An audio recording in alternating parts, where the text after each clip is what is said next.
and you're in the Desert Storm bunker with Hollywood CGA.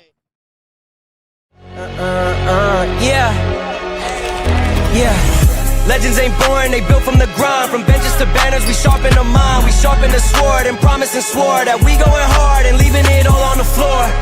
Hey, yeah, we going hard and leaving it all on the floor. Hey, yeah, we going hard and leaving it all on the floor. Legends ain't born, they built from the grind. From benches to banners, we sharpen the mind. We sharpen the sword and promise and swore that we going hard and leaving it all on the floor.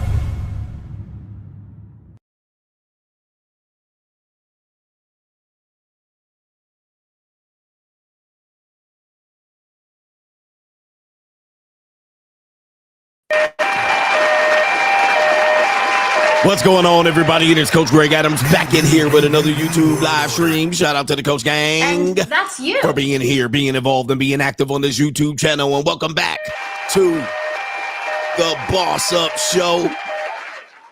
Part of the Free Agent Lifestyle Podcast here on the Free Agent Lifestyle channel. You in here with the Bruce Wayne that is Ish. The King of Kings, the King of Content, and the Speaker of Truth. Yours truly, the Notorious One, a.k.a. Mr. Coachellini, better known as the Prognosticator, Coach Stradamus.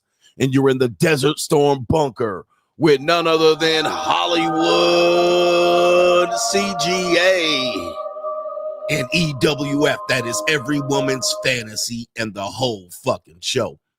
I'm the CEO Niggero of Fixes Binds LLC, the unbinder, the debatable, the undisputed best entertainment here on YouTube. You can call me Senor Gregorio Graybeard. The ladies love to call me Mr. Third Leg Greg. Leg was just also the man with one trabajo. That is the Mitch Slapper. Ecclesiastically, you're looking at the anointed one. Acknowledge me. The founding father of the After Pill, the junior college sociologist, the Morpheus of the mating matrix, the chocolated Confucius, the Black Moses, the deliverer, also known as the man that walks in the spirit of Elijah. I'm the man with more nicknames than anyone in the game. But in case you forget those names, just call me, ecclesiastically, the benevolent monarch, Malo Poppy, CGA, see God Allah. And I'll be the 14-time demonetized champion of YouTube. We got a great show for you today. Today, there's going to be a lot of evil. It's an evil world we live in. There's going to be a lot of evil going on in today's show. All right. Today's show is going to be evil. All right. It's going to be bad. All right. And it's going to have a lot of, interesting commentaries going on right here. All right. So anyway, I see it's a little choppy. What's going on with the stream? All right, it should be a good stream lined up. Yeah, it's a little choppy on my end too. All right, is it choppy? It is. They're messing up my stream. All right. Anyway, we got a great show for you lined up today. Today's main event topic, we're going to talk about one woman that has the reporting in New York in politics in a stranglehold. All right, in a stranglehold is absolutely incredible. We're going to tell you about this story. Let me see if I switch over to Wi-Fi for a second. All right, I don't know what's going on. All right.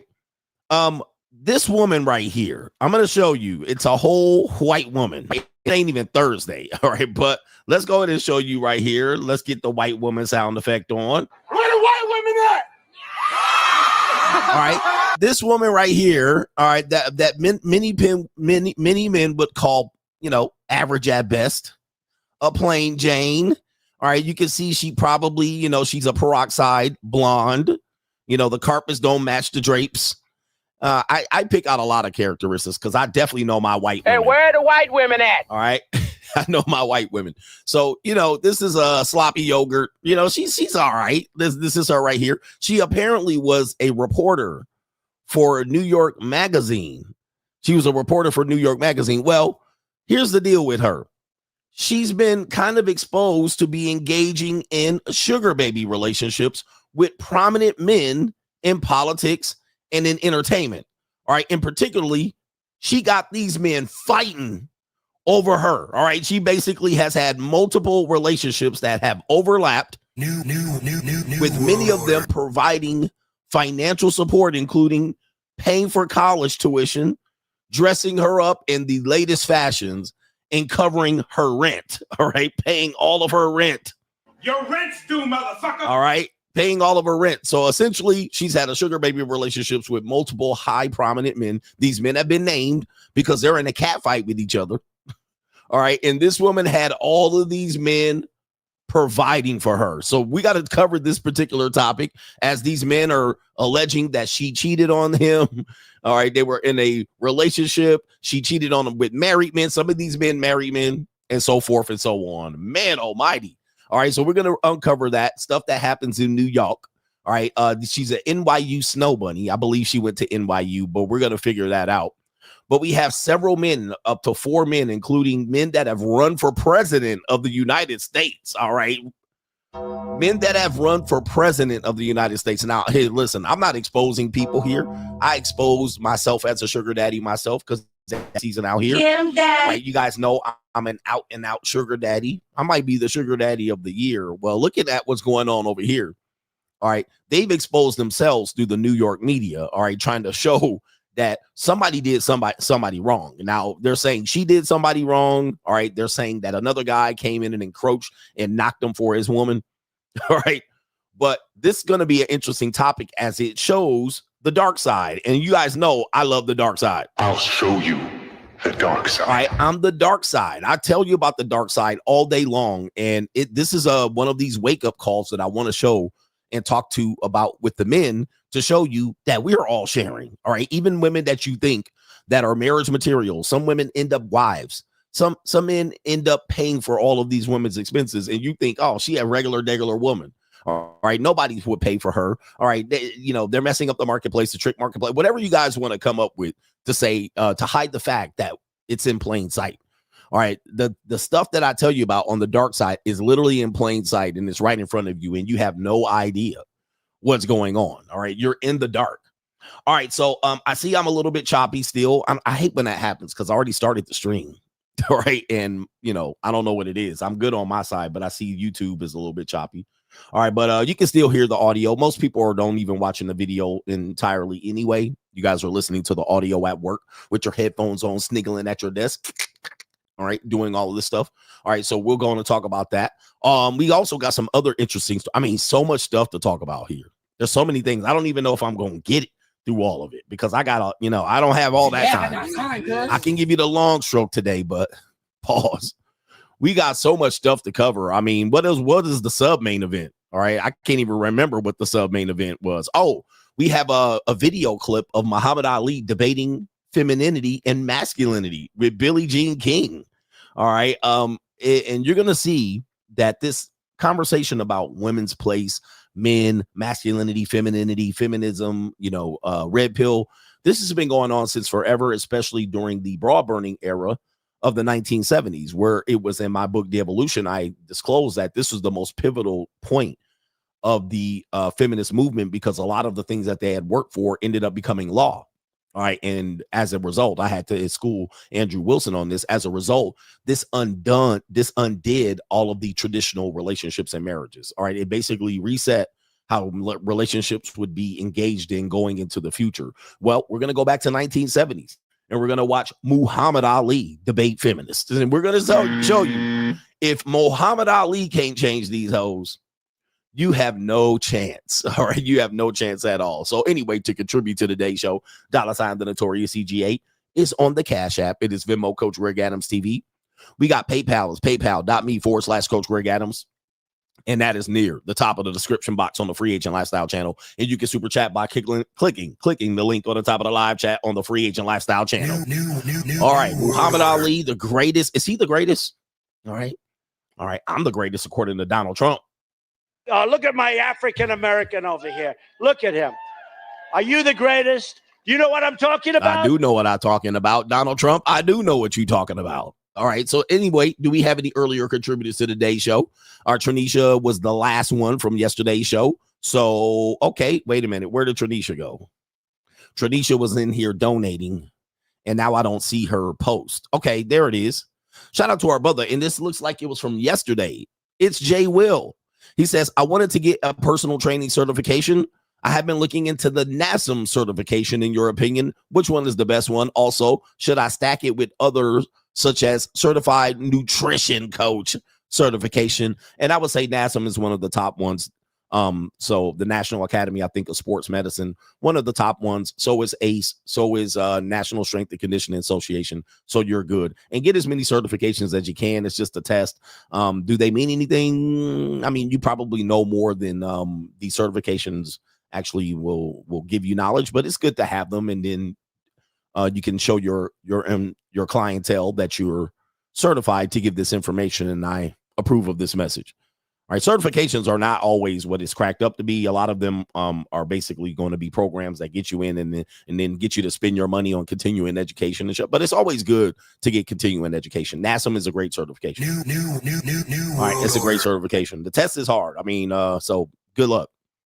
All right, especially if you don't have a degree or background information on it. So it's not easy. Shout out to DB, says the female debater had Andrew Wilson crashing out about his wife. AW is the Captain Save-A-Ho and wants other men to follow in his footsteps to justify what he settled for. He says, I'm a married man myself, but I know my wife is the exception because I had to go through so many women to find that one.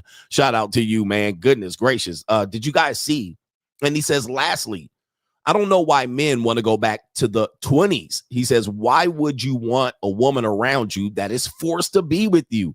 He says, I wouldn't trust that woman and would have to sleep with one eye open. Men just don't want to become anything and just be average and get a 10. He says right here, Tigger, stripe, ass, niggers. All right, no, he didn't say that. He did say Tigger, striped ass ends. I added in the other part on the other side. He didn't say that. I said it. The real problem is niggerism. That's the real problem. Okay, he didn't say that. All right, but I said it. Because why not? Tigger, striped ass. Anyway. But with that being said, what he said was important. And I don't know if you guys are aware. World star, I mean, Andrew Wilson is having the meltdown of all meltdowns. I mean, he's having a rough 2 weeks. And, it seems to be par for the course. It's because when people come try to check CGA and sneak attack them, I'm going to tell you, man, most of the time it ends up not going well. All right. It ends up their careers have to go back to the drawing board. So if you haven't been keeping up, that's what happened to Hafiz. Hafiz debated me, and then it was the talk of the town. And then he went and debated Pearl 2 days later. And then that talk trumped my debate. Because the way he treated Pearl. And then he had to go and say, I'm going to take a break from podcasting. Right. And then Andrew Wilson's debate ended up the same thing. I debated Andrew Wilson 2 days later. He's in Santa Barbara debating on the whatever podcast, Charlie, the lesbian. She's not trans. We found out that she's a Lily Lentlicker. And then that clip is going viral. So my story was the talk of the town for 2 days, but now a week or half later, his debate 2 days later after my debate ended up into a complete disaster for him. They're now, Pearl also debated Andrew Wilson. I saw some lead attorney covering that. I didn't watch it, but I saw him covering it. And his career is going up in flames. I mean, he's been exposed. Essentially what happened, he's been exposed as a hypocrite. All right, and it started with me. You have to admit, I was the one that started the shit. Now, I didn't end the shit, but I started it. And what happened was I was able to expose him to be a fraud by just getting him to acknowledge his ridiculous ecclesiastic marriage, right? It was like, dude, I was like, this is ridiculous. I was like, you're lying to people. And everybody's like, you guys should be in agreement with each other. No, I'm like, this guy's an idiot. I was telling you he's an idiot. And then give it a week or two, exposed to be an idiot, right? I mean, even the Rachel Wilson thing. Oh, coach lost the debate because he talked about his wife. The number one thing going around right now is his wife. Like the very thing that I did that people were saying I lost the debate on is the very thing hurting him right now. Because the girl called him out and his wife for being hypocrites. That's the exact same thing that I was saying. All right, but I was supposed to have lost because I lost frame. But of course, now she's being celebrated for doing exactly what I was about to do to his ass. So, shout out to that woman, that Lily Lentlicker that got him. All right, but his shit is going up in flames because he's been exposed to a lot of people who celebrated him as a master debater. I was like, I don't see it. they talked about him being smart. They talked about him being stoic, and he's showing anything other than that. And not only that, he's showing up to be a big time hypocrite. All right, which his message doesn't match what he was preaching, which that's what I was saying during the debate. I was like, your message doesn't match what you're preaching. I mean, your life doesn't match what you're preaching. All right, your life doesn't match. That's what I exposed. And shout out to Just Tree 411. She exposed this months and months ago, almost a year ago. And I reviewed her video. So she already knew this. And this was scuttlebutt, as they called it before. But now it's everybody knows. Now everybody knows. So it's hard now for him to hide that and then continue to come out here talking about ecclesiastics and Christianity and Eastern Orthodox. It's a fraud. It's sad. And by the way, Fresh texted me. Shout out to Fresh. Fresh text me, and Fresh said, "Yo, Andrew Wilson getting flamed on the internet right now." And I told him, I said, "But your boys picked Andrew Wilson. I'll never forget that." All right. And so and by the way, remember, Fresh wasn't there when that was happening, but I did text him my stipulations for our next Andrew Wilson debate, which the price is $100,000, Andrew Wilson. You're going to need some help at this point. $100K and I will fucking debate you. $100K. The price done gone up. So Fresh came over. Fresh was probably trying to ride with his boys, because the Manosphere, the Clanosphere picked Andrew Wilson. And boy, are they looking like shit right now? Is the Manosphere looking like shit? Well, let me just tell you, the Manosphere is a piece of shit community led by fraudulent gatekeepers that literally do the worst thing. The Manosphere is leading you guys astray. And these fraudulent, fugazi gatekeepers whose lives don't match what they preach. I'm the only ones whose life match what he preaches. The only one. All right. And these Manosphere guys have been exposed as a bunch of lames, fugazi hypocrites. And they rode. I want you to remember, MTR, he was on Andrew Wilson's side. He's not Manosphere, though. Rollo Tomasi rolled with Andrew Wilson. Myron Gaines rode with Andrew Wilson. Michael Certain rolled with Andrew Wilson. These people picked Andrew. Just remember, we were taking names. I was telling you, I said, man, look at these people. The Avengers stuck behind Andrew Wilson. And at the end of the day, Hollywood CGA stands above the fray again. Why do they count me out? Why do the Whatever podcast stood behind Andrew Wilson? Why do they count me out? Why do they send their assassins to try to, you know what it is? It's hate. It's just straight up hate. It's straight up hate at this point. If you sided with Andrew Wilson, there was people even they were literally trying to give him an out. Well, your lifestyle don't have to match the message. Oh, hell no. Y'all literally sided with Andrew Wilson, and he is one of the biggest losers on the internet as of this morning. He getting cooked. He was on World Star. Now, if you made World Star for getting cooked, because I keep looking up every morning, it's Andrew Wilson getting cooked on the internet. Love it. Every time I have beat the Manosphere. I told you I was going to beat the Manosphere last year. I was like, I'm going to expose the Manosphere. I'm going to beat them. I'm going to beat the Manosphere. I'm going to expose them as the biggest crock of shit ever to exist on the internet, the Manosphere. And look at that. I've rose above the Manosphere and I stand alone once again. Hollywood. New world order. Stand alone. Undefeated, the undisputed, the undebatable, the undefeated, the undisputed. There's no denying it now. All right. People was coming in here trying to be like, oh, well, coach, I think he cooked you. Oh, no, don't come in here. Don't come in here with that shit. Nah, the undisputed. No, don't come in here coping now. I stand alone. I stand alone. Don't come in here coping and making excuses and all of that. No. It's only CGA once again. Shout out to you. Don't come in here with your bullshit, bro. He lost the debate, clear right there. I pinned him right there, clean in the ring. 1, 2, 3. Okay.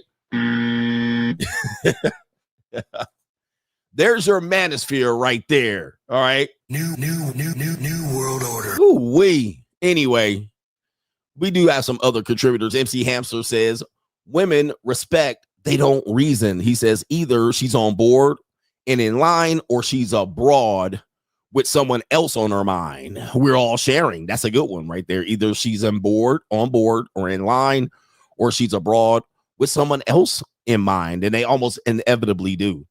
All right. Shout out to you. And I did have to acknowledge that our brother Jules was the co-sponsor for today's stream. I don't know if I did that. What's going on with my computer? It's crazy. Ice King says, where is Andrew's NB ex-wife? He says, her side of the adultery is overdue. I know. I don't know. I don't want to know if I want to drag in ex-wives, because then my ex-wife is fair game. Right? Yeah.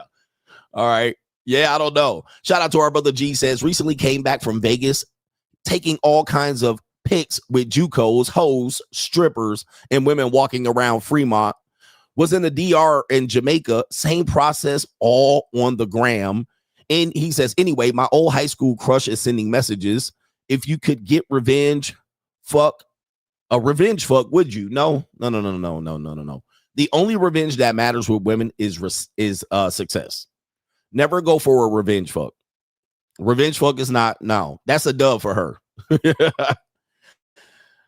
All right. And shout out to Todd C says, little gaming channel is voice. Not sure what that means. Okay. I'm not sure. Shout out to our brother Preston says, I hate the success doesn't equal money crowd. That was from yesterday. All right. The only way you win with women is success and ignoring them. Okay. Revenge sex actually caters to them and it feeds their ego. And also you potentially might be reopening a possibility for her to become pregnant or use the fact that you had sex with her or manipulated her. So stay away from revenge sex. Stay away from that. Just go for success. We got our brother here. Kevin Sullivan says, Coach, listening to the live yesterday, and I realized I was a bitch ass ninja in my relationship, but I think everybody wants you to be a bitch ass ninja because you're easy to deal with and manipulate simply because they know you won't put up a fight. Thanks, Coach, for the daily Mitch slappings. LOL. And I will always tell you at some point in many of my relationships, not all, I was a bitch ass nigga. Like, I've been telling you that for a long time. Like, guys that come out here and claim they never lost to women out here. I never lost to women. A woman never got over on me, and a woman never finessed me, and woman never used me. These men are liars. Dude, especially the longer you live, the more you realize that. And I will always tell, I try to help content creators.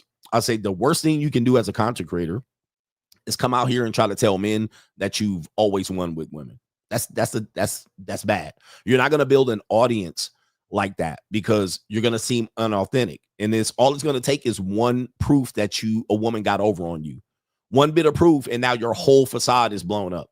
And you can name content creators like this. All right. I'm not naming names. They're in the manosphere. But they come out here like they're Superman. Like, I never lost. A bitch ain't never gone. Bitch was buying me candy in the 4th grade, and I never paid for pussy. Like, dude, only one little motherfucking receipt is gonna blow that up. One receipt is gonna blow all that up. Okay, so everybody come out here. Women, dude, we're sharing punani, and we all take shorts and losses. It's okay. It's okay, bro. It happens to the best of us, to the worst of us. So it is what it is. And I've lost frame and I've lost it being a bitch ass nigga to women. Even the woman that I say sent me to the red pill, which was not my ex-wife. All right. Or the dead pill, as we call it now. It's not the red pill, it's the dead pill. Okay. The woman that sent me here, I was being a bitch ass nigga. Okay. And so people think I'm blaming her. All right. Nah, man. She had me searching. She had me trying to figure out who the hell I was. And namely because I was being a bitch ass nigga. Like, I wasn't being who I was needing to be. And, not taking her side. Do you blame her? I was being a bitch ass nigga. And she was like, you being a bitch ass nigga. Like, she couldn't tell you that. She couldn't tell me that. And it is not her job to tell you that. It is not her job to stop manipulating you, to stop gaslighting you. It's not her job to do that. It's your job as a man to realize you being a bitch ass nigga and to pack your bag. Okay? That's whose job it is. The women using you and getting you to do certain things and using you as cheap entertainment and manipulate. It's not her job to stop. It's not her job to say, you know what, I'll be nice to this guy. He's being a nice guy. It's not her job. It's your job to fucking wake up. It's your job to hold frame. It's your job to recognize what's going on. It's your job to realize you getting ran over and used as a doormat. It's your job to realize she just wiping her feet on you and just there. Yeah, whatever, nigga. It's your fucking job. So, you know, we put this idea that women are going to be ethical and moral, all right, and that they have the, you know, the fairer sex. It's not true. If they're going to use you as a bitch ass nigga, they're going to use you. It is what it is. It is what it is. All right. My man's asking about Chads. Dude, Chads and Tyrones lose to women all the time. They look, nobody comes out unscathed. In fact, the more attention you get from women, the more likely you're going to take an L. The more you engage with women, the more likely you about to take an L. The less likely you engage with them, the less likely you're going to take an L. Like, you know, I mean, like being ugly helps. Being ugly helps. Married men take L's on a damn weekly basis. All right. On a daily basis, they get handed a slice of uncle pie. Because I saw somebody say uncle. They get handed a slice of poutine pie and humble pie every morning. They got to tuck their tail every morning. Most married men. Shout out to our brother Macaroni Tony. It's funny because you tried to save him. He says, stream over. Let's go get and have a beer. I did try to save him. Let's stream over. Let's go get a beer. He said, but nope. He decided to force her hand. GG in the chat. 100%. All right. I tried to save him. Hey, why we arguing? But he wanted to win. I think his point was he wanted to humiliate him. Well, look who's laughing now. All right. Anyway, we got Straggle Sniggle coming up, and we got some fun on Straggle Sniggle Theater. Let's hit it. Let's do it. Like, ride with me if you ride with me. You can slide with me if you feel like 550 on the 5 sticky. Come get high with me. That's a deal, right? Straggle Sniggle Theater. Let's go, man. Damn, I'm mad. My computer is not looking so great right now. Maybe it'll fix itself. It should have did this when I was setting up the stream. Anyway, Straggle Sniggle Theater. We have a woman that says, well, she says, I know how to get men to stop bothering me and asking for free punani. All right, we're going to take you to this woman. Her name is Sinner's Paradise. All right, so you know she a skeezer. All right. Wait, wrong sound effect. All right, let's see what she has to say. If you want a man to leave you alone, ask that motherfucker for some money. Kevin Gates slid in my DMs and said, when? I said, I'm going to need 2 ragdoll kittens and a paid-off Bronco because I just bought a Bronco. He said, be blessed. Fuck yeah. Get the fuck out of my DMs, bitch. If you want a man to leave you alone, ask that motherfucker for some money. Kevin Gates slid in my DMs and said, when? I said, I'm going to need 2 ragdoll kittens and a paid-off Bronco because I just bought a Bronco. He said, be blessed. All right, so this is you know, you can call it cope, you can call it whatever it is. You could say she lying. She ain't lying. All right, she's not lying. All right, based on what I know, women get slid in the DMs all day long. But now she's saying here how to get men to leave you alone. Ask them for money. All right, that's not you know, especially broke niggies. All right, yeah, that's not that hard to figure out. That's not that hard to figure out. In fact, women know this inherently. This is why they never smile at you guys. All right, because just a simple smile or eye contact, y'all niggas is like, that's a choosing signal, coach. And then you all in her face, begging her for some pussy. All right, so then she got to be nice to you. All right, but look, the monetized dating marketplace, this woman's monetized. And obviously, if you want to get at her, you can pay the fee and skip the line. Now, for me, that's a little bit out of my price range for a woman with some bangs, but that's neither here nor there. Good luck to you guys. Good luck to the both of you. All right, we got Straggle Sniggle Theater. We have I Get It for Free ass nigga, but oops, he got her pregnant, and now he still wants to be out here being father of the year and dating at the same time. It says, I think if you would have given her some wings, the bitter baby mama would have been gone about her business. Let's take a look at the baby mama receipts. A big baby mama meets and confronts her Pookie while he's on a date holding the baby. Here we go. Kira. Oh, here you go. Thank you. Appreciate you. It's visitation time, honey. Like, and that's what you need to understand. Okay, and I'm understanding that. So why are you still here? Because I can be. No, you can't. Honestly. So I'm not going nowhere. So all right, that's cool. Y'all having y'all visitation? All right. Yeah. All right. I've been telling you guys the one thing these Pookie ass niggas will never do is show receipts. But take a look at this. All right, take a look at this right here. This is what happens when receipts produce itself. Oh, the humanity. And he got what he deserved on this one. Yeah, she being a bitter baby mama terrorist, but you got what you deserve out here trying to hit this motherfucking big back and keep it on the low. All right, and look at that. Skinny black dude, fat black woman. Not a flat white woman, a fat black woman.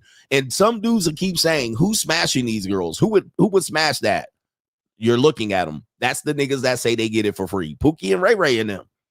They smash all kind. Boogers, booger wolves, slump busters. And he produced a child with this big back. And she ain't letting them forget it. Yep, this be the woman that be taking you to child support court too. Yep, she ain't forgetting it. And look at how dumb he looking. Let's go ahead and see his facial expressions here. Okay. So when Erica come back. Now, was y'all supposed to go to the mall? Was y'all supposed to go to the mall? I don't know what the plan is now. The plan was dinner. Dinner? Yes. A supervised dinner? No, it wasn't no supervised dinner. It's never clarified supervised, unsupervised. All right, so why are you still here?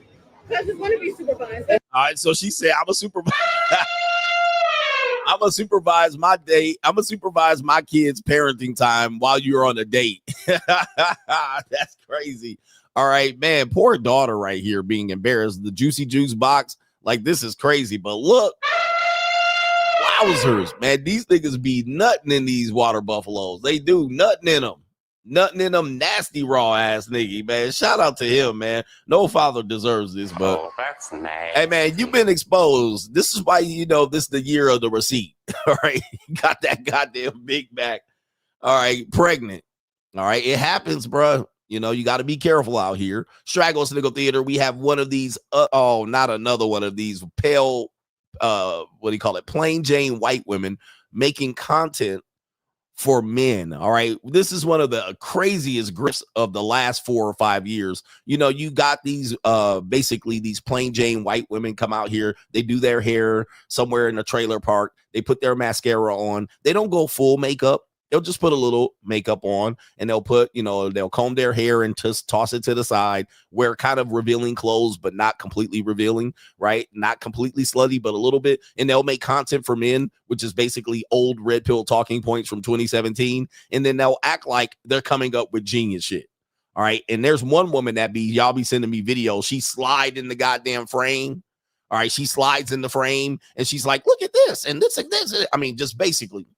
This is basically the simplest shit, but because she's a plain Jane, all right, she's a plain Jane white woman, y'all let her get away with it, all right, and y'all be like, yes, tell her, all right, and I'll be sitting there like, man, I can't subscribe to this shit. You guys falling for the okie doke. So what does she got to say here? Let's hear what she has to say. She's basically going to be part 15 of these type of women.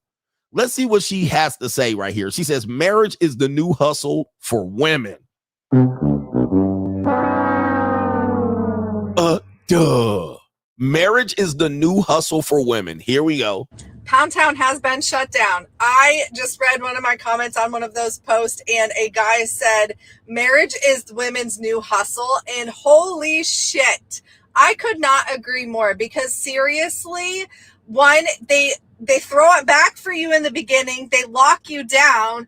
They pop out a couple of kids, which is like secondary insurance to the whole tying you down part.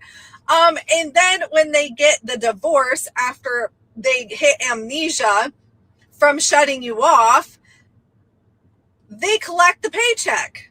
They get the alimony, they get the child support, they get more than 50-50 with the kids, and half of the time, more than half the time, they get the whole fucking house that you just busted your ass paying for the last 10 years. And what did she do? She took care of it or cleaned it up, maybe. But I totally agree that marriage is the women's new hustle. I saw a post with a female that said, ladies, you're doing it all wrong. She had 6 kids. She was 25 years old, around in there, in her 20s, mid to late 20s. 6 kids, 6 different baby daddies. And she said, each one of them comes with a paycheck, and I wake up every morning and my bills are paid. I'm like, so that's what we're doing in these streets now? Like, we're like, y'all are a bunch of fucking trash pandas. And I know that not all women are like this. And the women that aren't, this video is not going to bother them because they know they don't fit into that category. But the women that do fit into the category, I think y'all need help.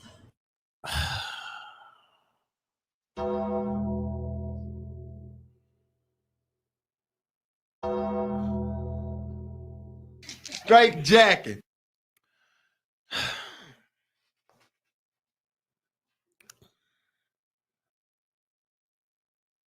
Bruh. Is this serious? Is this serious? Yeah, this is content. This is normie red pill content. Like, what? Wow, bruh. Like, come Straight jacket. and men be listening to this shit. Men be listening to this shit. God damn, how many followers she got? Only 30K. All right. So she creeping up there. She'll pass me on Instagram in 2 months doing this shit. Y'all fall for anything. Wow. Anyway, I'm tired, boss. I'm tired. All right, Straggle Sniggle Theater right here. All right, here we go right here. Straggle Sniggle Theater. We're going to put this up here. We got a man. There he is right there. Take a look at him. All right, shout out to him. A player from the Himalayas. Look at him. Women buy me stuff, coach. I got more mouthpiece. I got more game than I need a referee. I should say I got so much game I need a referee. All right, I get it for free. All right, let's take a look.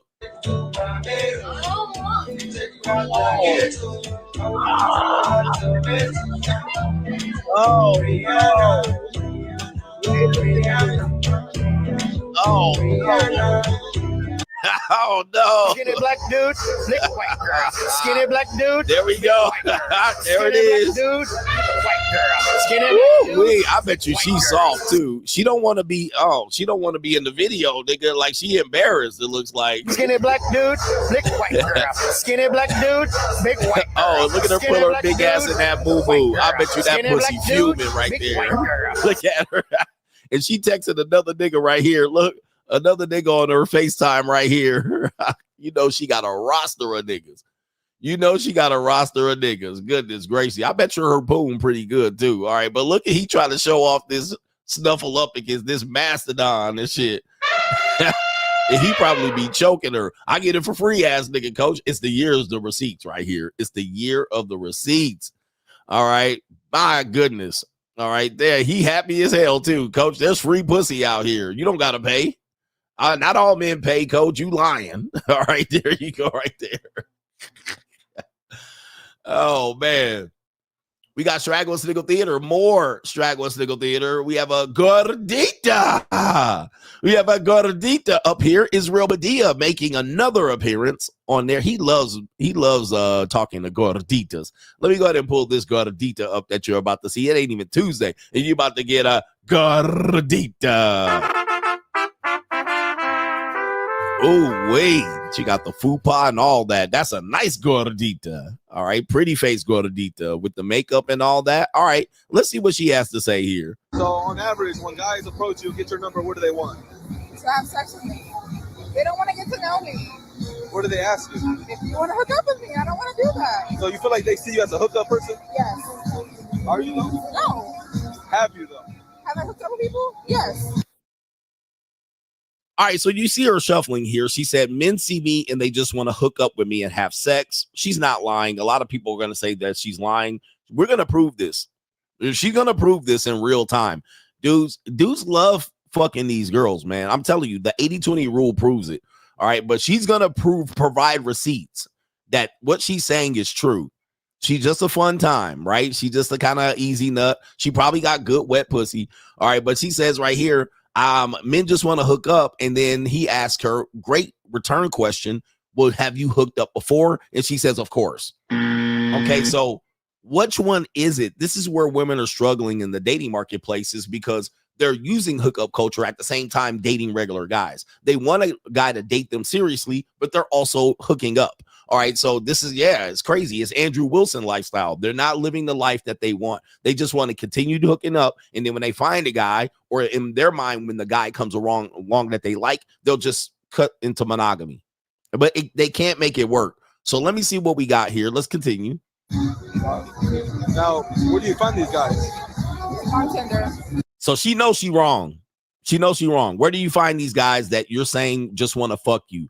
On Tinder. Exactly. On Tinder. And this is the type of girl that be on Tinder 24/7. She's going to prove this here in a minute because she's going to show us her Tinder. All right. So you're mad you can't find a relationship you want, but you're using the worst possible website to find a relationship, Tinder, which means in effect, you're either dumb or you know what you're doing. Okay. You know you're using Tinder to hook up, but then you're wondering why these Tinder relationships are not turning into regular relationships. All right. So let's continue. We have to break this down. You can see on her face, she knows. And this is why you never feel sorry for a woman. She knows what she's doing. All right. She's volunteering. Here we go. You on Tinder? Yes. Well, that's the problem. Why you on Tinder? Try to find a man. I'm trying to find a man, but you only finding hookups to get that old big old fupa, that gun. I'm trying to find a man. You're not gonna find them on there. Okay, I know. See, she knows. Maybe you Hinge. Or I'm Bumble. on there too, but I don't have good posts. Let me see some DMs from Hinge. We want to show the camera that Tinder's for hookup. All right, so take a look at this. This is her actual Tinder. All right, and she says she's on Hinge. She probably on Seeking Arrangements too, but that's neither here nor there.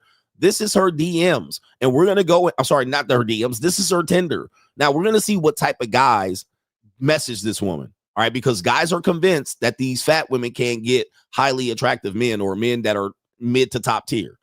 Okay, so let's continue. Holy, hey, you been getting some good looking guys. We got him. All right, so yeah, this is a Midland, Texas Chad. Okay, I would say. All right, he works on the oil rig. Yeah, I mean, he's got a boat. He goes on vacation. Yeah, I mean, he wants to smash that Gordita. They got several messages. We got Brian. All right, black. It looks like a black dude with muscle, a muscular Tyrone. All right, so when dudes say these girls lying that she don't get dudes, you guys don't understand. Dudes will hit anything. I mean, especially if you're a mid to top tier guy, you're smashing 2s and 3s too. Trust me, I know. All right, I know this. Like, all women can get fucked. Even women that got cerebral palsy, that are in wheelchairs, they all can get fucked. All right, so damn, Brian, you getting caught up. We got Ovo. All right, long messages. All right. Oh hell no, bro. All right, Enrique. Take that shit down, bro. Take that shit down. Enrique. All right. Rico Suave. These aren't ugly niggas that are messaging her. These aren't down bad. I mean, you could call them down bad. All right. But these aren't like losers. These are definitely in the middle tier men. And they all in line to smash that. We got Manny. Okay. All right. Hey, you. Oh, okay. Yeah, this is bad right here. All right. So this is the nice guy. The nice guy trying to nice guy his way into some punani. Yeah, Manny, you ain't got it, bro. Your head shaped like an oval. You out of control. Kind of looks like AJ Bolton. Yeah. Hey, Manny looks pretty good. Give Manny a chance. Like Manny. He didn't even respond to Manny. We got Ali. Oh hell no! What the hell is this? All right, Pookie. There's Pookie. All right. There's Pookie. All right, Timberland boots. big oversized North Face jacket, baggy jeans. I mean, everybody's in there, bro. Everybody's in there for that woman. What would you rate her? What would you rate her? I mean, I'm not going to rate her. Look, there he is, Pookie. Glocktavius is there. So they go Glocktavius with the do-rag. Hey, do girls like this? Like a selfie photo like this? It depends. Do girls like this, a selfie photo like this? Yes, if it's Pookie. Yes, if it's Pookie. Bro, take this shit out, bro. Come on, man. At least have a professional one. Our first day is gonna be fun. What are we gonna do? He probably wants to hook up. Of course he does. He wants to fuck that fat fanny. All right, that's what he wants. And he wants her to just say, yeah, come through. Fuck that fat fanny. That's what he wants to do. And she's disappointed. He probably just wants to hook up. Of course he does. Are you gonna? Do you want to hang out with them though? No. Want to hang out with me? All right. So at the end of the day, she didn't want to hang out with Pookie, but she's gonna go with Israel. Shout out to Israel. Israel about to clap these Gordita's cheeks. The pussy gonna be good though. I'm gonna tell you. Give me a hug, baby. Don't worry about it. Give me a little spin. All right. Ooh wee. Ooh wee. Boy, I know there's a lot of golf ball dimples on that booty. Hell yeah. Damn, baby. Hell yeah. Is that booty real? It is real. Can I grab it? Yes. Yes.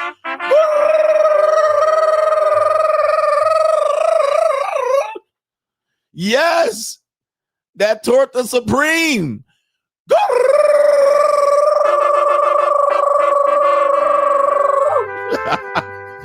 So this is an easy layup. Oh yeah. Yeah, boy. Can I grab it tonight? Are you free? Okay. I'm free right now. I'm not free right now. What time are you free? After 1 o'clock, 1 a.m. I gotta go party. Are you down to pull up to my place? Yes. Damn, chat. I guess we're hooking up. Oh yeah, hopefully that mouth is good. Okay. Is it? Yes. He said that mouth is good. Let's go.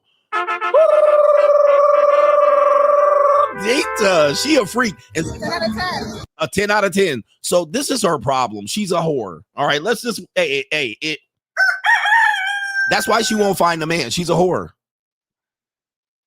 This is why. All right, and then she acts like she doesn't know why. I know why. You're fucking whore meat. That's why. You know, listen, and I ain't mad at her. It is what it is. When Tuesday come around, hello. Gordita, come on through. All right. But then when she comes around talking about, well, can we get a relationship? Nope. Relationship? I don't know why I can't find a man. She's a whore. Nope. And I like hoes. We all like hoes. You guys know that. Just if you're going to be a hoe, stay a hoe. That's my only thing. All right.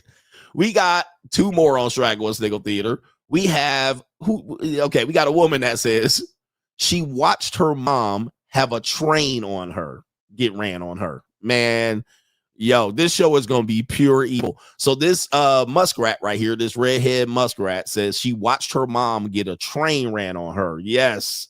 You wonder why these women turn out the way they are. Train. I told you, yo mamas. A couple of weeks ago, I made a video about how I watched my birth mom get a train ran on her, and a lot of you guys didn't believe that was true. Some of you wanted a story time, and here is that story time for you guys. So I'm going to lay some foundation of how we ended up in Colorado from Tennessee. So me and my brothers were living in different households at this point. My mom came to the school and said that we all had dentist appointments, and she was checking us out for them. So when she checked us out for the dentist appointment, we just got on the road and started heading to Colorado. We did not know what was going on. When we got to Colorado, we ended up living with my brother's grandma and her husband, but they would get drunk and like hold pew-pews up to one another and start like chasing one another. Like I vividly remember a night where my Nana Macy got so drunk that she was holding a pew-pew up to my Papa Mike, and he ran and jumped through the window into snow. It was the middle of winter and he was in his underwear. All right, so shout out to the Green Eye Monster here. All right, Colorado's finest. I'm telling you, man, Colorado, Fort Collins, where northern Colorado is, this trailer park trash. And she got a baby herself, so you already know some skinny Larry Bird mustache having a good nutted in her. All right, And now she's going to be Andrew Wilson's next wife, apparently. Rachel Wilson, part 2.0. So she already got a baby herself. I don't see no wedding ring. So my mom ended up starting like Colorado Community State College or whatever, and she ended up getting housing. So we started living in a duplex. We moved down the mountain into a little town, and there was like 20 duplexes in this town. And so she started making friends with all the neighbors. There were different kids, whatever. So she ended up deciding to have this party. And I don't know why she needed to have this party, because me and my brothers were living off of free school lunch and cake batter. I kid you not, we were making cake batter for dinner. So she has this party, whatnot, and then like, I don't know how to explain it, but like her door was right here and my brother's door was right here. So that was the kids' room, was my brother's door. They put multiple TVs in there, turned the volume all the way up so nobody could hear anything. I was in my mom's room watching Twilight, and I started to hear stuff going on. And so I'm sneaking out of my mom's room to go to the kids' room, and the bathroom was also, so my mom's room, bathroom, brother's room, hallway. Okay. So the bathroom was also right here. And as I'm sneaking out to my brother's room, I see her getting by 6 men in the bathroom. What the hell? Oh my God, no way. I told you so. A lot of y'all moms was hoes. A lot of the things you claim these modern women to be, your mama was exactly that. The mom thought all the kids were asleep and got 6 guys running a train on the mom in the bathroom. Train. Their trauma happens way before 18. Their trauma happens around 12 or 13. 6 dudes railing her nasty ass mama. All right, I'm telling you. And you know her mama was nasty because, well, take a look. I mean, at this. All right, this is Pasty Pale Delights right here. All right, but here we go. Because I'm just trying to go to my brother's room, and then they start shutting the door. Okay, that is not all of the story, but this is already getting long. If you want more of the story, I will totally tell that. Yeah, we ended up getting flown back out to Tennessee by DCS. So, trying. Your future wives, ladies and gentlemen. Your future wives. Last one, Straggle Sniggle Theater. We have Rachel Rizz. The Rizz guys at it again. What do I tell you about Rizz guys? It's always low-hanging fruit. All right, so low-hanging fruit, and they will brag on it. Let's take you to Walmart, or as the Mexicans say, Walmart.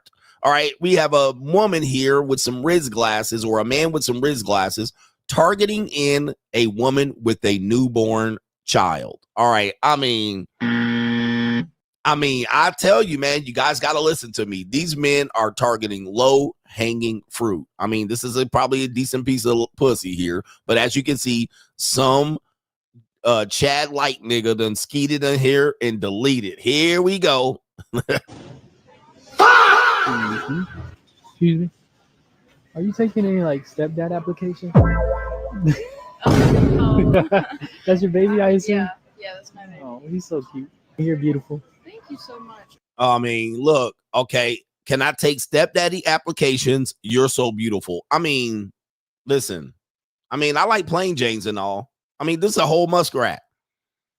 I mean, this is an entire muskrat with a lemon head. I mean, how much more muskrat can you get? This might be the defining picture of the muskrat. All right, so we got a Walmart muskrat, and this nigga's cold approaching her trying to take stepdaddy applications. Okay, but game. All right, let's continue. Are you living here? Yeah, I live around the area. What about you? I'll get your number. I'll get to talk to What's your name? Bree. Bree? Yeah. Alex, nice to meet you. It's kind of rare for people to like just up and put themselves out there. Well, I see what I like. I like that. I appreciate that. Yeah. Yes, Jackson. Hi, Jackson. Oh, you got blue eyes. Oh, you got blue eyes. You guys are beautiful. Yeah, they're beautiful. Y'all both beautiful. Thank you so much. I'll text. What was your name again? Bree. Bree. There you go. Yeah, I'm gonna shoot you a text then. All right. Sounds good. All right, well, take it easy. Have a good one. Let's see what she's working with in the back right here. All right, this is a stock factory issue build white woman. All right, I mean, this is like the picture of a white woman. What does a white woman look like? This. All right, right here. I mean, this is nothing. This is stock factory issued here. And my man been put her on the internet. Stepdaddy style. Woof. Look at this. They put the kid all on the internet. Deserve this. The The kid deserves a daddy. All right. And she kind of caked up back here. She kind of caked up back there. Boy, I guarantee you she did not shower that morning. She probably hasn't showered in 2 or 3 days. All right. I know my white women. She probably hasn't showered in 2 or 3 days. Anyway, that's Straggle in Sniggle Theater. Or if she did shower, it's just shampoo on her head. And then all the shampoo just runs over her pale body. And she just mixes it in. Don't ask me how I know. Straggle in Sniggle Theater. Like, ride with me if you ride with me, you can slide with me if you feel like 550 on the 5 sticky, come get high with me, that's a deal, right?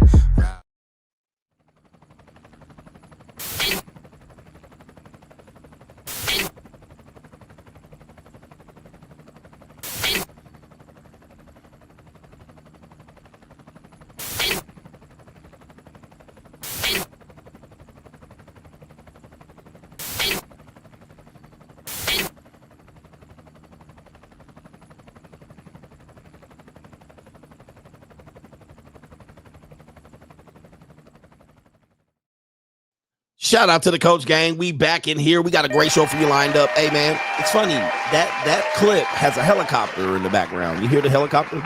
All right. Probably wasn't filmed by a helicopter. It probably was filmed by a drone.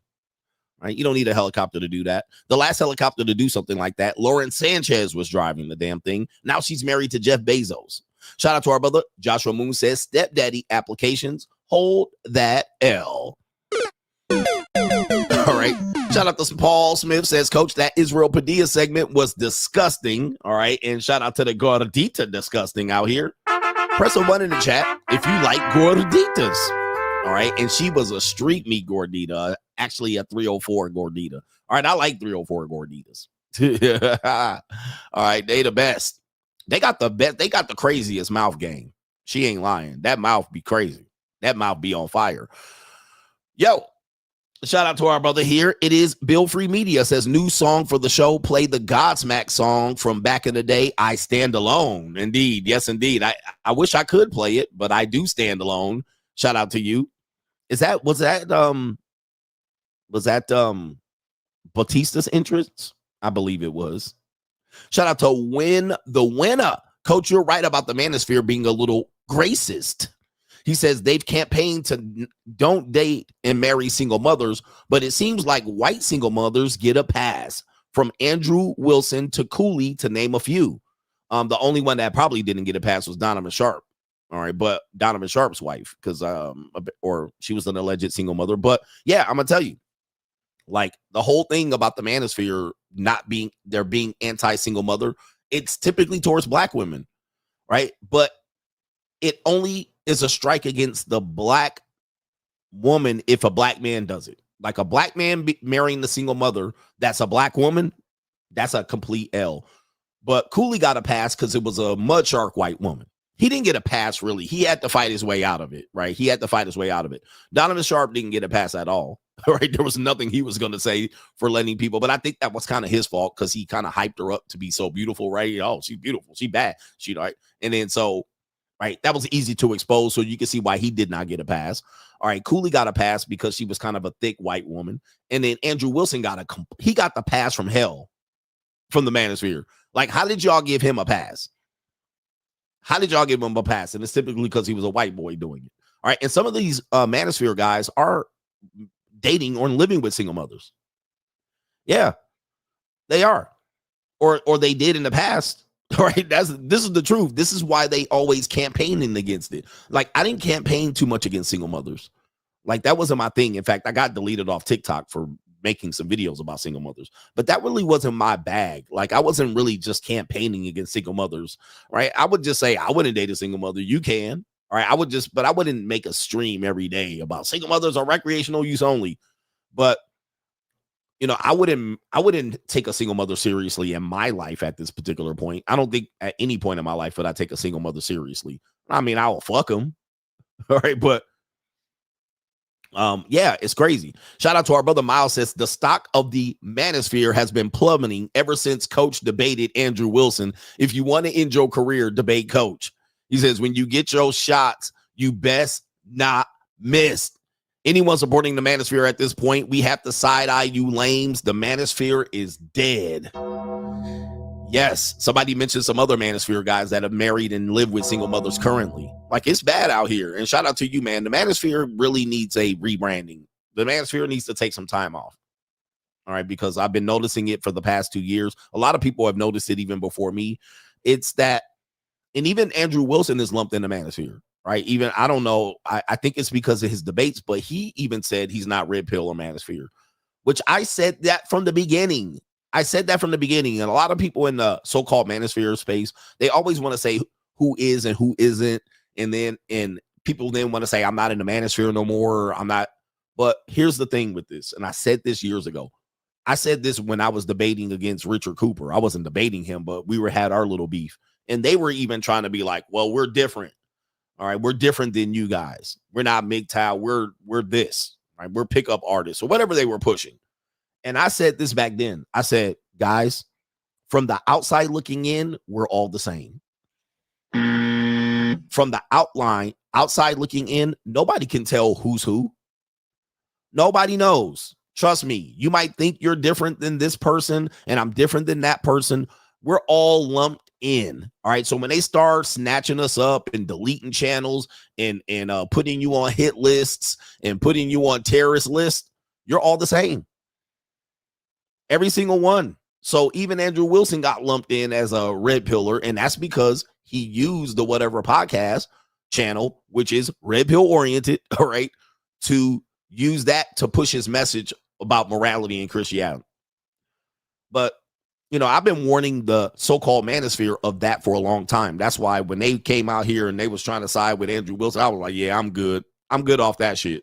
All right, because these people don't realize what they're doing. They're not getting ahead. It does. And, you know, Andrew Wilson tried to say that the Manosphere was going to be used to be a lobbyist group for men. I mean, clown shit. He had so many clown takes. And I'm going to tell you, man, you're going to watch that debate a year from now and realize he a whole clown. On almost everything he said was clown shit. And y'all was letting it slide, and y'all was not listening to me, Coach. Man, he getting you with this. All you're shooting down everything he says, and he literally said that. I said, "There's no lobbyist groups for men. You're cooked with the law. Forget all of that shit about Donald Trump and the whole Agenda 23 or whatever, all that shit."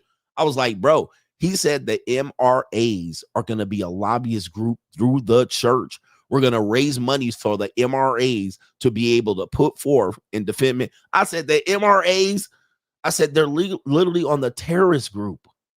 They're listed as a terrorist group for the United States. This is a clown take. I mean, I was sitting up there like, bro, that's your plan? That's your plan. That's your plan to outbeat women and get abortion ban in the black community. MRAs. I'm like, bro, we cooked. I'm like, you are cooked. Yeah, Project 25. I was like, you are a clown, man. You are an absolute clown. But y'all was letting that shit, so much bullshit pass. And I was sitting there like, man, which means in effect, the Manosphere are clowns.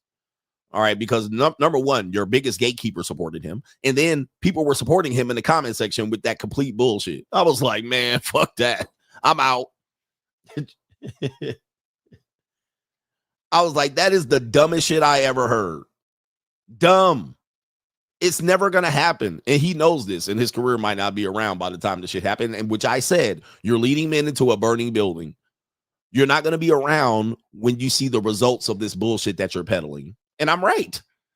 I'm right to this point. He's not going to be around to see the results of the men that he led astray with that bullshit he was saying to me that I was calling out in real time. All right. So anyway, good luck to you motherfuckers.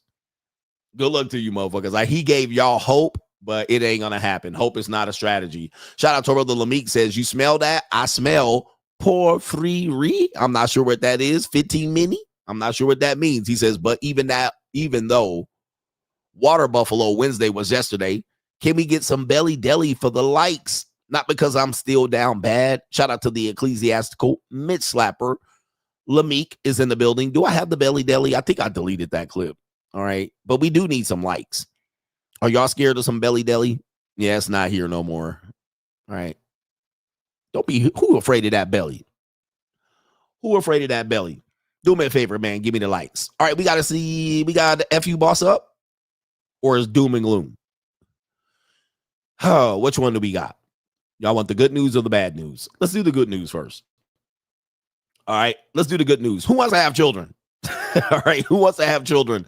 Let's see what we got right here. Let's do this. Fuck you, boss up. This is good egg, doom and gloom. Fuck you, boss up in one section here segment. Who wants to have children? All right, we got a great heartwarming video of a father coming home, and it says right here, every man deserves peace, purpose, and someone who believes in him. They say men want this, men want that, but what men really want, all right, who wants to have children? This is what legacy men think having children is about. And shout out to the men who have had this or have it currently. Play the video. Daddy! Daddy! No, Brett, you can't run out there yet! You can stay right here, Brett, stop!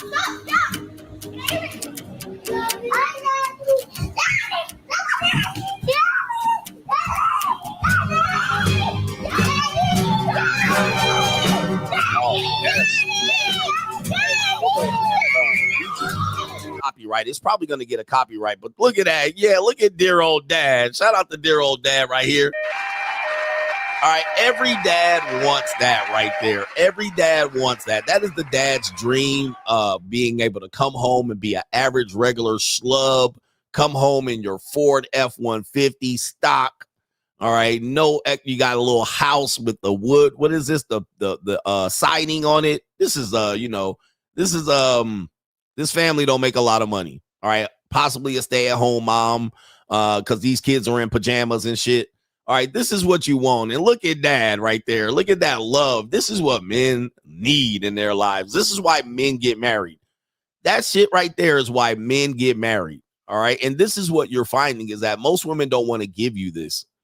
They literally don't want to give you this. They'll give you everything but this. As a matter of fact, if you've ever been in a marriage where you've had this, and I can speak to this, sometimes the mom is going to be upset by this.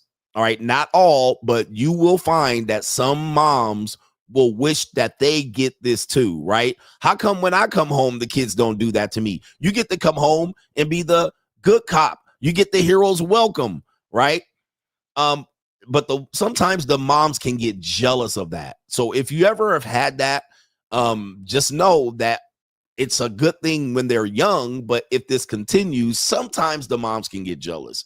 And then they'll want that. She'll claim that she never gets it. She claims that you get to come home after she's done all the hard work, and then you get to come home and play airplane and dinosaur and, be the good. You don't have to discipline the kids. You don't have to deal with them crying and picking boogers and dookie on the floor, right?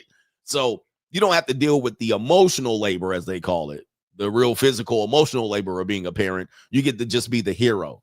And it happens. So shout out to you guys that if you have that, if you do want to have this, yeah, you would have to have a 2-parent household to facilitate this, meaning that you would have to be able to afford a 2-parent household to do this. And if you wanted your wife or mom to stay at home and then raise the kids and have them draw you a welcome home daddy letter, all right, there you have to be able to support and facilitate a wife being at home for doing this. And you will also find that sometimes these wives, that if you do provide this, that doesn't mean they're going to have that. They're going to want to do this well or often. Sometimes the kids are being sabotaged. So when you walk in the door, all right, they don't give you the hero's welcome. All right. So she hears the garage come up and she will have the kids preoccupied. All of a sudden, the kids are in the bathtub, or she'll take them to the back room and it's cleanup time. Then when you walk in the house, the kids are either distracted or crying. We don't want to clean up, right? This type of shit. So what's going on here? This is crazy. So yeah, it happens. So women get very manipulative in these instances. But shout out to you guys. If you have that, press 1. Do you currently have that? Press 1 in the chat.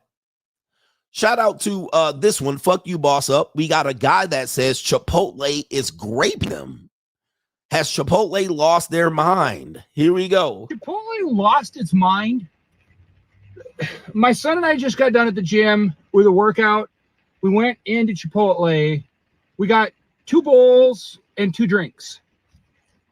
And granted, we did get double meat, but we didn't get chips. We didn't get guac. Let me stop him right here. Okay. I didn't hear this the first time. So he's about to complain about not being a boss up nigga. Boss up, nigga. Priced out at Chipotle is evil work.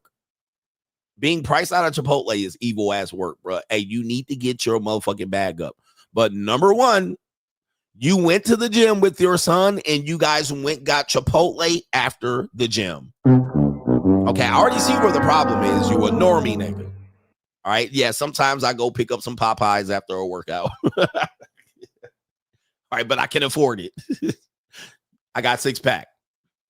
Sometimes I do that. I just need, you know what I mean? I just need some spicy chicken. All right, but some fried chicken.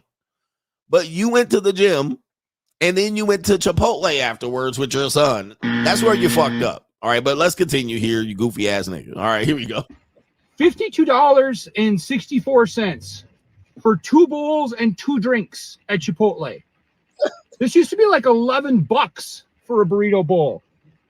I know I saw a story the other day about them on the news where the CEO was saying that their stock was down 15% because Gen Z wasn't eating out anymore. It's not because Gen Z is not eating out anymore. It's because you guys have lost your damn minds. Where you guys are charging people over $25 to get a burrito bowl of cheap Mexican food and a regular drink, not even a biggie drink. All right, this dude a whole idiot. Right? Hey, bro, boss up, homie. Boss up.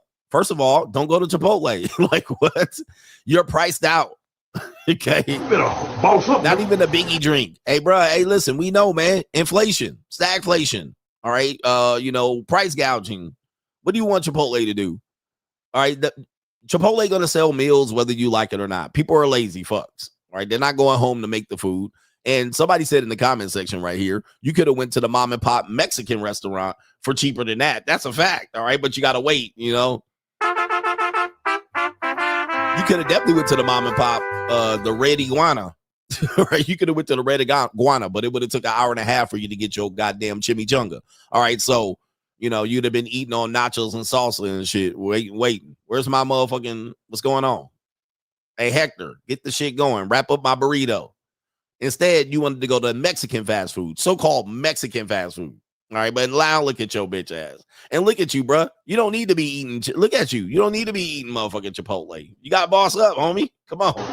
Boss up, nigga. You can't afford it. You're priced out. And no, Larry Bird is not walking through that door. It's like a medium. Like, how in the world do you expect people to keep coming in when you've jacked your prices over 3 times what they've been just since the start of COVID? 2019 is not coming back. Boss up, nigga. 2019 is not coming back.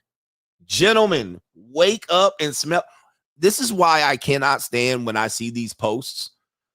And I go, bro, well, when I used to go to Las Vegas in 2015,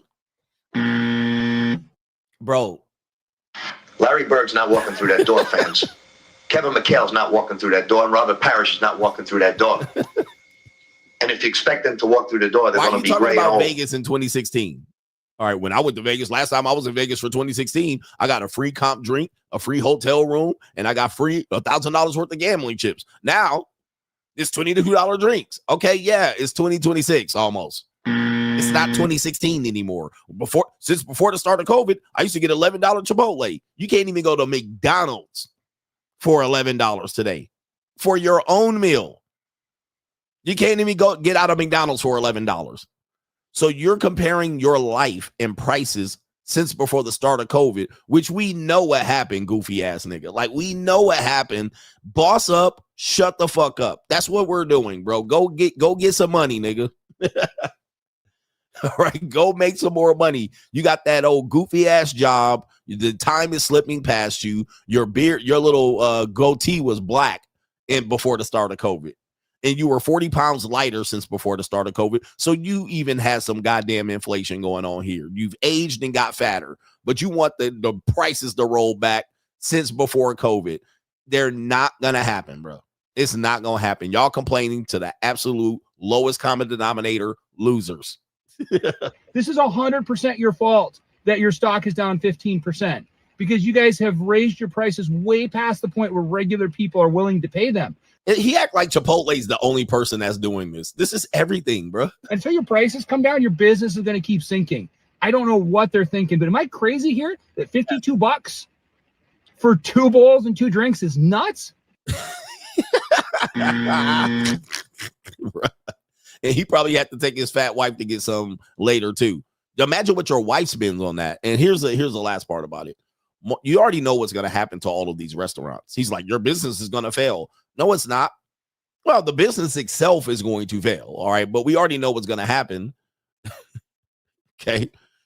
All right. All of these hedge funds are going to come in there and robber baron the motherfucking restaurant, clean their fucking clock. All right. Sell all the equipment coming in there like Gordon Gekko. They're going to file for bankruptcy. They're going to write off the losses. And there'll be a new restaurant in there in no time flat. You already know what's about to happen.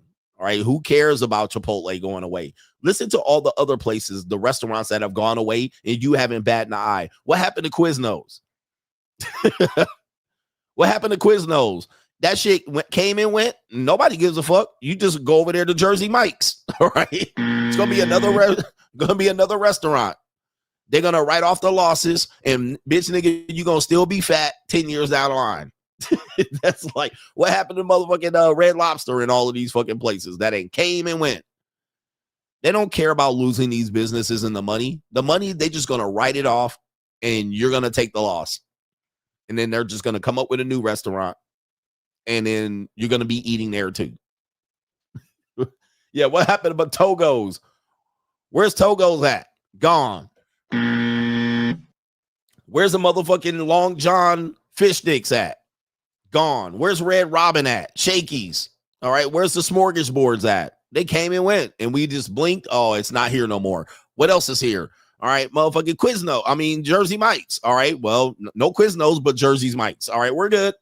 All right. So anyway, these guys, what they want to do is punish the other. We're going to punish these companies. Your stock's going to plummet.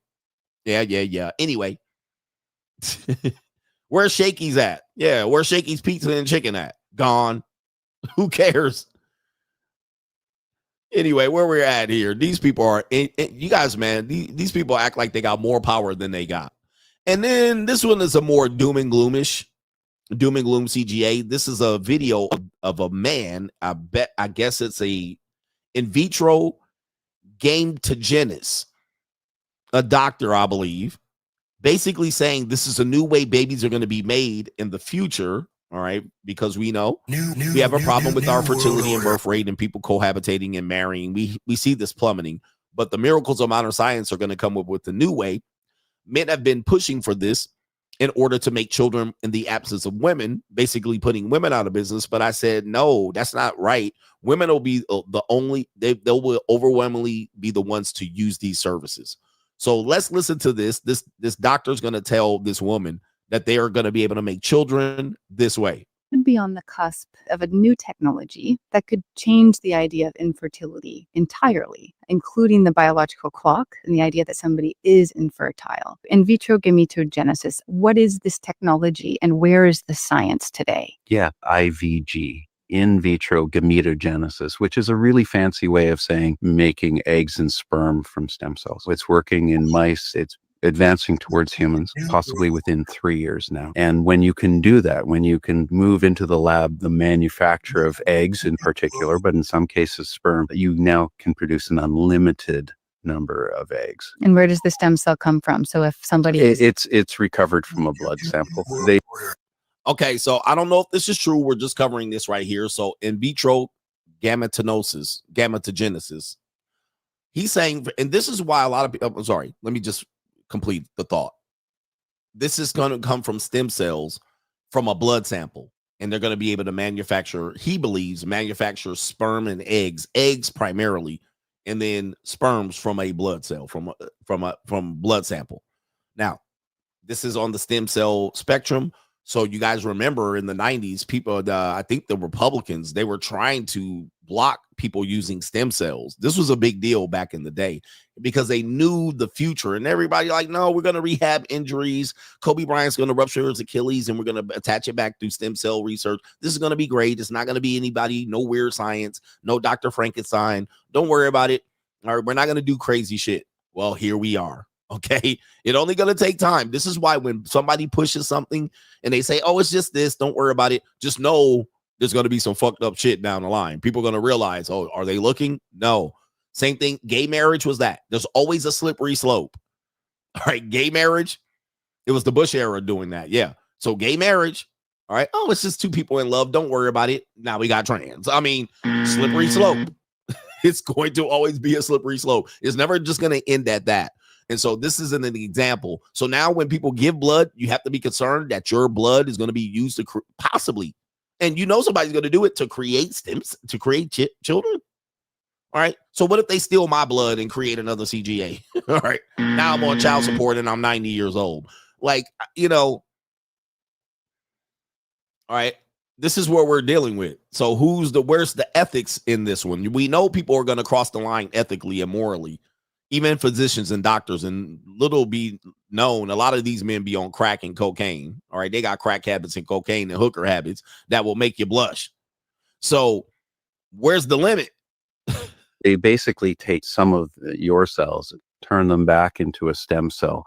It just means we've engineered it and it can become any other cell. And then you learn how to forward flip the switches to turn it into an egg. That's huge. And when we do that, the entire process of IVF changes, because now you get a blood draw and you come back in a few weeks and it's like, how many eggs would you like, ma'am? Damn, how many eggs would you like? And I'm going to tell you, I keep telling you this. Men have wished, you know, the artificial womb, a lot of these talking points in the red pill, women will become obsolete. I've been saying, man, no, it's not true. The women are going to be the prevailing users of this. Even IVF today, which men can have access to. Even when you look at the idea of you using a surrogate, these are all along the ideas of men believing that the artificial womb is going to be a game changer for men having kids. I'm like, men don't want to pay for the technology. Men don't have the money. Men are literally just going, well, if I can't get a wife, I'm going to just be a loser. I'll just live off of $3,000 a month. So where are they going to get this money to have kids through artificial womb, through IVF, through surrogacy? Women are the overwhelming users of the miracles of modern science and technology.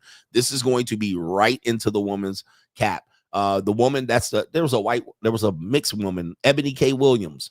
Go get your vial of sperm. Right? Men aren't out here going to look for women who are donating their eggs to have babies. They're not doing it. So not only that, let's take this 100 years into the future. This will be way common. So kick this can down the road.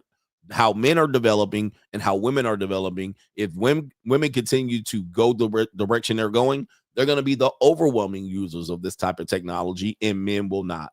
So shout out to you guys on that one. Good luck.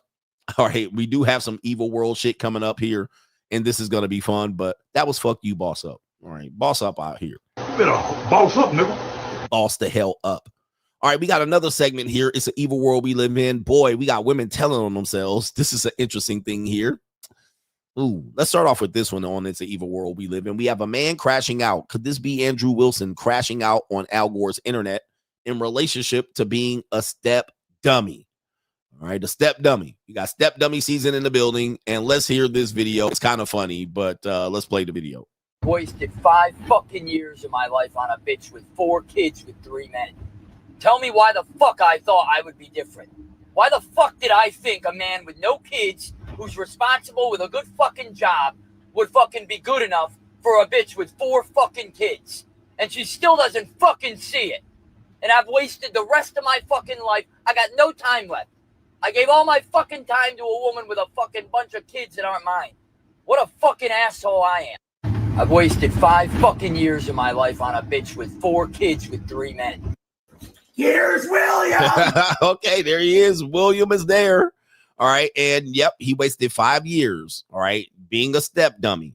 and it didn't work out. She pulled the carpet, you big dummy, and the rug from up under his feet, and now he ended up looking stupid. He possibly can get put on child support for those kids if he has claimed them or acted as a father. But there you go.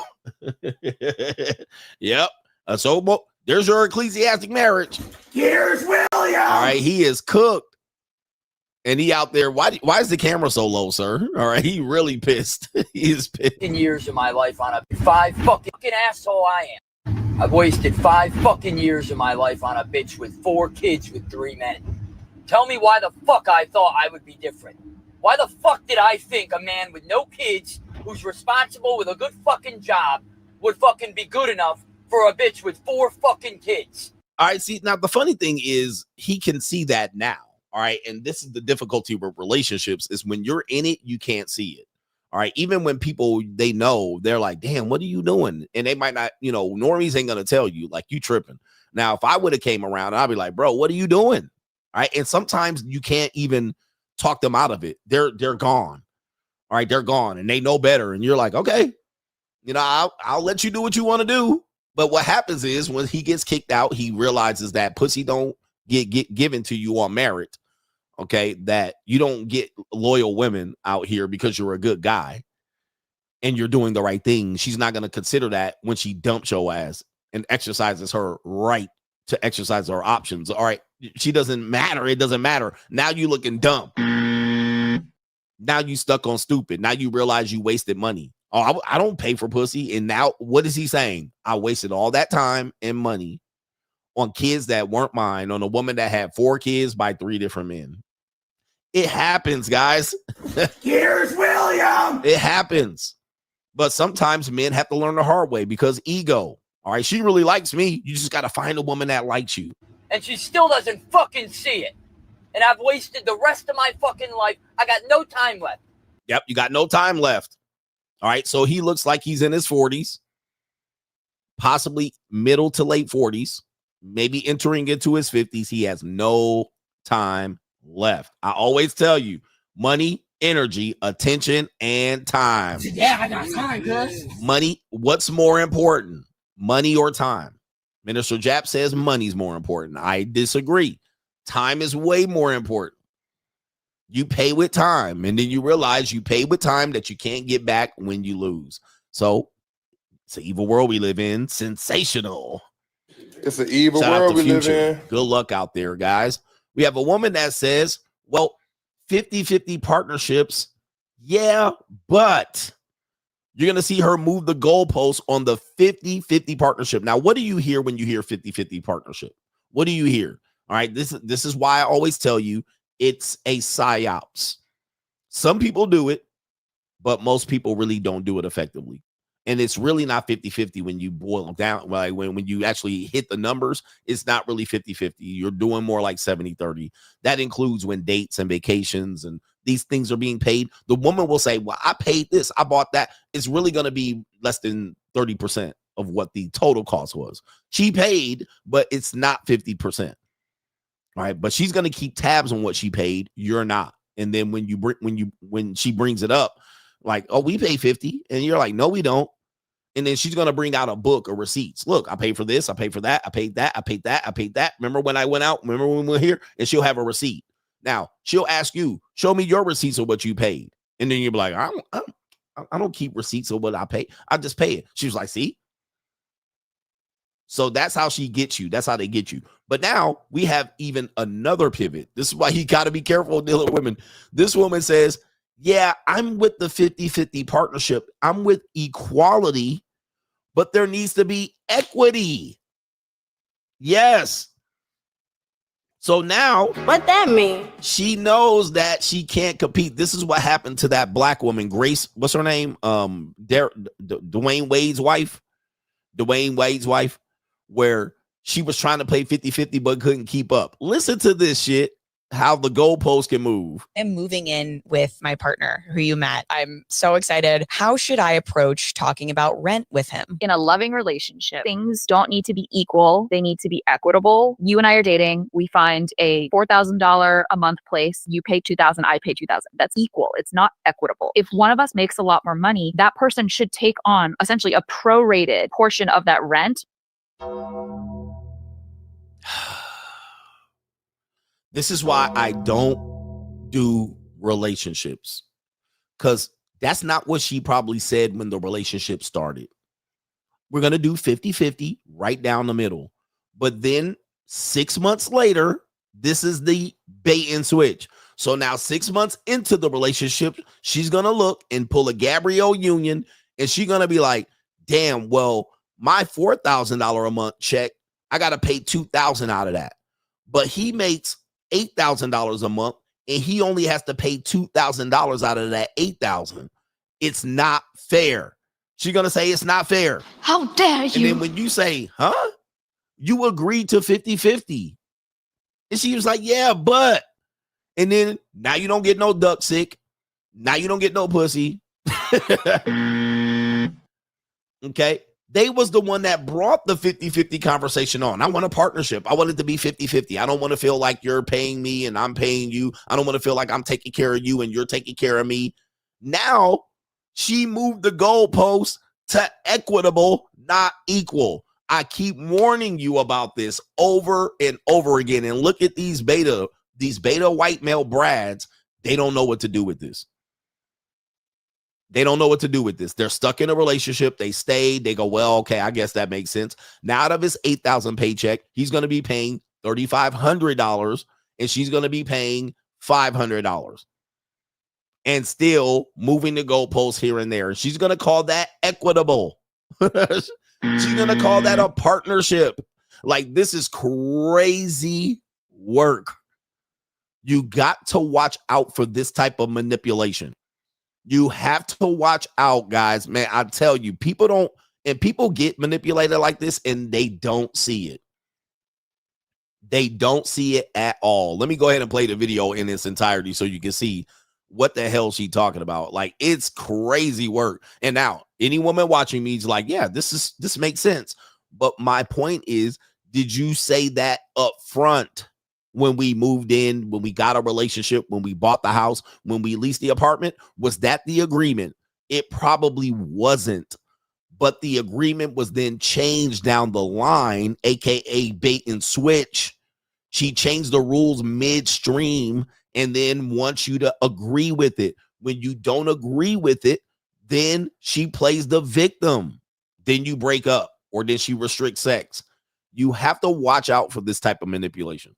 With my partner who you met. I'm so excited. How should I approach talking about rent with him? In a loving relationship, things don't need to be equal. They need to be equitable. You and I are dating. We find a $4,000 a month place. You pay $2,000, I pay $2,000. That's equal. It's not equitable. If one of us makes a lot more money, that person should take on essentially a prorated portion of that rent versus how much the other person's making, because then it's a commensurate burden on your entire financial picture. Because if I'm making $60,000 a year and you're making $600,000 a year, I pay $2,000 in rent and you pay $2,000 in rent. I have nothing left over and you're still going out for omakase on the weekends. Completely agree. I am moving in. She completely agrees. Now, here's the next part about this.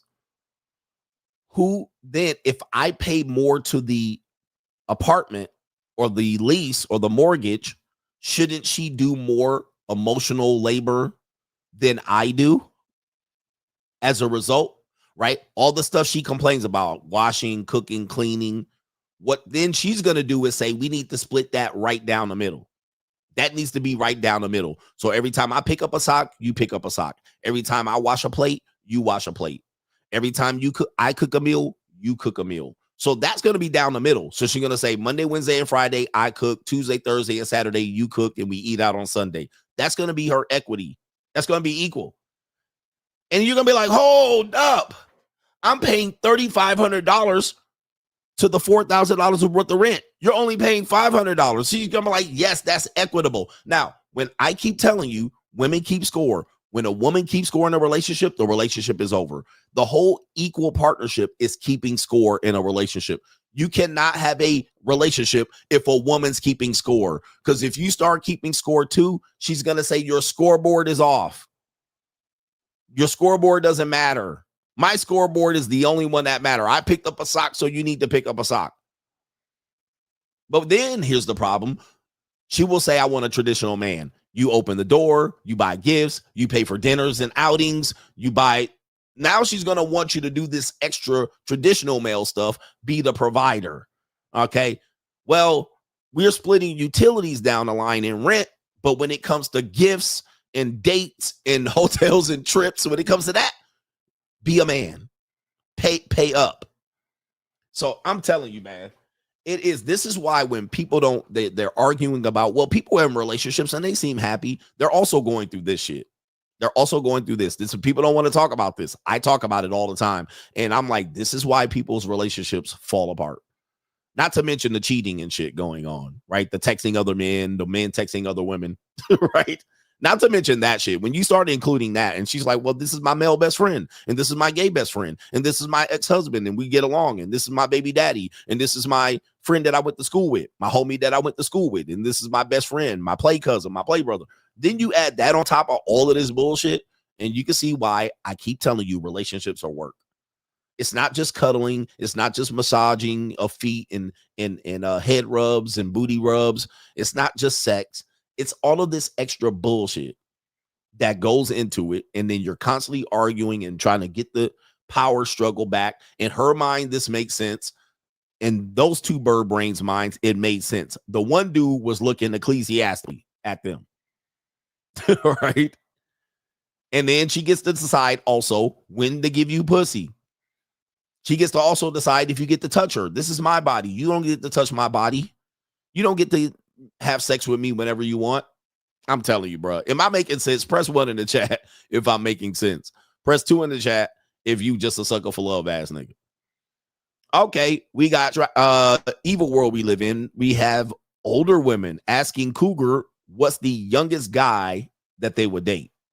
Asking Cougars what's the youngest guy they would date. Here we go. Youngest man you would date? 50. That I would date? Yeah. Or that I would sleep with? Oh, 25? It's none of your business. 28 is what I have slept with. Yeah. No, just a quick question. Go younger. Would I go younger? 45? Not a hope. My mother. She beautiful, guy. 40? Maybe 35? 27? What's the youngest? All right, what all of these look at all these metaphiles. Listen to these metaphiles. Now, if these women, and all of these women are like 45 and up, 45, 50, 55, some 60 and up. They're sleeping with 25, 27, 35-year-old men. All right. One woman said, you mean date or who I would fuck? Like, again, that's a big deal. Well, I wouldn't date a guy young, but I would let him hit. That's crazy out here. And some of these women were too tea and crumpets. And what is the Duke shooter flags in the back? On your date. 50. 50. All right. And she's in her 60s for sure. That I would date? Yeah. Or that I would sleep with? Yep. There you go right there. That's the question. And this woman's in her 50s. All right. She's in her early 50s that I would date or sleep with. You already know she's a hoe. Oh, 25? 20. Look at this. Look at this, bro. And let me tell you, man, 25-year-old niggas is going to come clap. She looking like Dolph Ziggler. She looking like Terry Bam Bam Gordy. All right. She looking like the nature boy, Buddy Rose. Talking about 25. And some 25-year-old niggas is going to stretch her out. All right. I'm telling you, dig deep in them goddamn no eggs having guts. All right. Dog the body hunter for sure. Greg the Hammer Valentine looking bitch. All right. Getting dug out because a pussy can get dug out. I'm telling you. It's none of your business. All right. Ooh. All right. Ugh, look at them teacher arms out here, bruh. That's none of your business. You know she be getting nutted on her face. Let's continue. 28 is what I 28. 28. She's in her 50s. 28. But I'm a metaphile. Okay. I have slept with. Yeah. No, just Don't want no parts of that because she knows she be having them YNs be out there. Whoopi Goldberg did not want no parts of that because them YNs be digging her out too. I go younger. Would I go younger? 45? No. 45. Look at it. Is this Sweden? They ain't got no lips. This is the UK out there. I hope. My mother. She beautiful. 40? Maybe 35. Maybe 35. And she's in her 50s too. All right. She's in her 50s too. 35, 40. 27. 27. All right. You done a date 27 years old. All right. 27. All right, but I'm a metaphile. Yeah. What's the youngest man you're? All right. These. All right. Hey man, pussy ain't got no heart, man. All right, pussy ain't got no age limit to it. I mean, they do on if you're a man. All right, it's the evil world we live in. We have, we got to play these videos. We have two sisters that she can't resist her. Red beans and rice didn't miss her. Two sisters, one named Golden Brooks and another one named Jill Marie Jones. Golden Brooks and Jill Marie Jones. Tell me what you think of these sisters right there. You go, sister girl. You go, black don't crack, sister girls. Right? Since black don't crack, you just have longer relationships that just, people hold out on relationships until the bitter end. Now, you can tell there's a little Sogmeister activity going on here. I would say these women are probably in their 40s. All right, Jill Marie Jones. I don't know what these women are famous for either, though. They're actresses. That doesn't surprise. She's 50. Okay, so Jill Marie Jones is 50. That is the woman that I believe is in the white shirt. Okay, damn. So she's my age. Golden Brooks. Let's see what her age is. She's an actress as well. And she's 54. Holy shit. Okay, so wow. Okay, they're way older than I thought. 54 and 50. These two women say we are taking boyfriend applications. Brothers. Boyfriend applications. I'm telling you, man, boy, it is an evil world we live in. Let's hear them out. Oh, I love tall. I'm like 6'2" and up. I like a handyman. I like a man who is. I love a man that has at least a callus. On like callus. That makes me feel like when I shake your hand, I'm searching for a callus. If you've got some nuts and not those kind of nuts, we can get with it. I like a man who can cook. I like a man who'll put a towel over the shoulder and chop up some garlic and open up a little Pinot and. Emotional intelligence. Definitely. And also, too, I don't believe that I can't be your entire world. Yeah. You know what I mean? Wow. I love social, independence. I told you. Brothers, I hate being right, man. I hate being right. What did I tell you? These women want you, elf nigga on the shelf, and then she wants to be independent. Meaning she wants to still hoe out here. She wants to still keep her male friends. She doesn't want you to interfere with that. She wants to go to brunch with the girls, go on girls trips to Jamaica and get fucked. I told you, women want a traditional guy, but her to be independent, free from you controlling her. She also wants you to have calluses and be a blue collar nigga, but also throw a towel over the shoulder and cook for her. Be monogamous on your end and she be a hoe on her end. Guys, I'm telling you, stop giving them this. Y'all, this is crazy. And they're like, this is the BET nigga. Be out there working like a slave, come home, cook salmon and quinoa for her, and she just sitting there and she can open up a Moscato and he chopping motherfucking garlic. And what's she doing? Texting other niggas? Like what? Coming in from her social event, sucking dick in the bathroom at will and coming home to you cooking and cleaning. What in the world is going on, man? I'm telling you, their mindset is absolutely insane. This is why I tell you, man, just lease them. Just lease them. It's going to be cheaper in the end. You're going to fuck them 1, 2, or 3 times, sometimes more. Pay the price. pay your fee and dismiss these bitches properly. It's gonna be the cheapest, easiest way. You're gonna skip the fucking line. They're gonna come over here and cock their legs open. That's what you want to do anyway. You gonna not even cook one meal. You ain't even shook one hand. You just want to dig them out, lease and release.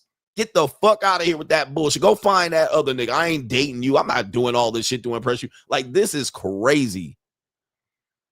This is insane. And at 54 to still be a chicken head out here thinking that man almighty. Somebody said in the comment section, rest in peace to Kevin Samuels. Facts. All right. I mean, come on, man. We cannot still be out here with 54-year-old women thinking this is possible. And then she said 6'2". Oh my God. So you want this in a 6'2" man. Why would he go for you? I mean, he'll fuck you, but why would he go for you in a relationship? I can go and chat. You can go and chat, but I'll look at you like, baby, I know you're still there. All right, I bruh, did you hear that? Elf on the shelf. She's gonna put you on the mantle, and she's gonna be a butterfly, chatting. And looking over, I still see you over there. I know you. Don't worry about me. I'm not going to suck his dick. I might get his phone number and fuck him later, but I see you over there on the goddamn show. Ugh. I mean, they keep proving me right. And they say it in the way I say it, I sound crazy, right? But listen to what she's saying. That's exactly what she's saying. But you're monogamous to her. You're faithful. She's spending up your money. You tricking on her. And then she's going to suck your dick 6 days a month. Yeah. All right. So anybody here, man, are you late to the show? Just say you're late to class. Long ass paragraph ass nigga on some shit that I uncovered five times already, even in today's show. Wow. This is insanity to be at 54 and 50 like this. Good Lord. You know what I mean? Definitely have your own life going on. Yeah. Like, it can't be your whole universe. Have your own life going on. Can't be your whole universe. Bro, just rent these bitches, man. So they want you to be monogamous and faithful. And she's just going to just check in on your motherfucking ass. Oh, I ain't going to be your whole life. Okay, just be a hooker then. And I'm going to get the 20-year-old version of this one. 20-year-old. All right, yeah, these are whores, man. Somebody said MK Ultra sex kitten programming too. All right. These women are industry whores. I mean, it is what it is. And that's allegedly. This is what the modern women wants. Guys, it's not just these women. All women want exactly what they're telling you. They want to be independent. They don't want your life to revolve around them. They want to be able to leave and go what they want to do, what they want to do, and not have you answer questions. All right, man almighty. They keep proving me right. Because no one should ever be somebody's world, but they should enhance your world, make it brighter. Okay, so you can't be her whole world, but you got to enhance their world. Goodness gracious. Meaning enhance my world, inadvertently raise my marketplace value. All right, be there when I need you, but when you need me, nope, nah. All right, you asking too much of me. All right, I ain't gonna be there. I'm not gonna be here for all that shit. You asking way too much of me. By the way, Van Glorious, where the ladies at?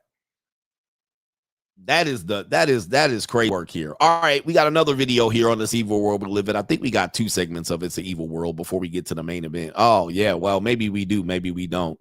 We got a lot of videos here, and then we'll do the super chats after this last video, this next video, and then we'll come back to the show. This woman's gonna read a situation of a woman that said she got discovered cheating on her boyfriend. And it says, I found my girlfriend of 8 years cheating tape. All right. So he's in a relationship with a woman and he found out that she cheated on her previous boyfriend and he found the tape. Let's see what happens. All right. Let's see what happens when she discovers he found the cheating tape of his current girlfriend. I found my girlfriend of 8 years cheating tape. Her family, close friends, and cybercrime police are involved. I'm numb. I simply told them they needed to come and that their daughter is suffering a mental breakdown. I say nothing more than just telling them that they needed to see us and that what was happening needed to be face to face to explain. I shut my phone off, go back to the kitchen, and think about what the hell just happened. Her parents rush to our apartment demanding what the F happened. I don't tell them about Jamie's infidelity, but just say that she needed mental help. She's on the bed acting comatose, but otherwise okay. They couldn't bring her out of it, and eventually I had to explain. I didn't want to do it without Jamie being able to explain herself. I showed them the video, and they're heartbroken. Told them we had an argument. I didn't hurt her, but she probably couldn't handle the stress and broke down. They decided to bring Jamie to her university's mental health clinic. I decided not to go with them. The next day, Jamie eventually wakes up. She's stable and responsive. There, she says the video was not consented. Her family decided to report this to cybercrime police.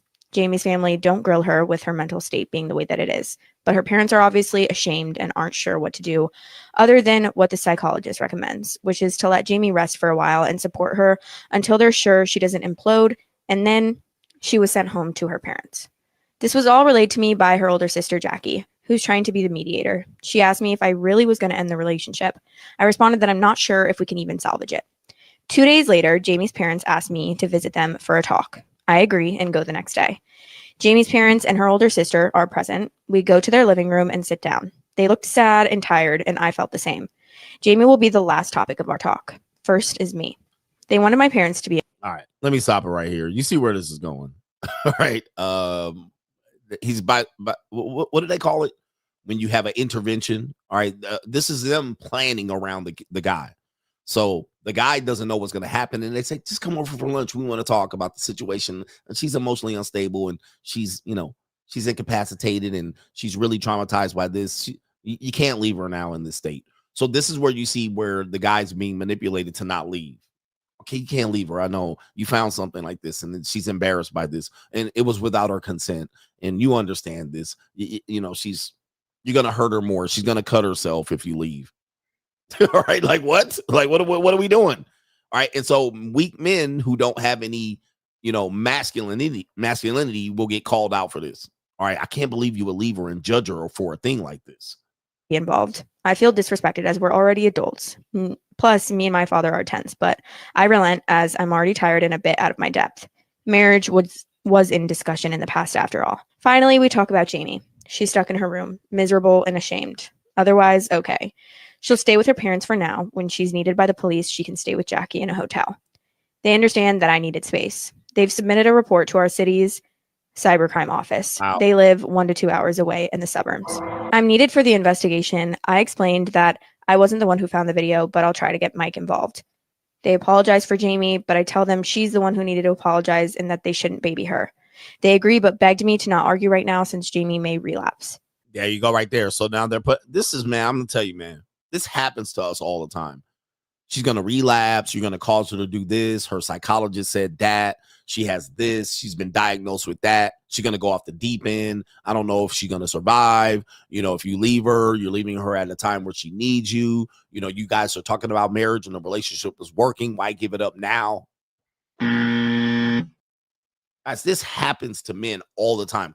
Complete apex predator manipulation. And he's like, yeah, we were talking about marriage, but I can't deal with it after this. Well, come on. I mean, think about her. Think about your future together. And then people gang up on you. The community, the church, the social pressure, the family, the siblings, everybody gangs up, knowing they daughter is a whore. Just say, let's call it what it is. The daughter was a whore. She was a bad human being. She's playing the victim. She's embarrassed. I mean, I would be embarrassed too. And now they're manipulating you. This is sick. And now she's a victim reporting it to cybercrime. Okay, now she's a false alligator on top of that. They explain her psychologist's assessment. Spontaneous nervous breakdown, no history of mental illness.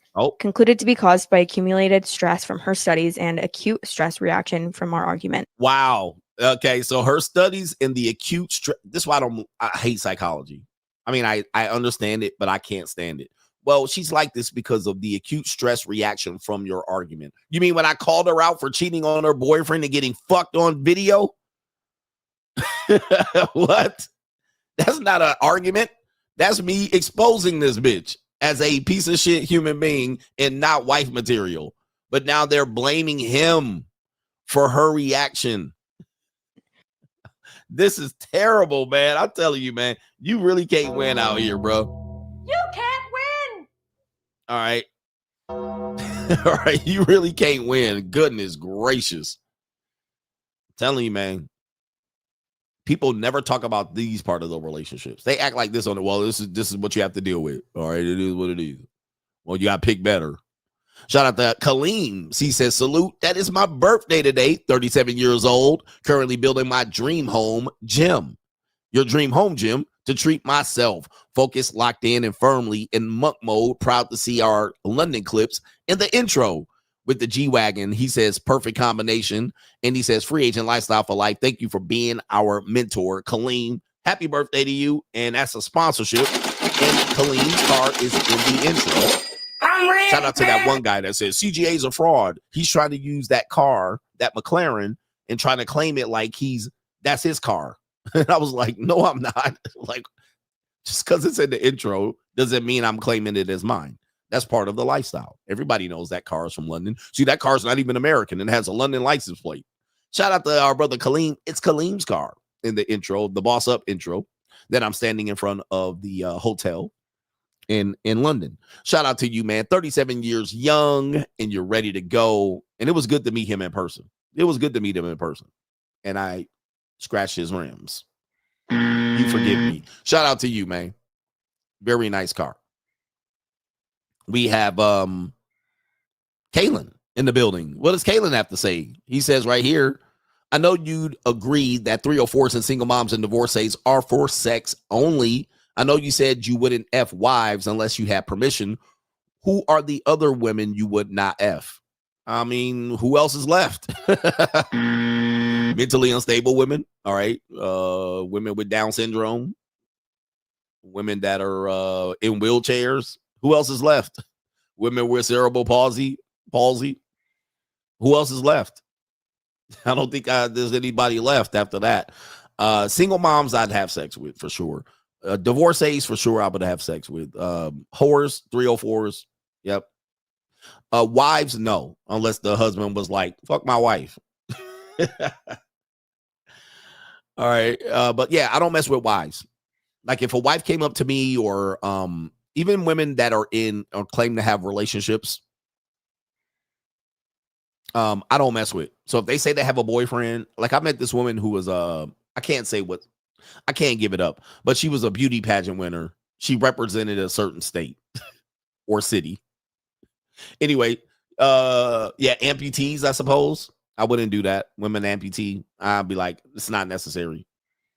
But the point was I was gonna say, well, she was a beauty pageant winner, and this was one of those cold approach situations where people say it was a cold approach. And basically we were in the same area. We were chilling together. You know, we kind of gave each other a broad look, and I went over there to talk to her, pulled up, and she was super duper nice, right? She was super nice, and she was talkative, and she was being complimentary to me. I was being complimentary to her. And I was like, yeah, I ain't going to give up on this beauty pageant winner ass bitch. All right. So I went up and talked to her, and she was cool as the other side of the pillow.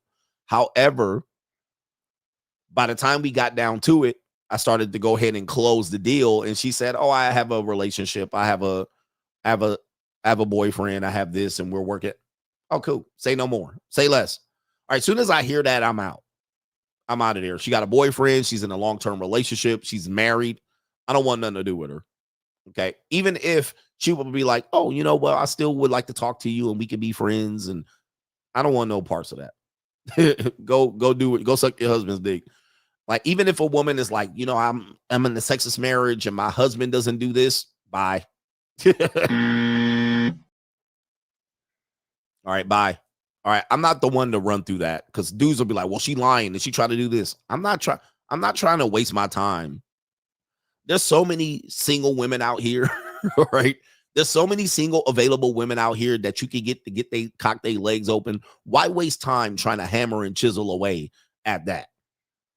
All right. I don't have any time for that shit. Now, if she said my husband don't mind, all right, and then I get the green light from him, that's a whole nother story. But I don't waste my time on that type of stuff. As soon as she said, well, I got a boyfriend, next. All right, nice, have a nice life. But dudes think that that's a green light. Dudes are the easiest women to fuck. All right, but here's the deal. That may be true. But here's the deal with that. There's so much bullshit that comes with that. Do you really want that when there's so many single women out here? Do you really want to pick up that baggage? Do you really want to deal with that bullshit and the fallout? I don't. I mean, there's just too much bullshit. It's not free. There's bullshit that comes with that. First of all, she's got to go get away from her boyfriend, like, which is going to be now you got to get her to sneak and you trying to pick it up. This is too much bullshit that comes from that. Then after down the line, if he finds out, there's just way too much shit that you have to worry about. I don't like that type of energy in my life. I don't like that type of karma. And I don't appreciate shit like that at all. Like, there's just too many single women out here. There's too many 304s. There's too many JUCOs for that. All right. To deal with that bullshit. Yeah. That death by sim. So it could be an easy get if you get them drunk enough. And now you get, yeah. Now she's got to lie and say she slept over at her friend's house. She shows back up at 9 a.m. and her husband's like, where are you? Or her boyfriend is like, where are you? Blowing her phone up. Right. She's sharing her location. She don't tell you that. Her boyfriend got her location. Now he's showing up at your crib. This is just too much. Right? It's too much. You got, there's better shit to worry about with women than dealing with that. Anyway, shout out to our brother Blue Baggins says, CGA, you are being way too hard on Jamie. All she did was get banged on video. Surely the church and the ecclesiastical marriages can fix that. Maybe I am being too hard on Jamie. All right, I am. All right, 100%. I have morals. I have rules and regulations. I do. Shout out to our brother here. No government name says Andrew put a video from yesterday. Andrew put a video from Rolo Stream where he was talking up marriage. It's funny that his own mods were making comments like, I have been married and I'm not doing it again. He says he ended up taking the video down because his own audience was against marriage. And it looks like you added some additional context to that particular text, but ran out of characters. 100%. And people do have to realize that Andrew Wilson's audience was primarily built up through that whatever podcast, which is going to be conflicting. They like what he does in his debates. They like what he does to talk about feminism. They like what he does when he talks to OnlyFans girls. They like that. They like that.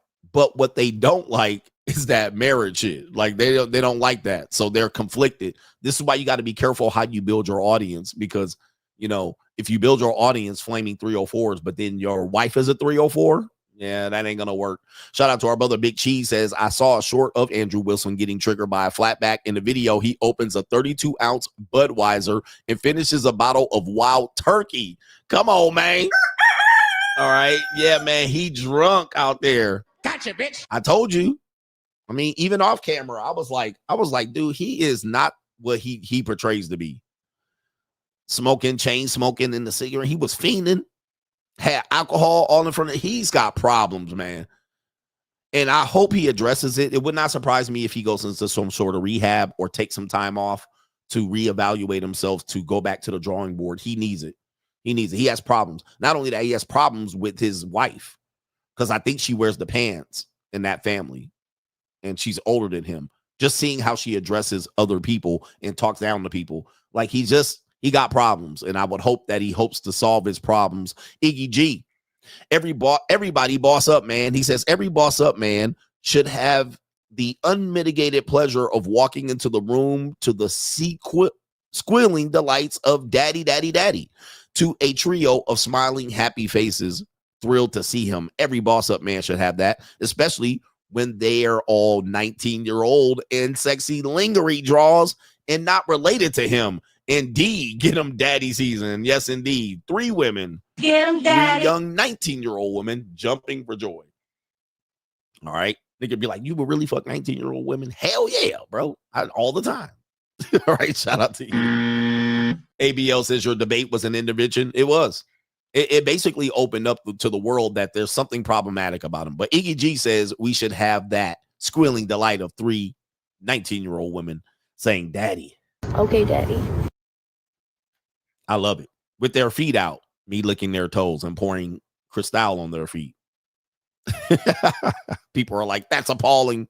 They're children. You're a pedophile. Key himself says, my cousin is dating a former JUCO of mine. I haven't seen her since 2017. Should I tell my cousin? He said, should I tell my cousin? Should I tell my cousin? He seems happy. Damn. I'm not happy. Okay, wow. That's called the spectrum, right? That's called the spectrum. So you're dealing with a woman in a certain way, then another guy deals with her in another way. Dame Dash says you should tell. Dame Dash says you should tell. And how do I know? Well, on Dame Dash used to manage a group called Original Flavors, and they had a skit on there in which he said, yeah, you know, if your wife is a hoe, you need to tell her. You can fuck your man's wife, but you need to tell him. All right. So, Dame Dash's advice. This is back in the day, right? This is before Jay-Z and Dame Dash. This is before Rockefeller Records. Dame Dash. He used to have, I think the group was called Original Flavors or something like that. But he was like, because your man shouldn't go home to no hoe every night. That was Dame Dash's advice on this skit on that album I used to listen to. That was the only thing I listened to on that album. All right. Is the group called Original Flavors? Let me see here. Let me see here. I'm going to pull it up so you can see what I'm talking about. Original Flavors. Dame Dash skit. All right, they may not have it on here. That goes way back. All right, yeah, it ain't coming up. But it's funny as fuck. But yes, he said, yeah, if your friend's wife wants to fuck you, you fuck that woman. All right, but you got to tell your homeboy, you got to tell your wife's friend, you got to tell your homeboy that your wife is a hoe because he shouldn't have to come home to no hoe every night. All right, anyway. That's funny, though. That's funny. Should you tell your friend that his girl used to be in these streets and he used to fuck? I don't know, man. The way these beta males are out here, that's Key himself, by the way, a longtime Coach Gang member. I don't know. The way men react, they're going to take it out on you. They're going to harm you. And it will trauma bond them together. It will trauma bond them together. So in my opinion, my final answer is I wouldn't tell. I guess we'll do a poll. All right, let me see here. Do you tell your cousin that you used to hit his new girlfriend? All right, do you tell? Or you let him? Let's see what the Coach Gang says right there. I don't think the men are gonna take it that well. So I don't know, man. This will be interesting. Somebody said show your cousin the tapes. Yes, I mean, I don't know. If he proposes to her, he gotta tell. If it's just a girlfriend, I don't know. Steven says, I eat in restaurants sometimes. Well, here, let me go back to this, Steven. What if he doesn't tell and she tells him? Like down the line. Yeah. You could probably wish you should have told. So let's say you don't say nothing. But then 3 years down the line after they married and have a kid, she might let it slip out that she did that. I didn't want to tell you, but. And then she tells him, and then she comes back to you. He comes back to you and say, you didn't tell me? Yeah, that's an interesting one right there. So 70% right now said, go ahead and tell. Yeah, either way, you got to fight. Steven says, I eat in restaurants sometimes. There isn't anyone there under 40 years old unless they're with their parents or working their shift. All of the customers are 40 and up, mostly Gen X and boomers, a.k.a. people are out here broke.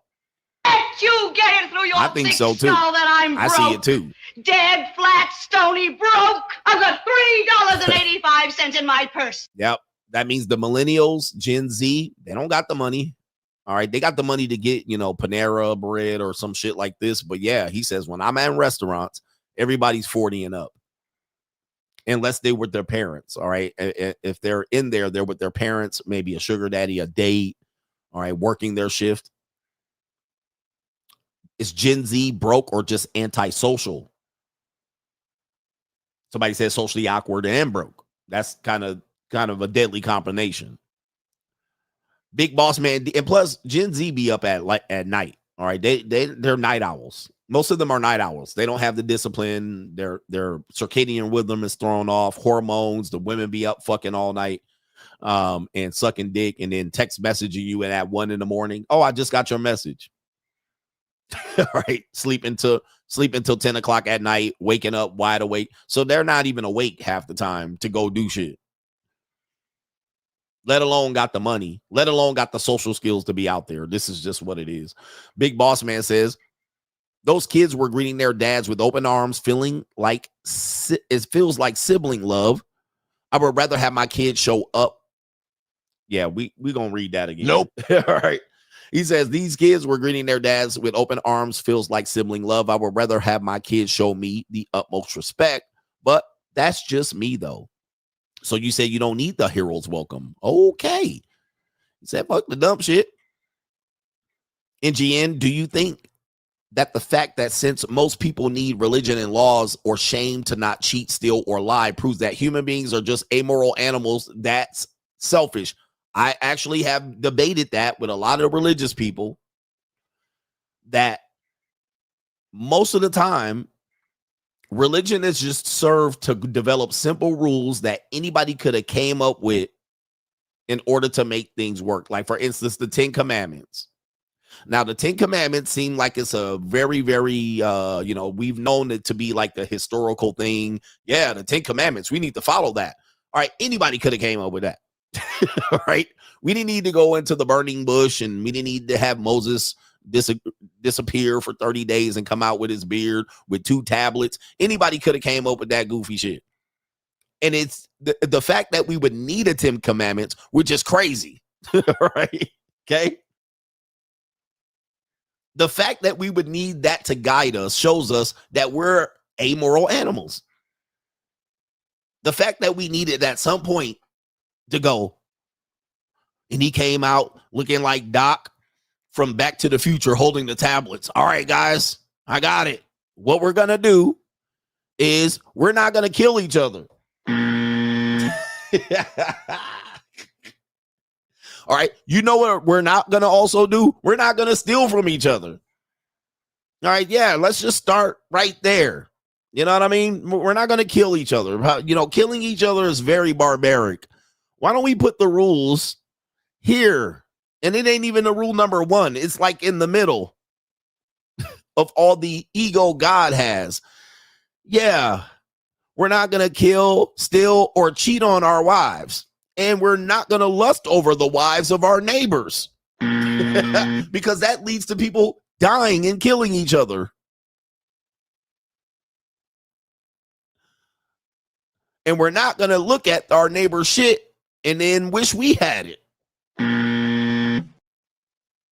All the other stuff is the wrath of God, not using the Lord's name in vain, not putting another God in front of the other God, not using, make unto thee these any graven images, honor thy father and mother, simple shit, protect the Sabbath.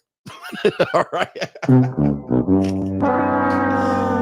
This is how amoral and barbaric people are, that they have to be guided by these 10 rules. Like, these were the ones. Before this, we were unclipped heathens. We were unkipped heathens. We didn't know if we were coming or going. All right. Apparently, because what year did these come out? Right? What year did these rules come out? What were we doing before these rules came out? Yeah, they were Neanderthals. Apparently, these definitely are Caucasian rules. All right, look at the black people distancing themselves. All right, these are white people rules. All right, the white people needed these rules. All right, they needed to know how to wash their back too, apparently. Oh man. Anyway, the 10 Commandments. That's a funny chat. Because I often think about that. I was like, damn, are we this fucking stupid? All right, that we had to have these rules. All right, don't cheat on your wife. And don't covet her either. Don't look at your neighbor wife. Don't bear false witness against thy neighbor. Don't lie against your neighbor. What? No false allegations. And who are my neighbors? All right, come on, bro. Is this the next door neighbor or anybody in the street, the community? How far are we going? This is everybody or what? Don't cover thy neighbor's wives and goods. They're wives. They got a nice wife. Do not be over there lustful eyeing their eyeball, recklessly eyeballing, eye-graping their wives. Damn, look at his wife. He's got a trophy wife. Oh, damn, that's one of the commandments. What am I thinking? All right, anyway. All right. How far are neighbors' wives? Is it next door neighbor or is it the neighbor down the street? Do they count? And you got to realize this was written for people in a neighborhood with 3,000 people. 3,000. All right. This is like a little cluster community of 3,000 people, maybe at best 10,000 people. No more than 30,000. No more than 30,000. I can't tell you the exact population of people, but this was for a small fucking community. This wasn't for New York City. This wasn't like this was Los Angeles and he came on the top of the mountain and was like, yeah, all right, all the 6 million people that live in Los Angeles. This is like a small village. All right, for real. You guys got to put things in perspective sometimes. You know, perspective matters. He said, let me see here. You got perspective matters. This apparently is, let me just show you this. Let me show you this. And this will give you perspective right here. This is the actual Sodom and Gomorrah, right? Like, we hear about Sodom and Gomorrah in the Bible, and we're like, damn, them motherfuckers used to be probably was the size of San Francisco, fucking each other like crazy, right?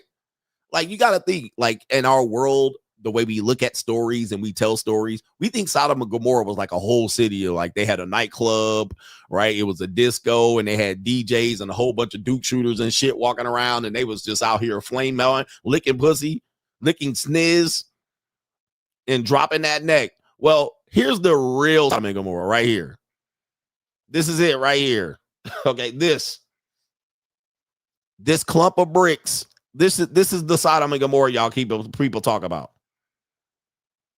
It's not Houston, nigga. It's not the whole city. It's this right here. It's this hill where they was fucking Lily Lint licking and Duke shooting. It was like 42 people, 200 max. Okay, it wasn't like a whole city where niggas drove and horse and carriage and buggies and horses and rode around. Fucking, it was a mountain. That's it. He said that's what left of it. It wasn't probably much of it to begin with.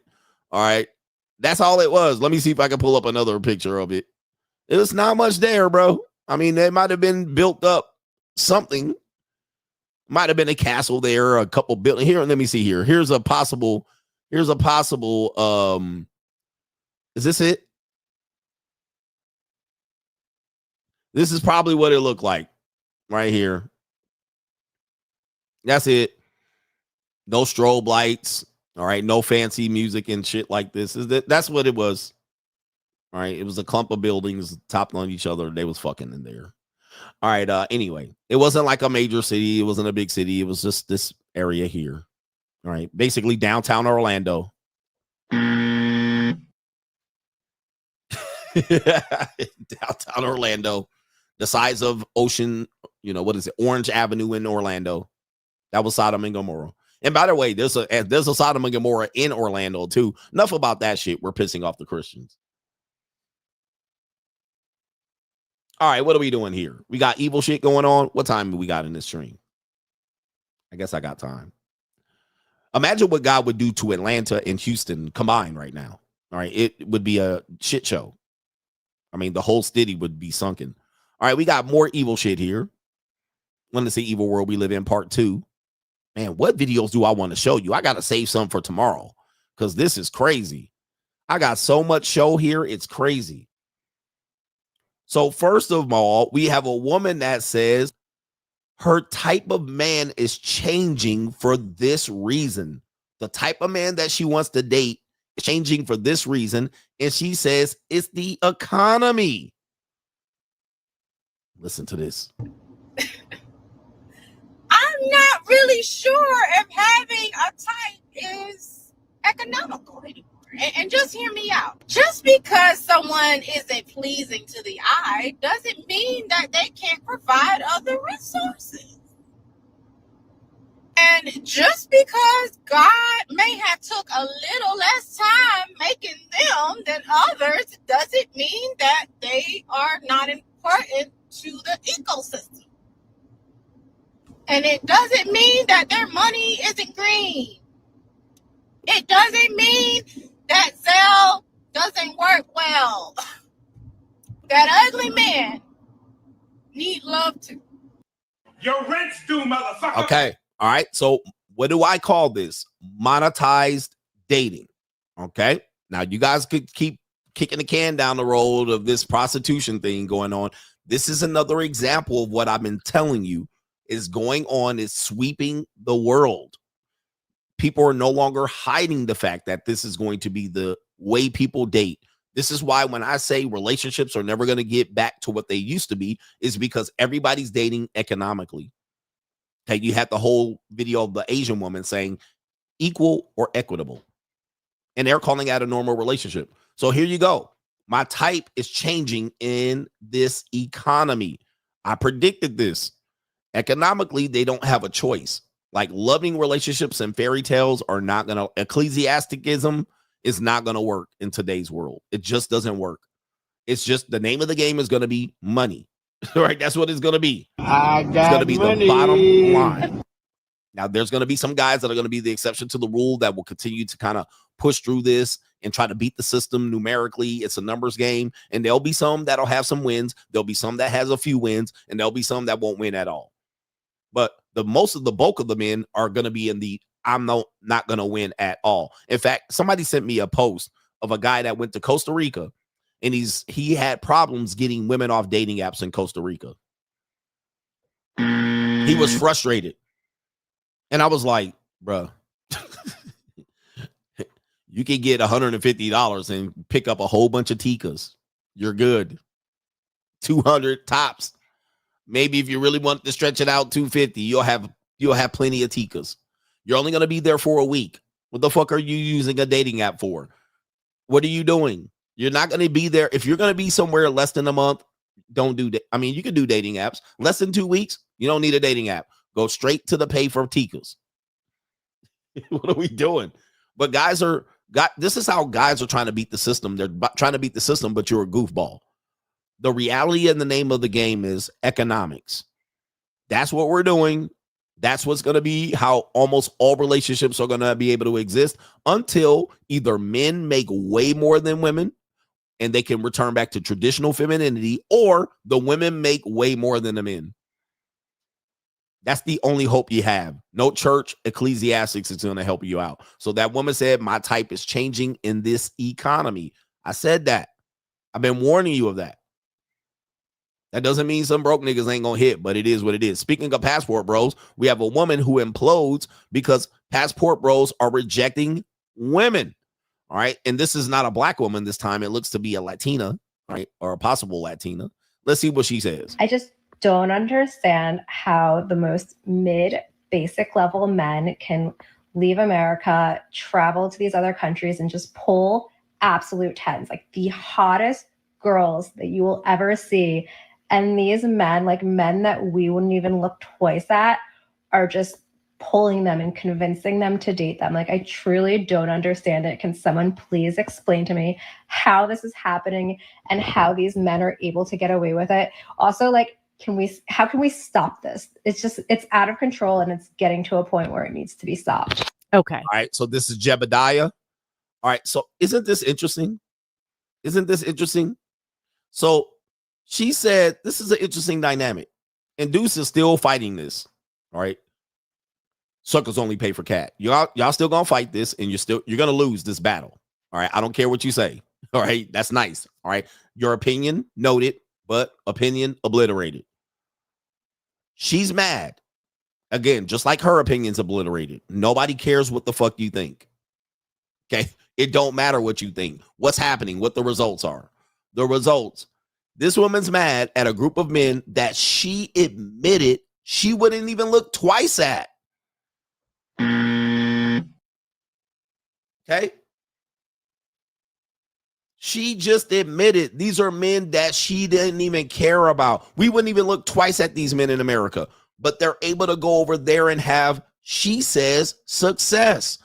10s, 18-year-old women, 19-year-old women, 21-year-old women, women in their prime. She didn't say they were dating ugly bitches over there.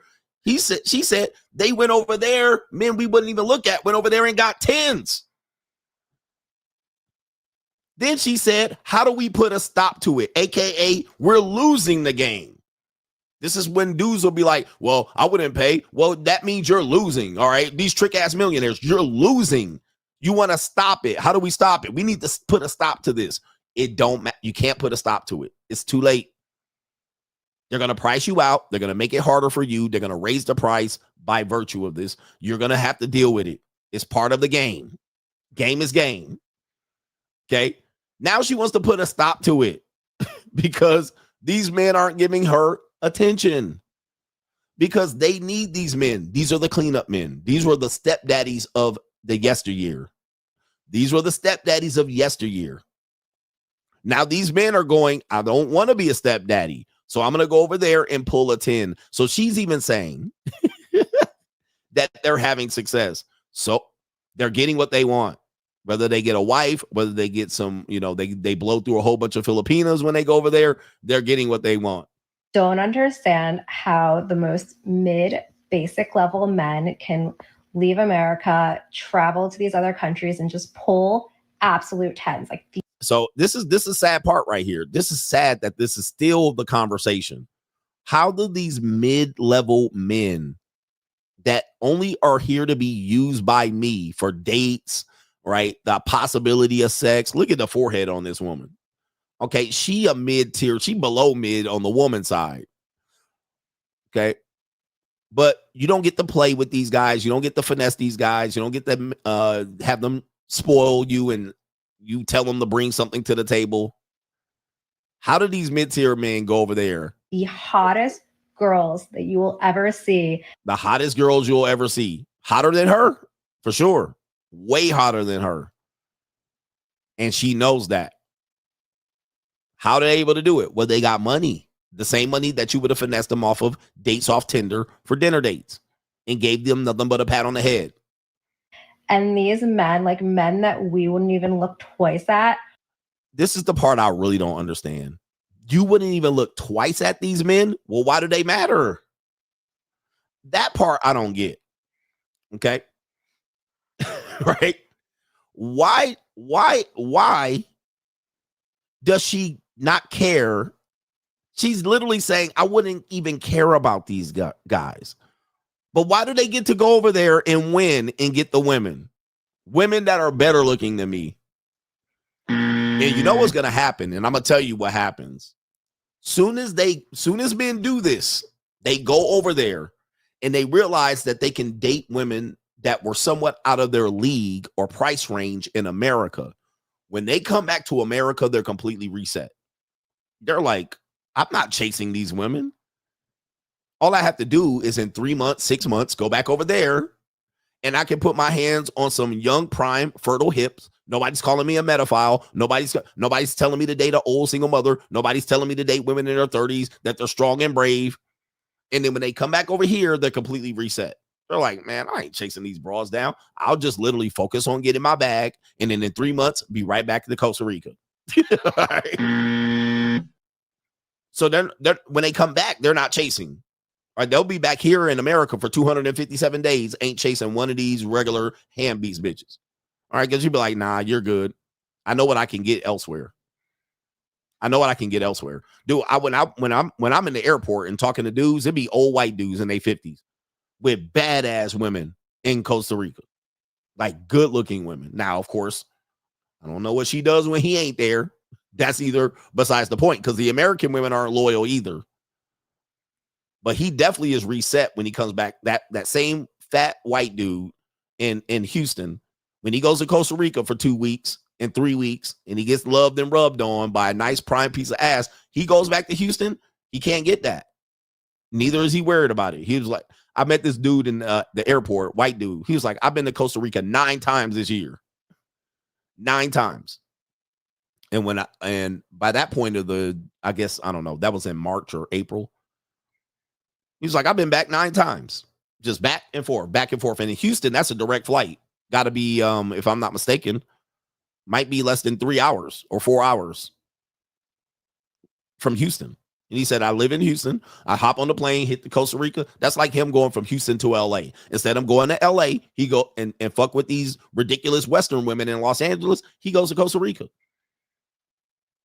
All right. So, and he have her lined up. All right. But here's the sad part about it. This woman's like, why do they get to do that? We need to put a stop to it. Are just pulling them and convincing them to date them. Like, I truly don't understand it. Can someone please explain to me how this is happening and how these men are able to get away with it? Also, like, how can we stop this? That is crazy. How can we stop this? Why do you want to stop it? That's like stopping the monetized dating marketplace. That's like, we need to stop CGA. Why? Why are we stopping it? Well, because it messes up their grind. It messes up the broke niggas grind. It messes up the grind for the women, the mid-tier women, the single mothers, the men that need cleanup men, the men that need men to pay for dates while they fuck broke niggas. All right. And now we need to put a stop to it. That is sad news. And that's evil. All right. It's evil. Gotta get my bag and run. All right. Can't stop dudes from boarding the plane. Can't stop dudes from paying for some punani. Can't stop it. So you better just get used to it. You better learn to love it. How about this? We have a woman that says her name is Suni Lee. Who remembers Suni Lee? She was a gold medalist.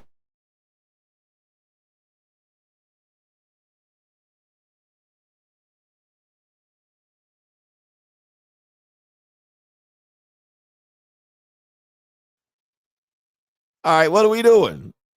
Damn, not even. Hold up. This is crazy. What happened? I'm still here. Where did my camera go? Let me see. Let me check my camera. All right, hold on for it. Now I got to talk like this. Is my camera on? Or what are we doing? Am I back? All right, I can't see that I'm back. What are we doing here? This is incredible. All right, let's see here. Can you see me? I can't see you. I'm blurry. Oh, I'm back, but I'm blurry. Okay, this is a damn shame. Hold on for a second. Let me see if I can fix it. All right, my computer's been giving me problems today.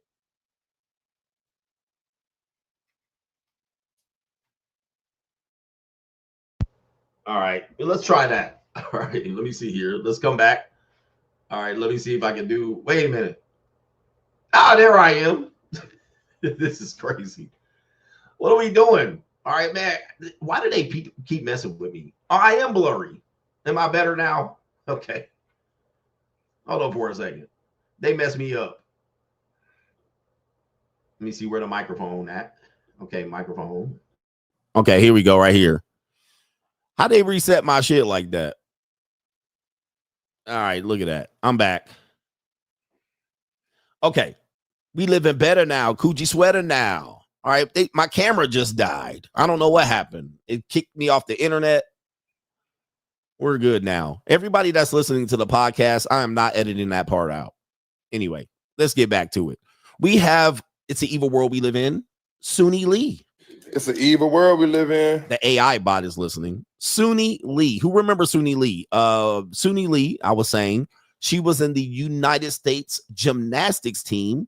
And she rose to prominence and fame during not the previous Olympic, this last Olympics, but she rose to prominence and fame by being the gold medalist, I believe, in the individuals Olympics, right? Because the one young lady, she was the GOAT. She got the spinzy. She had to fake an injury so the U.S. team could win the gold or silver or something like that. This is Suni Lee. All right, nice little ling right there. What kind of fuck you give me? Yeah, I like that. Yeah, Simone Biles was her name. She quit on the team. Well, she didn't technically quit. She quit, but she knew she wasn't going to do well, so she had to place, and she faked the injury. She said, I was getting the spinsies, all right, or whatever she said, the floaties. Anyway, that's Suni Lee right there. Nice piece of ling calico. I like it. All right, anyway. Let's give you the scoop of what happened was. All right, so Suni Lee has come out and on a podcast. We don't have the audio clip of the podcast, but she has come out on the podcast and said this about her dating prospects. Suni Lee speaks on her type. She says, I need you to be able to take care of me and all of my friends. Oh, my goodness. What kind of fuck you give me? All right, she is, wow, what? American people, 8 kind of fuck. Okay. Love fuck. What the hell? Fuck, sex only fuck. Breakup fuck. Makeup fuck. Drunk fuck. Body fuck. Pity fuck. All right, she says, in a hot podcast interview, Suni Lee said she typically goes for athletes and values men who are funny, caring, and emotionally intelligent. Quote, I feel like my type is athletes. That's what she said. I like a very emotionally intelligent guy. All right. So she wants to be with athletes. We already know. All right. She in these athlete streets out here over on Raya. In these streets. And it doesn't, it makes sense being an Olympic athlete. She probably wants to mate with athletes. She's probably already mated with many and copulated with many athletes. And she wants to produce high tier men, high value men that are related, that have good athletic genes. Then she says, I like a funny guy or someone who's very caring, not just about me, but also about the people around me. Like if we're going out and you're only worried about me, I'm going to be mad because I need you to be able to take care of me and all of my friends. Somebody said Derek Booker hit. Devin Booker hit. Yeah, she been already probably knocked out of the box. She dated Kevin Durant. Yeah, I mean, this is probably not a surprise. I mean, all them niggas probably got right into the DMs. Okay, real quick. But my gosh, I need you to, she says right here, if we go out and you're only worried about me, I'm going to be mad because I need you to be able to take care of me and all of my friends. Man, what the hell, bro? That is insane level of woo. Man, fuck all you hoes. Whoa. Fuck you and your mammy and your granny too. What's going on? Why my camera bugging? All right, damn, we got camera problems today. What's going on? All right, this is incredible. I'm gonna have to fix that camera. Let me see if we can do this. Hold on for a second. Now my camera's not back. Oh my goodness, this is crazy. Okay. Here's the problem with this. This is what happens when you mess with Americanized linglings. All right. This is what happens when you Americanized linglings, aka condescending linglings. All right. You will get this result. You're gonna get this result. Somebody said the camera's blurry again. Okay. When you mess with, again, I made this point before that when you're messing with people other than in America, American people run in black and white and everything else is whatever, they're foreigners. So when you're messing with someone that you think is highly valuable, you're like, Suni Lee, she's fine. She's gorgeous. Well, she is gorgeous. But compared to what you can find going over to her homeland, she basic. All right, she basic. Okay. Now, she's good looking. She a baddie. And I know she gassed up and she's an Olympic star. She ain't ugly. But go over to where she's from. I believe she's Hmong. Believe that's her background. Go where she at, and that's normal. That's normal. But what happens is because we don't, and we mess with the few Hmong people that are here, all right, we're like, oh, she a baddie. She 100%. But she basic in every area of Asia. Okay. Same thing as Brazilian women. All right. I remember before I went to Brazil. When I went to Brazil, let me pull this off. All right. Goodness gracious. When I went to Brazil, the month before I went to Brazil, I messed with a Brazilian woman in Salt Lake City. And she was a beautiful woman. She was a JUCO. I went skiing down in damn, where the fuck did I go? Park City. So I went and I showed you that. I went skiing in Park City, and one of the women that I was with there was a JUCO, and she was a nanny, and she was originally from Brazil. And so we had a good time together, and we hung out. And I told her, I was like, oh, next month I'm going to Brazil. And she was like, there's some beautiful fucking women in Brazil. And she was beautiful. Like, she was a good looking woman. And I was like you? She was like, no, 10 times better than me. Now, of course, when I went to Brazil, it was true. Like, she doesn't even register. Like, if I think about the women I saw in Brazil versus the woman I was with in Salt Lake City, which she was good looking, they were way better than her once I touched down in Brazil. And this is what I'm saying. The point what I'm making is that when we're looking at people that look like Suni Lee, she's gorgeous to us because she's amongst a small group of people that we know from her native area. However, if you take a greater lens and get experience, you'll realize you're simping over something that is regular stock factory issued and basic. All right. Basic delivery right there. If you go right there to her neighborhood, all right, where she's not going to say, take care of my whole family. You might have to, but it's going to cost you $15 a month or a week, $15 a week, $15 a week. So instead of taking care of all of her goofy ass friends, tricking on them with whatever it is, not getting access to all of her friends, do I get the fuck all your friends too? No, I don't get the fuck all your friends. So why am I taking care of her? Why am I taking care of all your friends when you want to go out? This is kind of where things are ending and landing in these conversations. This is why when men say you do have more options than this, you have more options. And we tell you leverage and damn, my camera gone. All right. You do have leverage and options. Struggle streaming today. Okay. So get your bag up, boss up, leverage and options is the game. And this is my comment. They really talk their way into being hated. Right? They really do talk their way into being hated. Like, it's bad.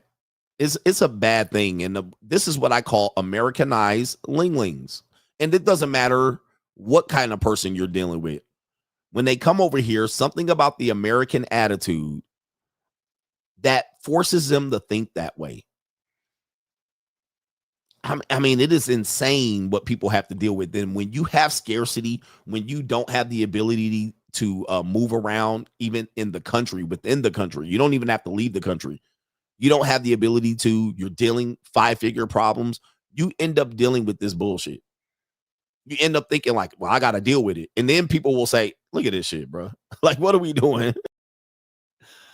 All right. You end up saying like, dudes will end up saying, well, you know, I'm a better guy because I stay here and I get bitches that I deal with. And I have to learn how to overcome this. Let me just tell you, man.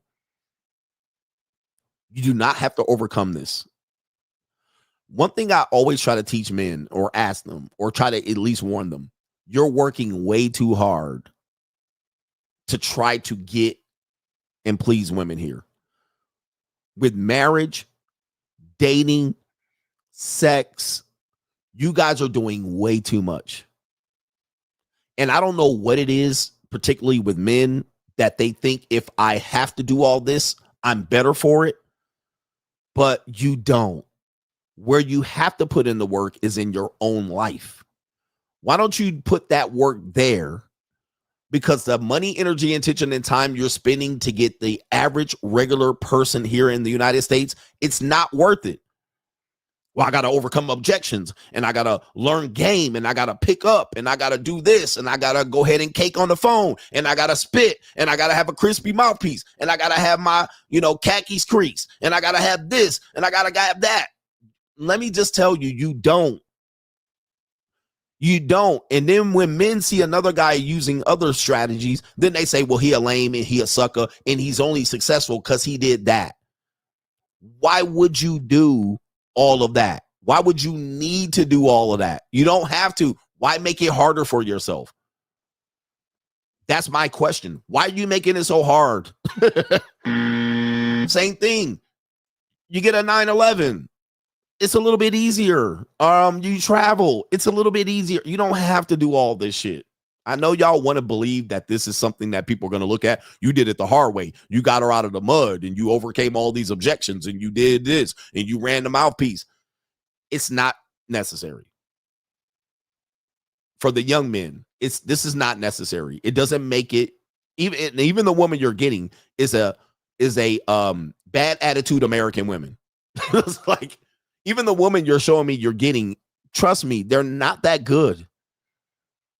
It's just a piece of pussy, which is good.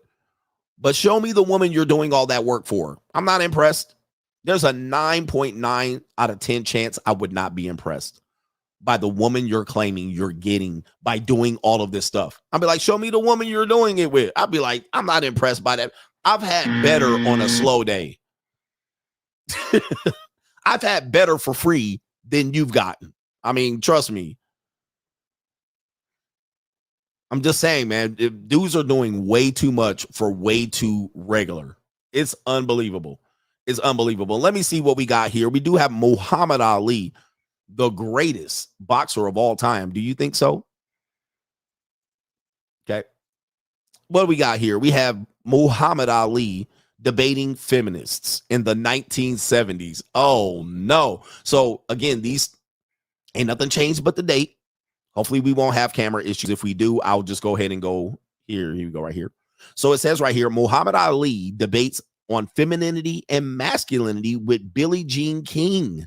All right, let's see how Muhammad Ali does debating feminists. All right. Does he have a better chance ecclesiastically getting women to cooperate, being that he is the champ, the greatest of all time, and he's a Muslim? Okay, let's look at this clip. This should be very telling here. Let me see how much speed do I have on this one. We'll go to 1.25. On the stage, Billie Jean King, for people who don't know, she is the one that is pictured to the far right. She is the one who did the Battle of the Sexes tournament when she was in her 20s. It wasn't a tournament. It was an exhibition. She was in her 20s, and she played Bobby Riggs, who was damn near in his 50s, in a tennis match to prove that women can beat men. All right. So this was the earliest form of kind of feminist propaganda pushed among the people. Millions of people watched it. And because this 20-year-old tennis player, female tennis player, beat a damn near retired 50-year-old tennis player, it was like, oh, women can do it. All right. And Bobby Riggs wasn't trying to do nothing. He was there kind of like Logan Paul or what is that dude name? Paul. All right. The boxer. All right. It's kind of like he was a Logan Paul opponent. He was going there to take Jake Paul. Jake Paul. He was a Jake Paul opponent, right? Just go ahead and take the fall. All right. Fall on the sword. You know, we'll pay you off. All right. So Bobby Riggs was a Jake Paul boxer. Okay. Billie Jean King pictured there on the far right. She was the tennis player to promote, you know, we can do it and women can do it. She is a Lily Lentlicker too. All right. So people don't realize feminism. A lot of Lily Lentlickers were pushing their agenda through feminism. All right. But, and they convinced these birdhead broads over here, these birdhead broads that, yeah, us too. So with that being said, let's play some of this clip. You want to say Muhammad? What is that? I'm surprised at you, Muhammad. We were just talking about men and women rules and how men and women can complement each other and end all this fighting, and men and women have different strengths. And you just told me that. And all of a sudden... He has an image too. Let me ask you something. Is not strength the ability to be able to compliment someone, to be positive, to pat on the back, to be given, not hanging on to and showing dominance? I mean, those are all weaknesses, aren't they, Muhammad? Well, you don't have to show dominance if you know you're in control. You understand? I can't say a word. I'm sitting next to him. Now, what do we see here? All right, Muhammad Ali, the greatest boxer of all time, the champ, got cut off by these bitches. All right, that's crazy. He didn't even get 2 damn sentences in, and they cut that nigga off. Like, wow. Shout out. I shouldn't have said nigga when I'm talking about Muhammad. That's disrespectful. All right. Gotcha, bitch. Cut his ass off. So you think, man, you think women are bad now? These are the mothers and grandmamas of these women that you have to deal with. Ain't nothing new under the sun. Showing dominance. I mean, those are all weaknesses, aren't they, Muhammad? Well, you don't have to show dominance if you know you're in control. You understand? I can't say a word. I'm sitting next to him. Could I ask a question? Yes, Marcia. Do you feel that women should play this destructive femininity game, which is I didn't even finish answering the first question. Well, what he said was great, but he didn't even finish answering the first one, and the other woman jumps in. title of our book? Should they pretend to be frail and weak and say, "Oh, you big helpless man"? I'll be honest. Now, I think that everything that God created, anything valuable and worthwhile it's hard to attain, or even to see. Now, I think diamonds, you can't get diamonds too easy. You have to dig deep into God's earth, and you have to hunt, and you have to shape them and carve them. And when I take a diamond and I go to bed at night, if I have some precious, I almost can wake up. I know where it is, and I lay it down. Before man strikes all, America needs all bad. And everybody's talking about all type trouble. And to get that all, you have to go to other countries. You have to dig deep. Sometimes you miss, and sometimes you get it. Andrew Wilson would say he's speaking incoherently right now, but let's continue because they're lost. They're lost. Oh, a lot of times you go and you never Get to the point. Exactly. You're speaking incoherently. Get to the point. You see how they're treating him. And the point was, I wanted to show this clip, not for the context of the conversation. Look how they're treating him. This is important. This is the 1970s. This is the champ. This is probably the most well-known person in the world at this particular point. There's nobody known more around the world than Muhammad Ali at this point in time in history. Like Michael Jordan is not Michael Jordan yet. It's Muhammad Ali and Jesus at this point in time. And look how they talking to him. Look at like they disrespecting him, bro. You ain't got no chance in hell if this is how Muhammad Ali is motherfucking being treated at this point in time. Let's continue. Women, are you saying that women are like diamonds? I'm saying that my woman to me is more precious than gold, more precious than all, more precious than diamonds. But and I think she should be at home doing her snap job. out. But wouldn't she think about it, would she be less precious if she were out playing tennis with you? I'm not talking tennis players. We're gonna get personal. I'm talking about the ordinary man. I think that he would want his woman to be dressed in a way where when she bend over, the man can't see her underpants or something. That has nothing to do with it. You see, that's an important. Look at this. Look at Muhammad. He done. He like, these bitches is crazy. Because, you know, they're not under Nation of Islam programming. They're not under Muhammad programming. So these are feminists. And look at him. He done threw in the towel, bruh. But you think y'all gonna change these women with y'all podcasts, huh? Y'all think y'all gonna tame these women with your podcast? He like, man, ain't no talking to these hoes. Yeah, ain't no talking to them. He like, where's the Sharia law? He want to knock these bitches out, but he can't. And look, they laughing and sniggling at him. They're literally pestering him. They're nagging him. They're literally just manipulating and gaslighting him. They're basically taking what he's saying and straw man arguing everything and playing in his face. And he cooked. Look at this picture. Just freeze frame this shit. This is what you look like trying to change women in 2025, literally 50 years later. Okay. And yes, the white women are just as these aren't even black women. Imagine if this was black women. All right. The white women and the U's are in his face playing with him. Brothers, you got no chance, man. Accept them for who they are, brothers. It doesn't matter. You see, white fellas. Right off. It's not the clothes. It's not like it. You just jump up. The point is not the way you're dressed. It's now you're like, I'm gonna whoop y'all asses, bitch. All right. I'm not gonna play the whole clip, but now he's lost frame. He said, "You don't like it? Come get these hands." He said, "We gonna settle it physically, then, bitch. Y'all don't like what I'm saying? Fist up, knuckle up." He said, if all else fails, we're going to whoop your ass. All right, that's what he went to. Oh, my goodness, man, because he didn't lost it. You look how he's looking out to the audience, right, fellas? And she said, right off. Oh, my God.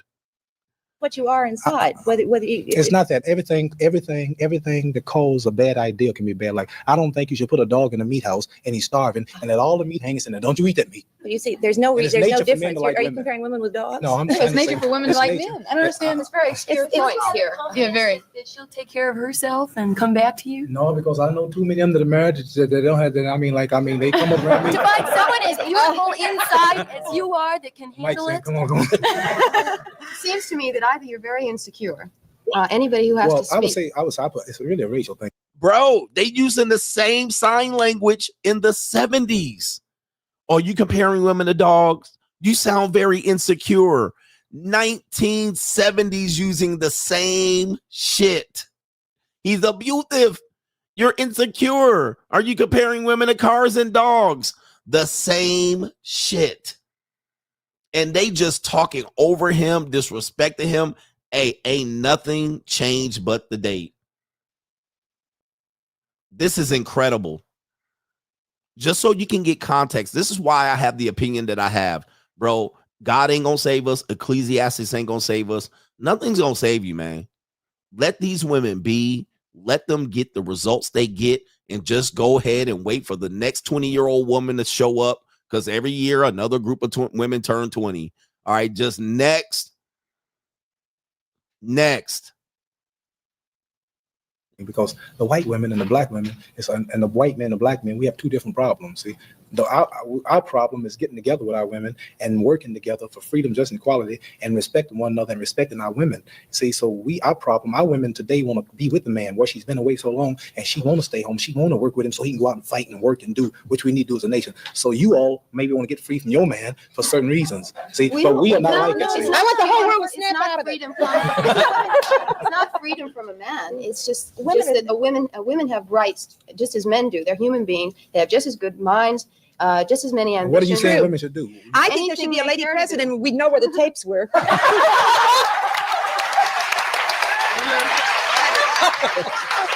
Yes, Doctor. And you know where they'd be? She'd probably find them in her purse. That's right. Okay, listen to that. That's a shot at the well, listen, look at the beta male white dudes. Yeah, that was a shot at Richard Nixon. So we know this is 73, 74, 73, 74, 75. All right, so that's probably around this time. This is when I was born. Okay, so they talking about Epstein and Nixon. All right, when did he resign? 74? Okay, so this is 1974, 75-ish. I was born in 75. So this is before I was born, more than likely. And look at the beta male white dudes. But they ain't putting up a fight at all. They not trying to save Muhammad. They got him drowning out there. So even the white cucks, right? They probably fugazi. They probably Duke shooters. And look at this dynamic here. They got him out here fighting for his life. What did Muhammad, Marshall? You were saying he had something terrific going on in the green room. You were making some marvelous plays on words. You were actually being a woman's liberationist back in the dressing room, and now you're different on camera. You were saying that all these words it's a hysterectomy when a woman has to go into the hospital for I was talking about, I heard a fella saying something once on some news media, even here in Philadelphia. He said, "I don't blame the women in the liberation movement." He said, "Too many things are named after men. Men get too much praise. If a man goes off and buy a big old home, they call it a mansion. They don't call it a shisha." Then he said, if a man, they name bad things after women like hurricanes. You never heard of a hurricane named Bob or George. It's always Debbie or Carol or Sue. And then he said, I think what they should do, he said, they should take he said, if a woman does something great in history, they don't call it her story, they call it his story. And he kept talking about hysterectomies and hernias. No, a hernia would be. That I'd like to get rid of. Then he said, I think what they should do is at all the airports and all the offices, take the restroom signs that says men and women, take them all down and let everybody go where they want to go. And then he said, oh my goodness, boy. So now we got the gender restrooms in 1975 as a suggestion. This is called, I think, cultural Marxism. So now we even got take the genders down and let people go in the bathrooms where they want to go. This is even happening today. What? Wow. Unbelievable, man. New world order. So these were things and ideas that people had pushed for years before it actually happened. Cultural Marxism is what we call it. All right. This is a steady plan to basically distract and disrupt people's normal processing of lives or their original way of doing things, and then bringing these ideas forward. And then when they happen, then you guys got to deal with it. All right. Wow. That's incredible. Then he said, amen. I mean, Is it true though, Marcia and Doctor, that men are in general in favor of the movement? Well, wherever I've gone, and Marcia has too, we find that both men and women are really responding to what we're talking about. That both men and women should stop playing this kind of game of supporting a false kind of femininity and a false kind of masculinity. Right. Let men be men, let them be more tender and cultured. Let women be women, let them be stronger and more aggressive. Oh, shit. Yo. Woo, wait. Did y'all know this? This is when people say, oh, these podcasts. This is an example of a podcast. Wow. This is already in motion. This is a playbook. Somebody said the 50-year playbook. They've been doing this, chipping away, doing this from the beginning. This is what the goal was. So now we have Gen Z men being exactly what they want. It took 50 years. This is what we got today. Day by day, the people who wanted this aren't even alive to see it happen, but that doesn't matter to them. They just want the destruction of the old ways, and they're going to do it by hook or by crook, social propaganda, social engineering, these ideas right in front of your face. So when people say, what's your solution?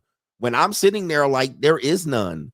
We have way too much work that has been done to work against it. We would have to work against it as aggressively as they worked to make it happen. Okay, they've been doing this for a long time. For me to come up here with solutions to defeat this, and it's going to be defeated overnight, I said it's going to take 2 generations to defeat it. I'll be dead. What did I say during the Andrew debate? You'll be good as dead by the time you see your shit completed. You won't even be here. They don't care either. They're here for it. And I don't know who these 2 people are. Maybe we'll look them up. But they here for it. You got the white beta male, New World Order, CIA, whoever you want to call them. New World Order. And you got the husband and wife team just chipping away. And these qualities that we've said that the male has, he's strong, he's active, he's competitive, he's aggressive. A woman is not that. If she is that, she's unfeminine. This has to go. This is women are suppressed, and that they get so eventually you find a lot of women are depressed and they aren't expressing themselves as they should or might want to. Men, conversely, men have been brought up that it is unmanly to cry, and they suppress a lot of emotional feelings. Therefore, women live longer than men do, and men have more heart attacks and so forth. It is a whole, I think we have to reevaluate the way we look at human beings in general, not just men and women, but an allowance for each human being to extend themselves to the fullest, emotionally, in their work, in their activities, in their drives, and we'll all be healthier. All of us are going to have to do a lot of self-analysis. This is what I discovered in my research. I found many healthy, happy couples. And the reason was that this man had some culture and the woman had some physical abilities, and they were developing them both together. They complemented each other. They congratulated each other. They were happy for each other's achievements. 1,500, probably a series of wars where situations changed. And by that time, a philosopher came along by the name of Aristotle, who articulated this idea that the female is the weaker, the meaner, the colder, the crueler. You name all the bad adjectives, she's got them all. Sex. Muhammad's over there nodding his approval. You agree with all those? Meaner. No, I heard something funny one time. A fellow said, women, they'll just never be straight. He said, you can't. Somebody said, I said, why? He said, because God made it from man's rib, and the rib is crooked. And before it straightened out, it was breaking. Tom, didn't Aristotle call them the passive indoor sex? Yes, that's the whole idea. And therefore, he said, they're the passive sex, the male is the active sex. Therefore, the male belongs in the outdoor domain and the female in the inside. Then Herodotus came along, who was an historian at the same time, who articulated this idea that the woman's proper place is in the home, not only proper, but exclusive. And putting these 2 fellows together, we've all been in a box ever since. Okay. Listen to what the programming he's saying right there. Interesting. That goes back to ecclesiastical. He said under the church. Did he say historian and a philosopher? He didn't say a religious person. Historian or philosopher made it so that women have been put in this box, okay, and that they can't get out of it, that they belong in the home and exclusive to a man. What did we hear those two black women say? Oh, we want to be free and independent, but have the guy. Why? And they're like, we've been in this box, and now these people are designed to pull people out of this box. And by virtue of what we've seen in the future, they won. Can't we say that? They got their way. And this fight still continues, meaning that there's men and women still trying to solve these problems. And the women have the lead in this one. Why? Because they also have men like this. All right. And they also have the you know who-ish people in the new I'm world not order. going to say what race, what people. We know I can't say that. New world order. They got it. So if you take it and say, you know, they don't even realize in 2025 what we have today. They're probably not even alive now. But you can say they got their way. Man, shout out to them. There's a couple more seconds of this clip. Freud picked up his ideas, as Tom found out, directly from Aristotle. Women didn't have a Copernican revolution. The social sciences. Hey, Mike, I think every man wants his woman at home, but he wants the other ones to come out. So you see, Muhammad just starts, he's losing the battle, right? He's losing the debate. So Muhammad Ali basically says, well, since I'm losing, I can do some shuffling too. Look out, man, what you gonna do? Look out, boys, it's coming through. Yeah, man, yeah, man. all right. So yeah, he was like, yo, I'm cooked. My goose is cooked. Let me start tap dancing and shuffling and doing my best. All right. Like I can float like a butterfly, sting like a bee. He started hitting the Ali shuffle out there. Like, all right. He's like, I'm losing this battle. My goodness, what a historical perspective here. What is going on, man? They really fucking with my damn camera and show today. Every time I click something, they messing up. So anyway, wow. Good luck. We got the main event coming up here, and let me get to these super chats. All right, he was like, I got nothing for these people because he realized he was outnumbered. Numbers game. He was like, I'm outnumbered here. There ain't nothing. Even the men aren't supporting what he's saying. Like the men are like, it's gracious. Oh man. But he was like, let's get in the ring. Shout out to Iggy says this shows that that show with Ali made it clear to all men. No point in talking any woman unless I'm coming in with my money at the JUCO. It's really that easy. Boss up and only play games that are worthwhile. JUCO and the free agent lifestyle forever. That's all that's left. That's all that's left, Iggy. All right. I love that clip. Somebody sent me that clip a few months ago, and I've been waiting to play it. But you can see where we're at. All right. There's nothing to talk about.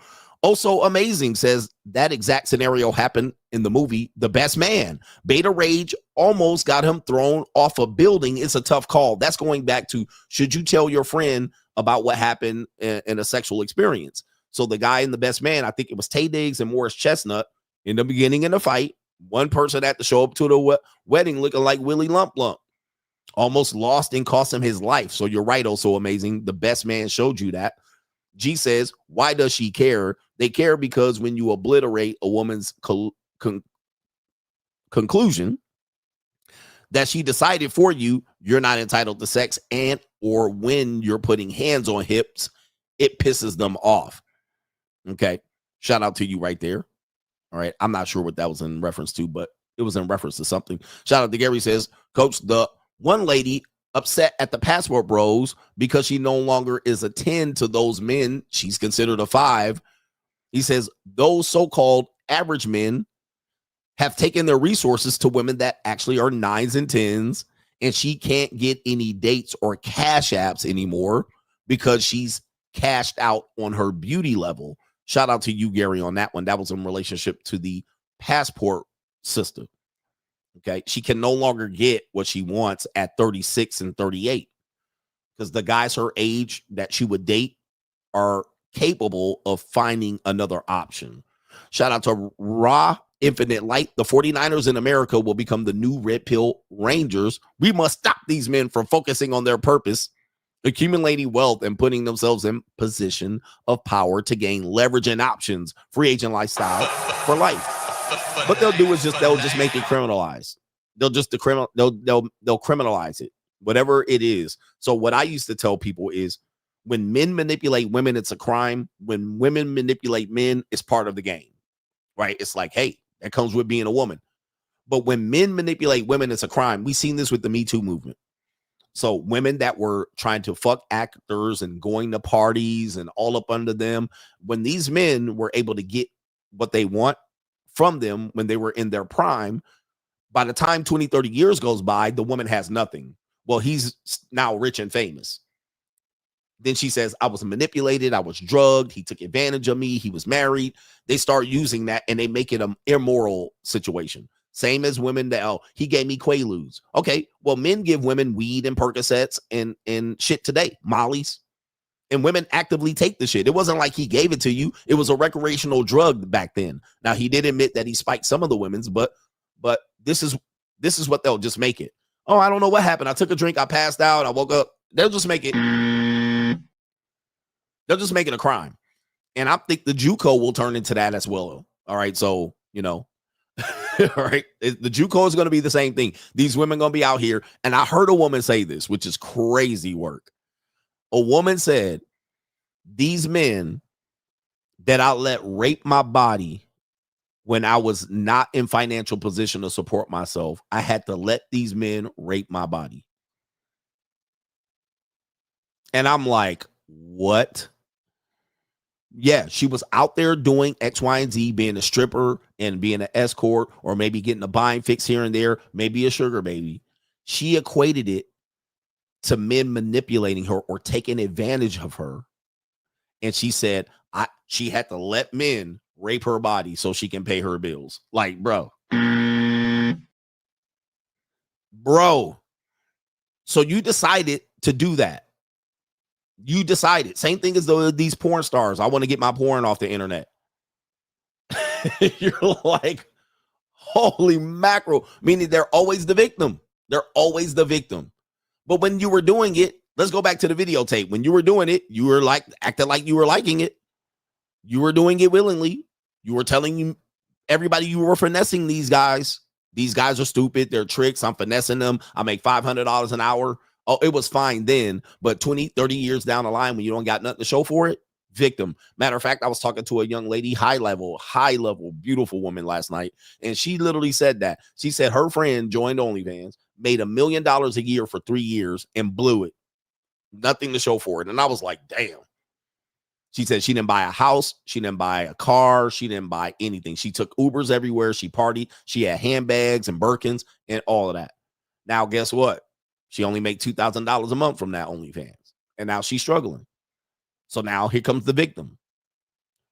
Here comes the victim. I was like, yep, she took vacations and trips. She went shopping, handbags and purses, and then $1 million a year for 3 years on OnlyFans and nothing else left to show for it. Nothing. Blew it up. She said she blew it all. Titty implants and BBLs, blew all of it. Now, then it's going to be now what is going to be? I was a victim. They made us do this. They took advantage of us. They didn't tell us the consequences. We didn't know, we didn't know how this would affect us down the line. Okay. It's what it is, dude. This is what you're dealing with. I don't care how you deal with women. If you just change the calendar, how you dealt with them today, you change the calendar 50 years, it was not fair. All right. They were in a disadvantaged position. I don't care how you're dealing with them. Girlfriend, boyfriend, JUCO, stripper, prostitute. It doesn't matter. They're always going to be the brother and sister, mother and son. They're always wife, husband. Okay. Ex-wife, ex-husband. I'll tell you the story. I was in get my nails done. I was getting a mani and pedi, and the ling was all over they was fighting, trying to massage me. I wanted to massage them. I wanted to massage them. So I'm here chilling, sitting in the chair, and it's an old 60-year-old woman, fat white woman, sitting over there talking to some woman who didn't give a fuck about what she was talking about. She was just trying to get her mani and pedi too. This woman was sitting up there talking about her 2 ex-husbands, how they ruined her life.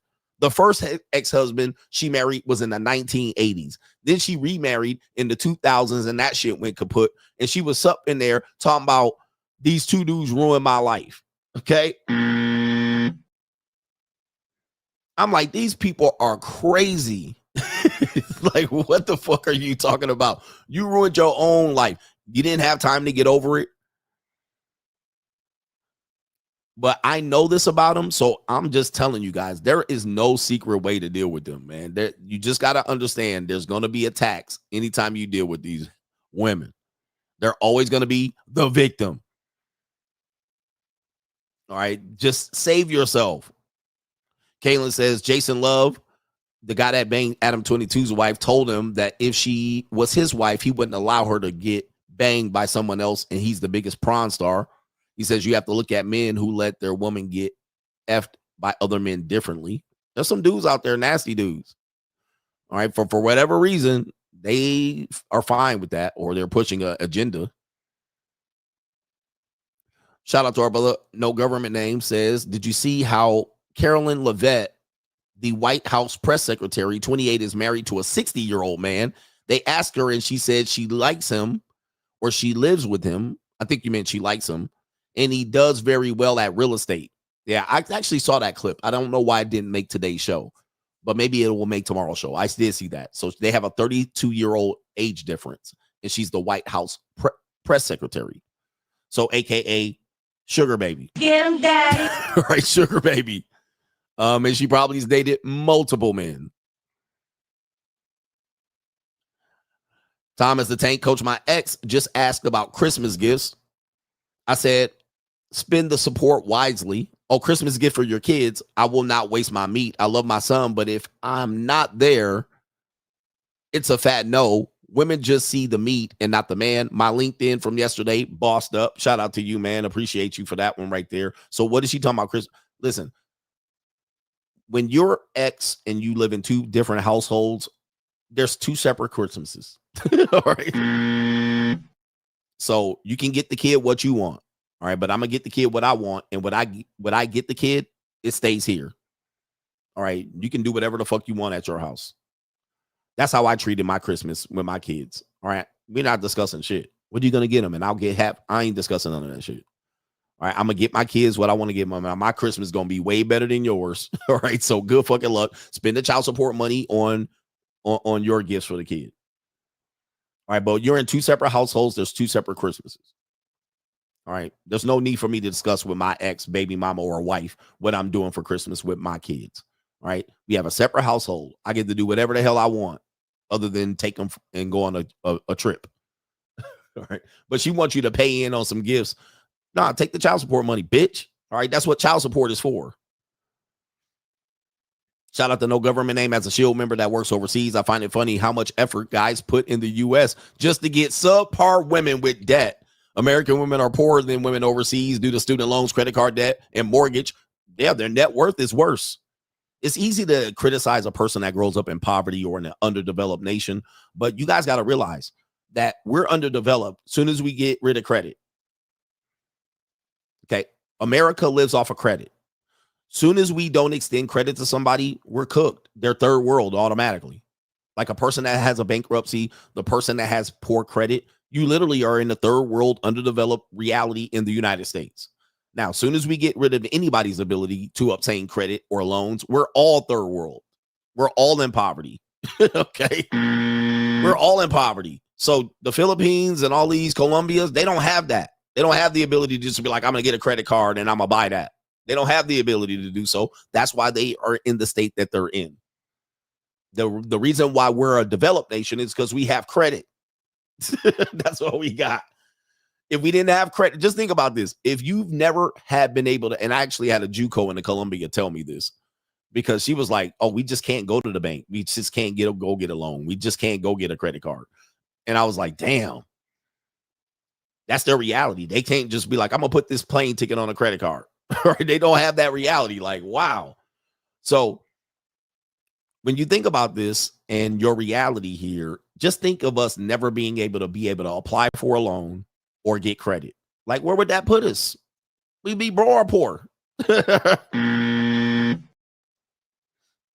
right. And I think that's the case because she was from another country, so she couldn't go get access to it. But it even then it's tough. You can't just be like, I'm going to finance this car. I'm going to buy this house. I'm going to take out student loans to get it.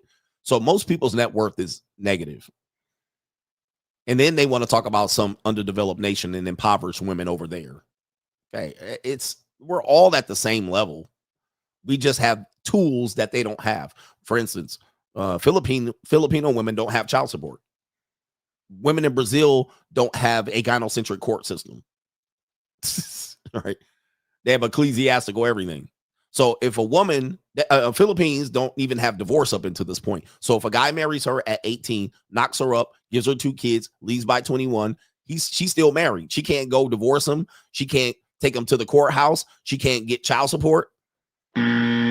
So they don't have big daddy government. They don't have the incentives to divorce people. So they have to be stuck in the situation where they got to fuck foreigners one by one. Or decide not to fuck foreigners and be like, I'll just keep my pride and dignity. Right? Leverage and options means everything. You got to use your leverage to your advantage. But yeah, I mean, why stay in America to get subpar women that when you get into a relationship, they tell you to take care of all her friends and pay off her debt? And even, shout out to the ladies. Even if a lady says, I don't expect my boyfriend or husband to pay off my debt, that doesn't mean she doesn't want you to pay off her debt.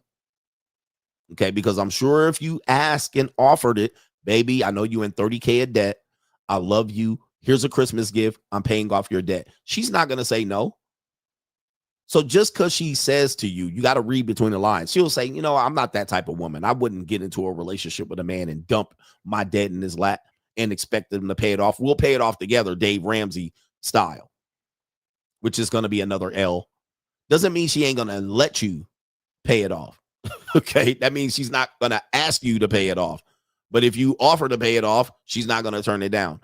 And if you go Dave Ramsey, her debt is going to take priority over your debt. So you're going to have to sell your boat, your motorcycle, your truck, all right, to help her pay off her debt. By the way, we play clips of Dave Ramsey and John Deloney saying that. Well, you married her.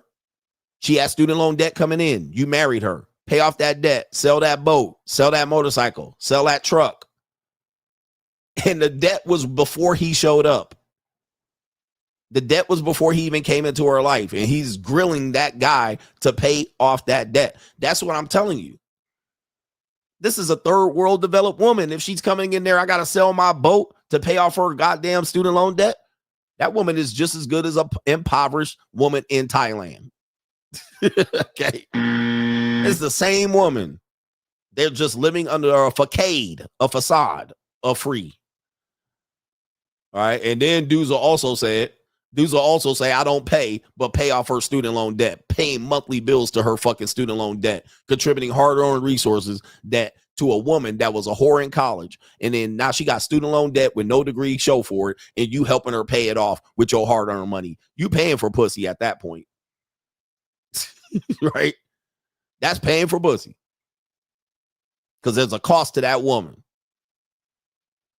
Anyway, last one. No government name. Since men have created these rules and laws and society has become peaceful, there are no threats except for creating new problems, aka wokeism. AKA it's just cultural Marxism. He says women want to put forth the rules now that the groundwork is done. Okay, yeah. They want to take the reins now that the bull is disabled. So eventually the country will self-implode and the barbarians will invade. Yeah, I think that's what's happening. That's what's happening. But we don't realize if you study Marxism and how they make things happen, I haven't studied it extensively, but I have studied a little bit of it to know that even Martin Luther King was a Marxist, right?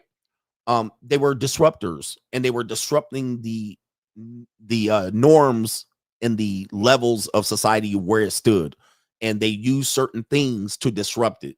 And their goal was something that they were going to figure out long-term, right? To erode whatever it is, democracy, capitalism. These are all Marxist tendencies.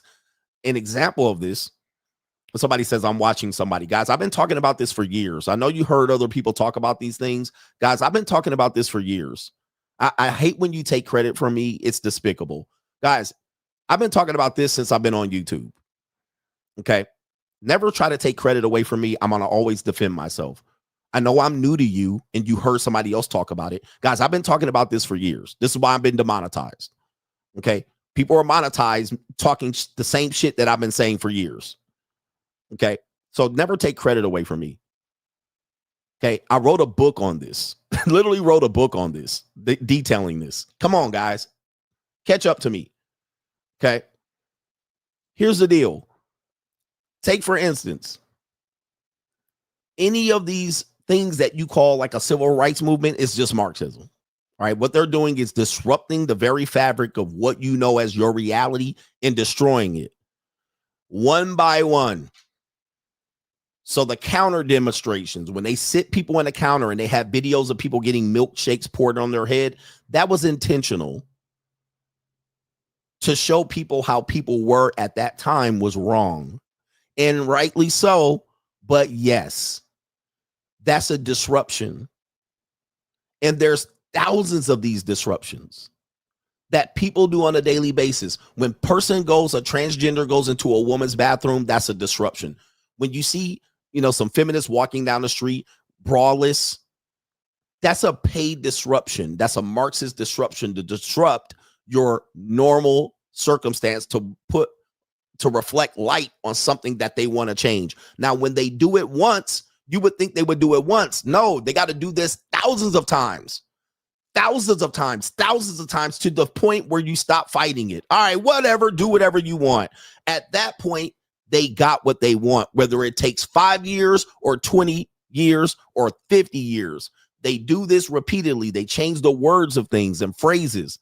They say, that's not a prostitute, that's a sex worker. That's an example of changing the language. Cultural Marxism requires that you change the language. It's not a stewardess, it's a flight attendant. It's not a relationship, it's a partnership. These are all things that then when you do, you listen to it, listen, and you finally go, then you're finally saying it. You're saying it in your own words. It's the first thing that comes to your mind. You don't say a wife, you say a spouse. Okay, you've now succumbed to the Marxism. You've succumbed to the social changing inadvertently because you heard it over and over and over again. You don't say my wife, you say my spouse. You don't say she had a baby, you say we had a baby.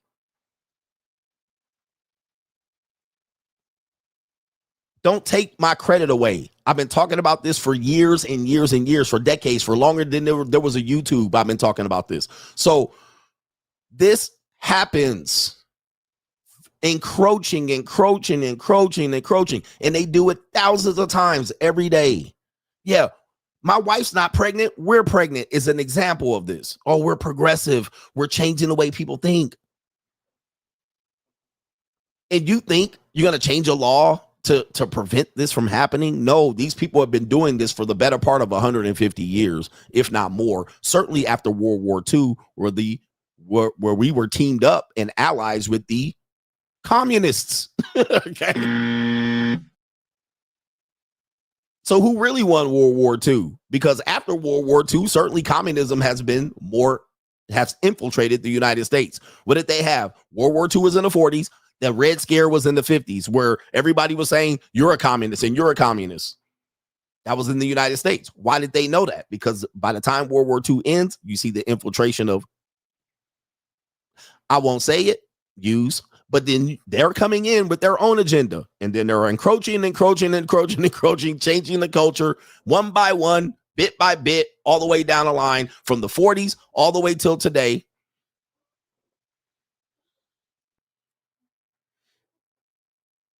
It's a very hard conversation for me to have with the normies, but yeah, this is what's happening. And it's not just blacks.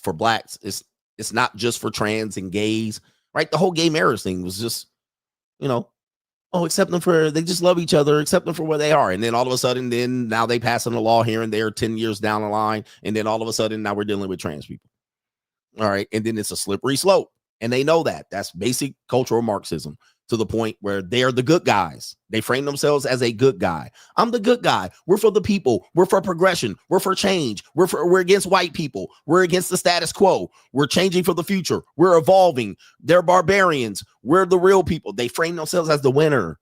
They come out here in glad hand and, community organizer, Barack Obama, communist. All right, Marxist, if you will. Community organizer, community, communism, community, communism. So it's all linked. So when you hear about communities and community organizer, communists, All right. There's a lot that goes into this. I could talk about this for a long time, and don't steal my fucking credit. Do not take anybody. Don't give anybody else no credit because you heard them say it before me. Please don't do this. You're making yourself look like an idiot. Okay. That means you haven't invested in what I'm talking about. Because I've been talking about this for years. Now, with this being said, you think you're going to stop this? The answer is no. That's what you're saying. The country will eventually just succumb to it because people don't have a fight. We don't have a fight. We'll fight for a little bit. Okay, we'll be like, transgenders don't belong in the bathroom. They don't belong in a boxing ring. We'll fight for a little bit. And then some transgender might kill a woman in the ring and we'll be like, that's crazy. And then eventually we'll forget it and we'll move on with our lives and we'll be like, fuck it, let them do whatever they want to do. Right? And then you can't stop it because they'll call you all kind of names and isms and all that stuff. They do it a little by little. They matriculate the ball downfield. It is, demoralization is a goal. They also do this with brands, right? They'll say, this is a racist brand. This is a racist brand. They discriminate and they basically destroy the image of the company, which are all American companies, right? They'll say Target is this and Ralph Lauren Poland is that. Ralph Lauren Polo and Tommy Hilfiger is this and Timberland is that. So what they're doing is for the American people who are used to these brands, they destroy the image of it to where then, people think twice about it or boycott it. And they'll be like, maybe we don't need it around. And then what replaces it?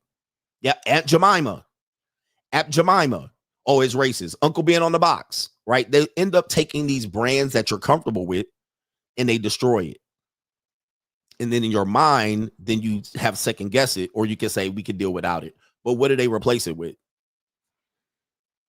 They basically just get rid of your comfort, all the things you're comfortable with. All right. All the things you've been part of your life, the very fabric of your life. They change the team name, the Redskins, they get rid of it. Now you got to cheer for the Commanders. So they destroy even the image and branding of that for right or wrong reasons, but that's what they do it for. Right. But we know they're organized campaigns to do so. Major League Baseball integrating blacks. That was a Marxist attempt. They attempted to do that for 10 years before they actually accomplished it. And it was for good, right? It's not that they're doing it for bad. Kinda. It's not that the thing that they choose is bad. It's the way they go about it is disruptive. All right, but they attempted to get a black player in Major League Baseball for 10 years. All right. And then they eventually accomplished it. Who did it? The Communist Party of the United States. All right. So the communist newspapers did it.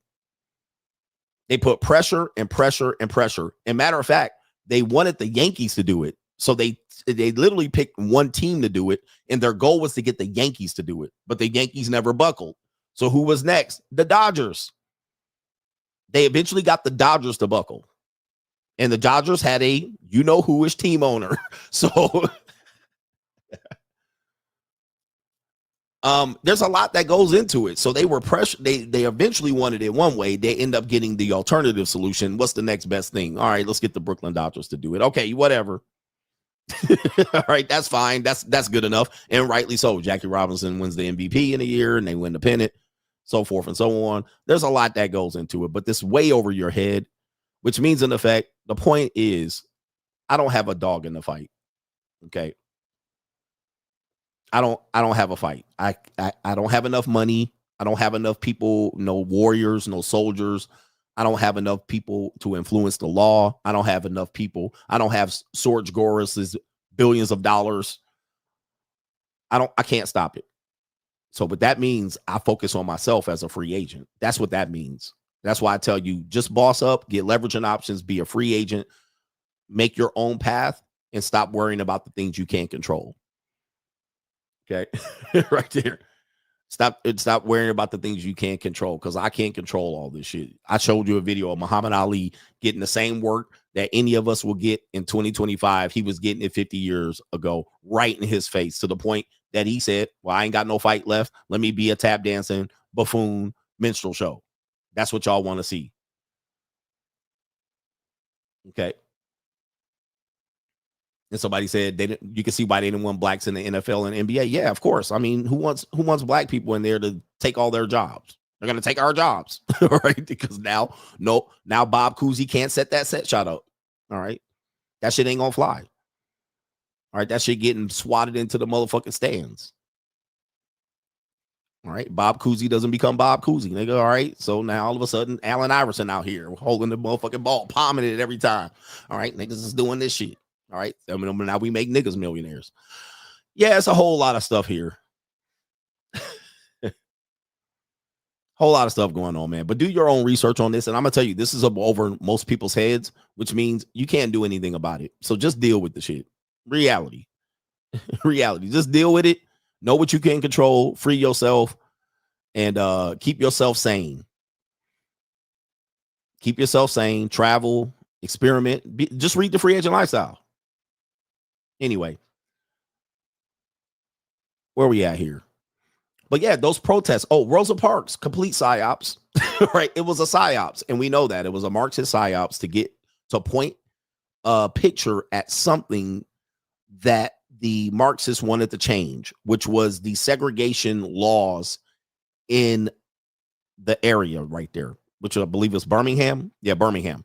Now, just quickly here, if y'all want me to riff, the segregation laws were laws that people really weren't paying attention to unless you really fucked it up, right? You know what I mean? Like, nobody was paying attention to it. The laws were archaic. The laws were fucked up. They were a result of a failed attempt to reconstruct the South by the Yankees in the Civil War and post-Civil War. So the Yankees left the Southern rednecks down there, and they put these segregation laws in place, which needed to go away.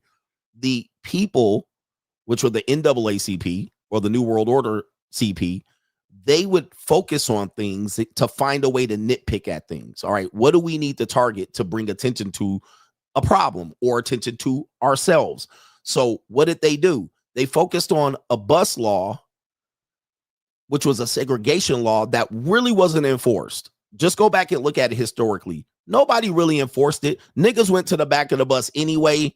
It really was a harmonious situation. Nobody really cared. Niggas never wanted to sit in the front of the bus anyway. Just take niggas you know now. They never sit in the front of the bus. Who wants to sit on the front of the bus? So people were pretty much doing it already. It wasn't like, damn, I got to follow this law. It wasn't like if I took a seat here, I would get arrested. So it was so bad that the NAACP had to try to get Rosa Parks arrested multiple times, and they couldn't do it. They couldn't do it. That's how bad it was. That's how insignificant it was. Nobody cared.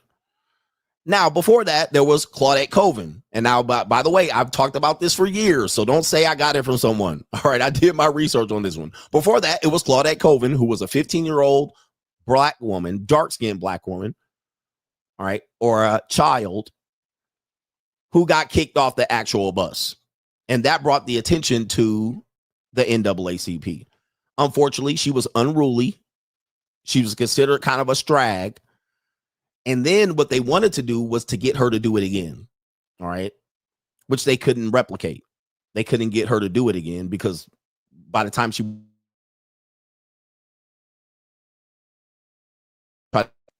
Okay. You see, they busy. We getting too deep in here. We getting too deep. We getting too deep. All right. It's too much. This is too much for the normies. It's too much for the normies. This is why they want me to tap dance and shuffle. Okay. Now watch this. If what happened was they find Claudette Colvin. Claudette Colvin was 15-year-old young black woman. By the time they get her to try to replicate the thing again, all right, go back on the bus and get kicked off. They couldn't replicate it. She also was pregnant at the time. Okay. So she's dark-skinned, pregnant.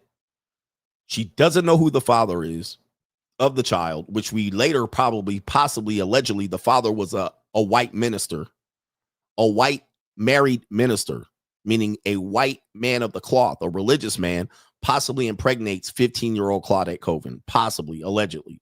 But at that time, they don't know who the father is. They cannot take to the media a black, dark-skinned, teenage, Strag who's pregnant.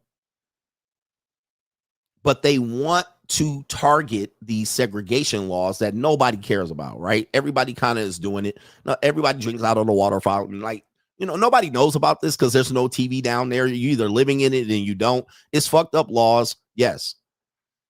So then they picked the secretary of the NAACP, which was Rosa Parks, because she was light-skinned. She wasn't dark-skinned. She was light-skinned. She was an older lady. They pick her. They voluntold her to do it. You do it. She couldn't even replicate it. She couldn't even get on the bus and get kicked off until she finally got kicked off. They finally found one bus driver to make us think about it after several attempts. What do we know about Rosa Parks? Well, her husband had a car. Number one. Number two, she's the secretary of the NAACP. Right? She literally works in the organization. Number three, they get her to do it, which is a tactic of Marxists who want to make changes. It's a targeted protest. It's a way to protest something. So then they get her kicked off. She was not arrested. She get her kicked off. There was no media there. They get her kicked off. Even the mugshot. Yeah, it was staged. There's a lot of stage things that happen even to this day. It was staged. The mugshot that you know as the famous mugshot was actually staged. It was taken a year later. A year later. So when you think about these things and you say it was for the right reason, it was for the right cause, but it was not actually how it took place, then you have to question, well, what is the motive? Well, we know what the motives are. It is to cause a social change, social justice warriors. You're changing something that people are comfortable with, and you're making it for your own liking, for not just that specific reason, but for reasons later. So then you say, well, was it for black people? Kind of, but it also was for gay people and trans people down the line. So who benefited from it? White women, gay people, trans people. So much so that black people after 25 years started to benefit less from it. In fact, one of Martin Luther King's right-hand man was a gay guy, Bayard Rustin. So it's not just what happens tomorrow from the change. It's what we can do 50 years from the change. Now we can include blacks, but minorities. All right. Not just blacks, minorities are who? Women, white women, women in general, gays, trans, whoever goes in there, migrants. So now when welfare comes out and they're handing out welfare checks, guess who gets to apply? All the minorities. So we have to start with Rosa Parks. We have to start with the bus boycott. That's not the end game. The end game is down the line. And we saw this with this video with Muhammad Ali. The end game was 50 years. We're going to take Aristotle from the 1500s, reverse him in Sigmund Freud's definition of masculinity. And 50 years from now, we're going to get what we want. So we got to start with one thing. Shut up, Muhammad Ali. All right. Who's here for this particular part of the show? All right, here we go right here. There's a system going on. So we got to get, and black people are almost always almost always the start of everything in America. We got to start there. If we start with black people, everybody's going to obviously say black people, yeah, they've been disenfranchised, they've been enslaved. If we can start and get people emotionally sparked about black people, which is going to be an obvious, then we could change everything else. We could change everything else because black people have been disenfranchised. They've been enslaved. Oh, obviously. Yeah, they've been abused. They've been, they've been victims of police violence. So we got to start there. All right. We get an emotional response about that. We get an emotional response about black people because obviously we don't want black people being victims of anything. They've been persecuted. So we got to start there because they never start with Mexicans. Like, let's just change everything.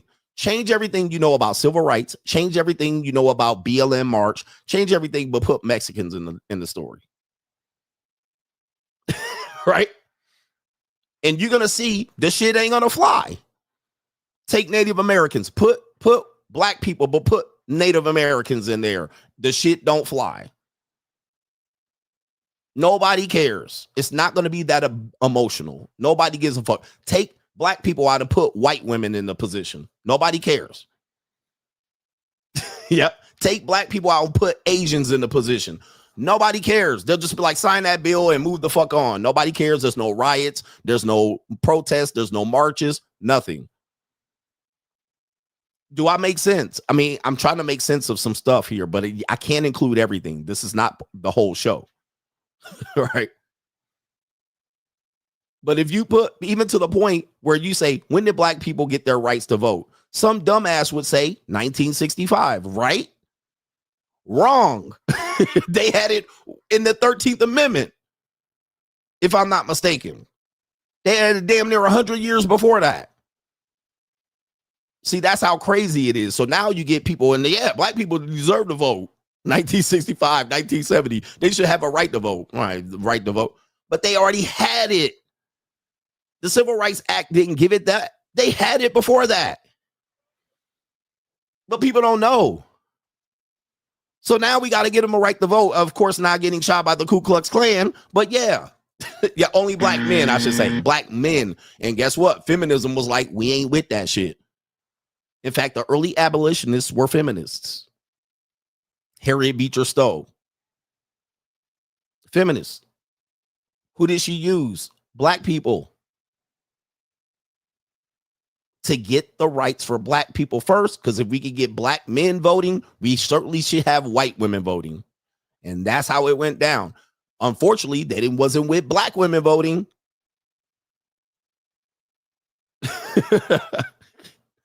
All right. The odd thing about it was they wanted white women voting. They certainly didn't want black women voting. But if black men have the right to vote via the 13th Amendment, white women should have the right to vote too. And that's where they kick that can. If we could start getting the rights for black people and get them free, we could certainly get our feminist shit off.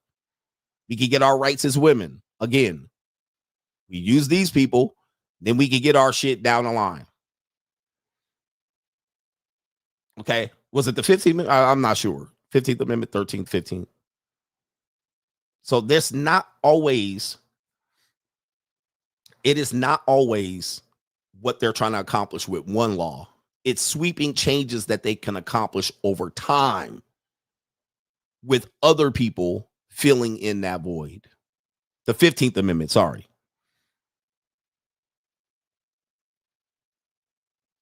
But anyway, enough about that. Because this is too much. This is too much. Let's see here.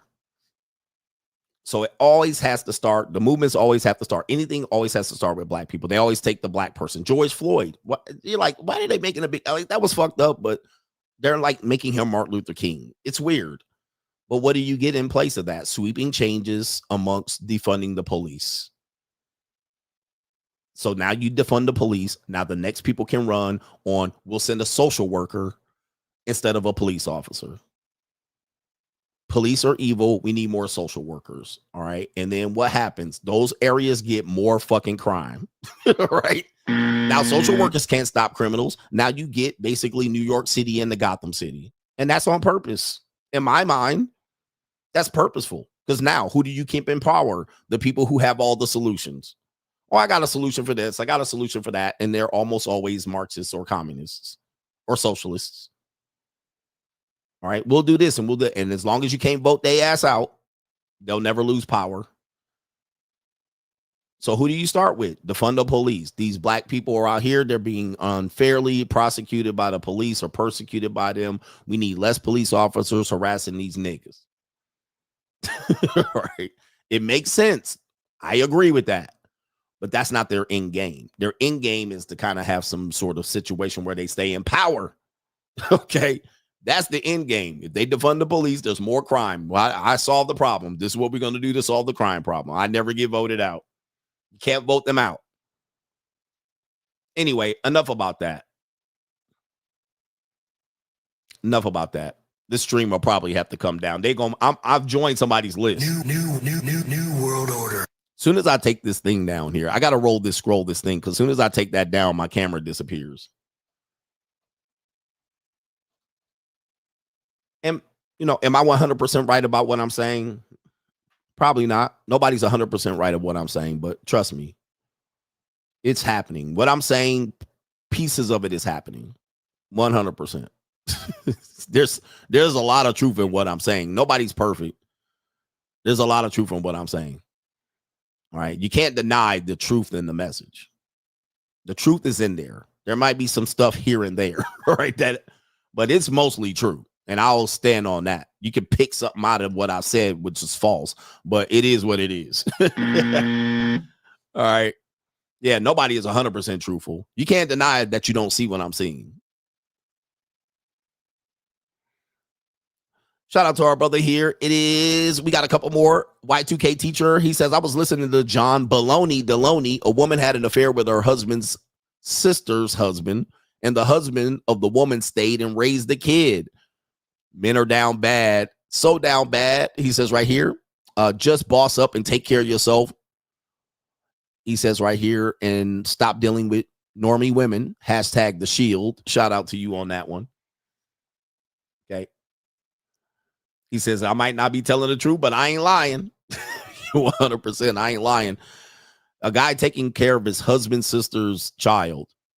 Head Honcho says, so should men approach women today? Or is it okay to approach maybe one or two, but not exclusively? I personally see no point in approaching. I was taught when you boss up and bust your ass that women will come. My question is to you, do you do it or not?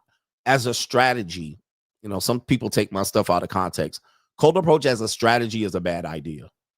Cold approaching a strange woman that's in your vicinity or in your wheelhouse or social circle is okay. But just to randomly cold approach women all day is a bad strategy. I think over time it's going to increase in hope. It's going to, depending on who you are, it will lead to allegations or hoflation or any of that. So I don't cold approach as a strategy. It's got to be the right scenario. And I'm old. I'm out of the game. I'm just saying if I was young, it would have to be the right scenario. But what I tell guys is you're too worried about women all day. They're not worried about you. Okay. So we've broken it down to cold approach, warm lead, hot referral. All right. You're going to be better that way.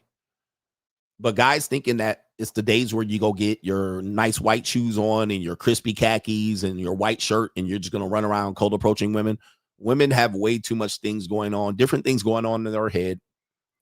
They're not really concerned about these type of things. Plus, you have to deal with the fact that almost all the women are online.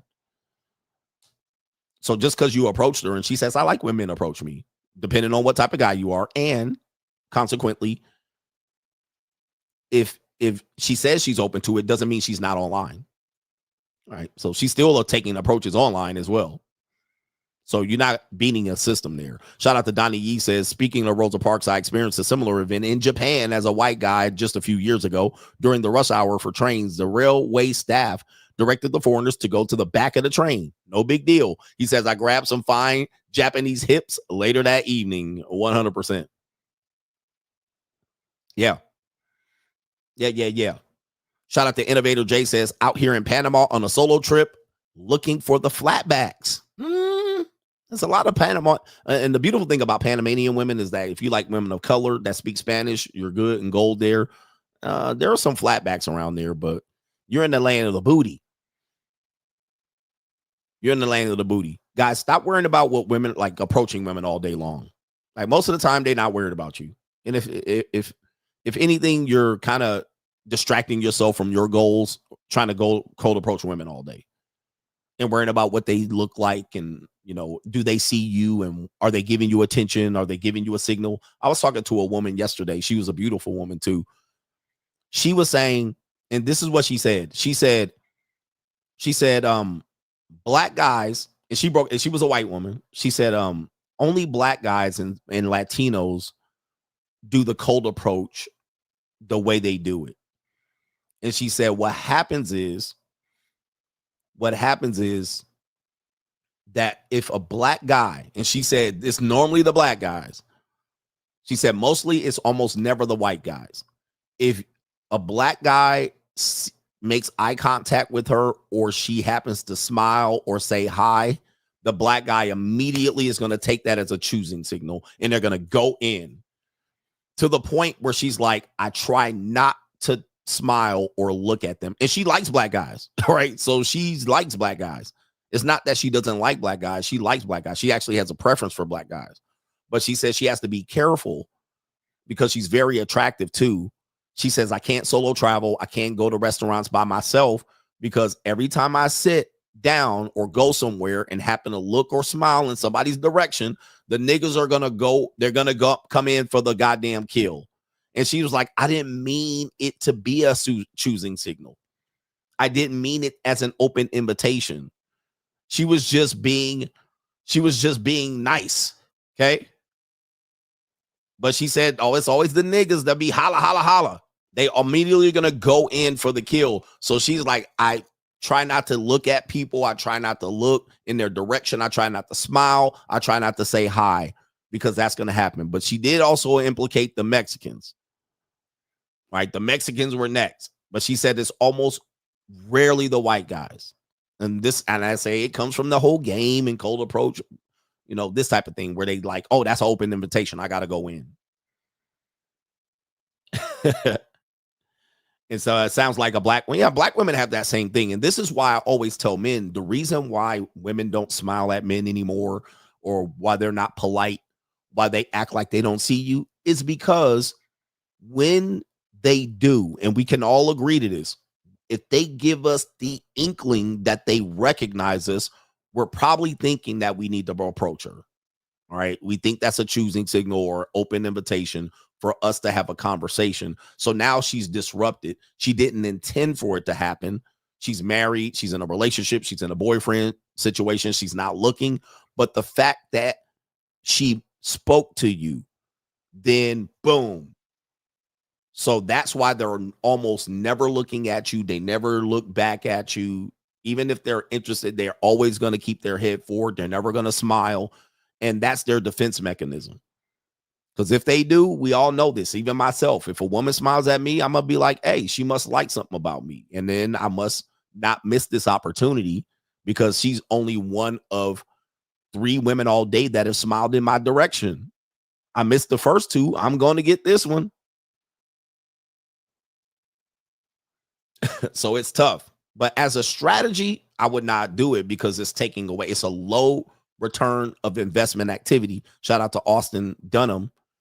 It is a low return of activity, low return of investment activity. And we can all admit, even the dating coaches can admit that most of the time it doesn't do anything. It doesn't move the needle. Maybe you learn how to talk to a woman and introduce yourself at best. It might have helped with your confidence. I probably disagree with that. You're probably going to get 1 out of 100 women. Even the best dating coach says you're going to get 3 out of 100. And the one woman you get is going to be the fucking whore, the skeezer, the woman that's going to lead you to a red pill, the woman with the high body count, the easy lay, right? The bitch with the herpes, right? The bitch that's going to give you a false pregnancy. That's who you're going to get. You're going to find the skeezer. So your 1 out of 100 is going to be a big back. It's going to be a pog. It's going to be the one bitch that was the easy kill, the single mother, the one you're going to complain about later with the high body count. That's the one fucking word you're going to get. All right. You're not going to get like the top level bitch. Like you're not. All right. Not just outside. You're going to get the worst of the worst or the bottom of the barrel or the average regular degular. A cougar bitch. Yeah, you're going to get the cougar that's 5, 10, 15 years older than you. All right. Yep. You're going to get the stalker bitch. You're going to get the mentally unstable girl. The bop. The leftover. Yeah, just everybody knows I'm right. Single mother. Everybody knows I'm right. That's going to be your result more than likely. Like a 80-90% chance that's what you're going to end up with. The Gordita. Yep, the bitch that's desperate. She a whore. She fucked a guy last night. It's like, that's all right. You know I'm right. MS81 says to the guy that made a reference of the Best Man movie, Morris Chestnut was mad because Taye Diggs could have told him long before he decided to get engaged to her. So yes. So he knew. Yeah, that's what he was mad at. He was like, you knew this the whole time and let me let me look bad. So you're right. Boy, you guys are both right on that one too. All right, main event coming up, but I'm making sure I get all these super chats and don't fall far behind here. We got to get off the NWO agenda too. All right, because they mad at me. Hustle every day happens to me too, saying hello to any woman. And I'm just being cordial and acknowledging that I see you if she thinks I'm hitting on her. Exactly. He says, I'm a happy person and I like being happy and confident. So I limit my interactions with women in public. It's not worth the confusion. So that too does happen. Okay. So consequently, the woman that smiles at a guy, she thinks he's going to cold approach her. But also, let's say you walk up to a woman. Hi, ma'am. Hi, my dear. You open the door. Hi, how are you? She'd be like, these guys always hitting on me. They always thirsty. And you're like, I wasn't hitting on you. I was not hitting on you. I was just being nice. And sometimes when you're nice to them, you got to not give them eye contact or they're going to think you're hitting on them. All right. You'll be like, yeah, here's the door. And when you hold the door open, you got to hold it open in such a way that when they walk in, your back is to them.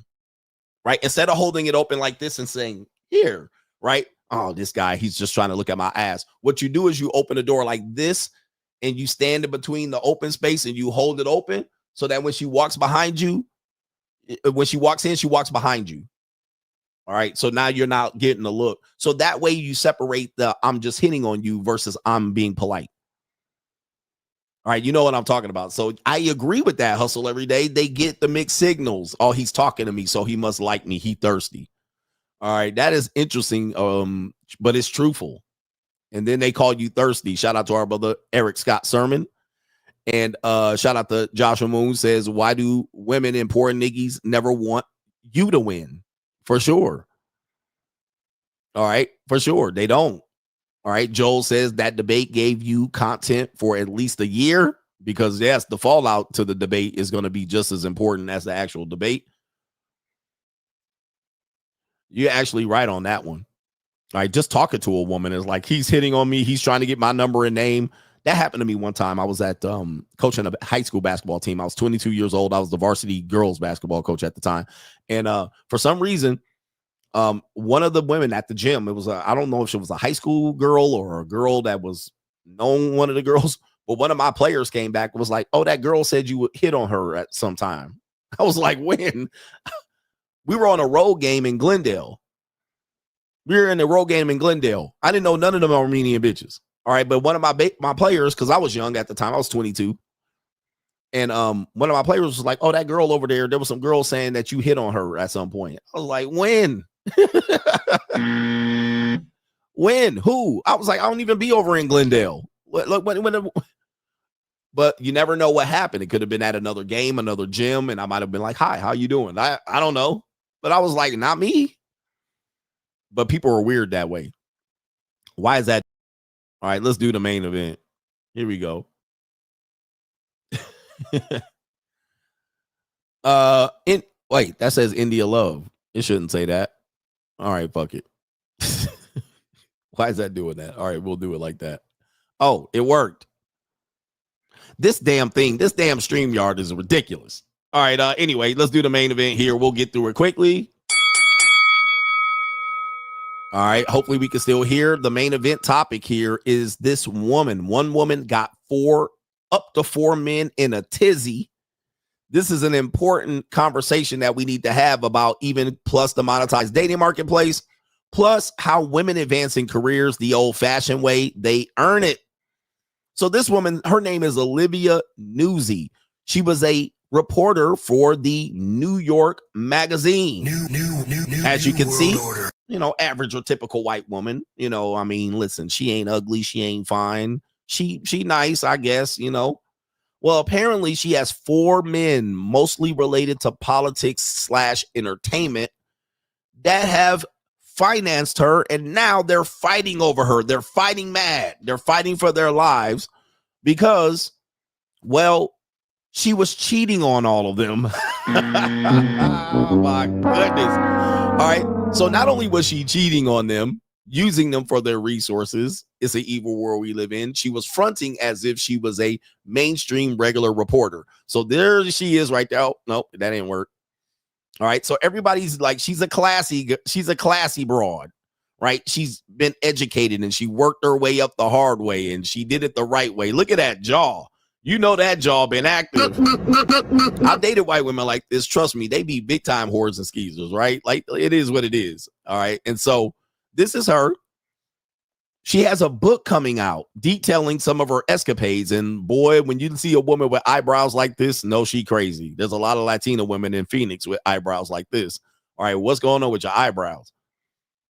But this is the old fashioned way of how women have been able to, get to these prominent positions. We've seen this with the one woman who was Elizabeth Holmes of the whole manufacturing company, end up having a sugar daddy.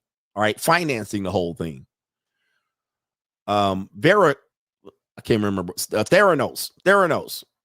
All right, Theranos. And she ended up she's going to be the next Steve Jobs. She had a whole Persian sugar daddy financing her. All right. And he was hitting those cheeks and he had long dough, pause, and he had long money and he had connections that was financing her. All right. Kamala Harris runs for president. She was a sugar baby. All right. We know that this is the case, but of course we try to act like that. Oh my goodness. All right, this isn't the case. But now that the story's unraveling, because the men are talking, the sugar daddies are speaking up. The sugar daddies are talking. Here we go right here. Here's the story. Ryan Leza claims then ex-girlfriend Olivia Nuzzi cheated on him with the grand old party GOP presidential candidate Mark Sanford in 2020. Okay. This is published in New York Post on November 17th, 2025. So this is current news. Let's get down to the case. Disgraced political reporter Olivia Nuzzi, who is set to release a tell-all book on her sexting affair with Robert F. Kennedy Jr. Sheesh. She's on both sides of the aisle. Was accused by her ex-fiance Ryan Leza on Monday of sleeping with former South Carolina Governor Mark Sanford in 2020 while the pair of journalists were dating. She must got that. So Robert F. Kennedy, we have Ryan Leza, who's a journalist. She's a journalist, and we have two presidential candidates, Robert F. Kennedy and Mark Sanford, the governor, clapping those cheeks. One piece of punani. Leza claimed he undercovered. This is the guy, by the way, looking like a televangelist from the 1990s. Leza claimed he uncovered a secret love letter on hotel stationery that proved that the then living girlfriend had been cheating on him with Sanford, infamous for his own extramarital affairs during the 2020 presidential campaign, in a Monday newsletter post titled Part 1, How I Found Out. So they out here spilling the guts. The ex-political writer, who ended his engagement to Nuzzi after it was revealed that she was involved in a sexting relationship with Robert Kennedy Jr., wrote that the discovery came when his sweetheart returned from what she told him was a reporting trip, leaving her Herschel backpack tipped over beside the bed. All right, so he went to investigate, but he said right there in the pile of notepads and papers, he found a page that stopped him cold, according to the entry in the newsletter here. So she went to take a trip and got dicked. All right, yo. Hey, guys, the same things are happening to us. Whether you're normie dating, monetized dating, it's the same shit. They're doing the same thing, bro. All right. Oh, it was a love letter. It was my homie that I went to school with. It was before I knew you. It was, I had to take a trip, or I'm going here. It's with my friend. And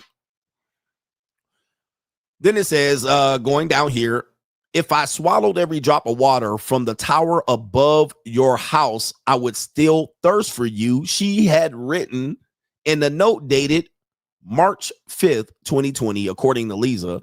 Their home, he noted, had no water tower. Oh, the humanity. All right. Oh, the humanity. So the woman wrote, if I swallowed every drop of water from the tower above your house, I would still thirst for you. Wow. That's pretty good for a love letter. All right. So the woman wrote this. Okay.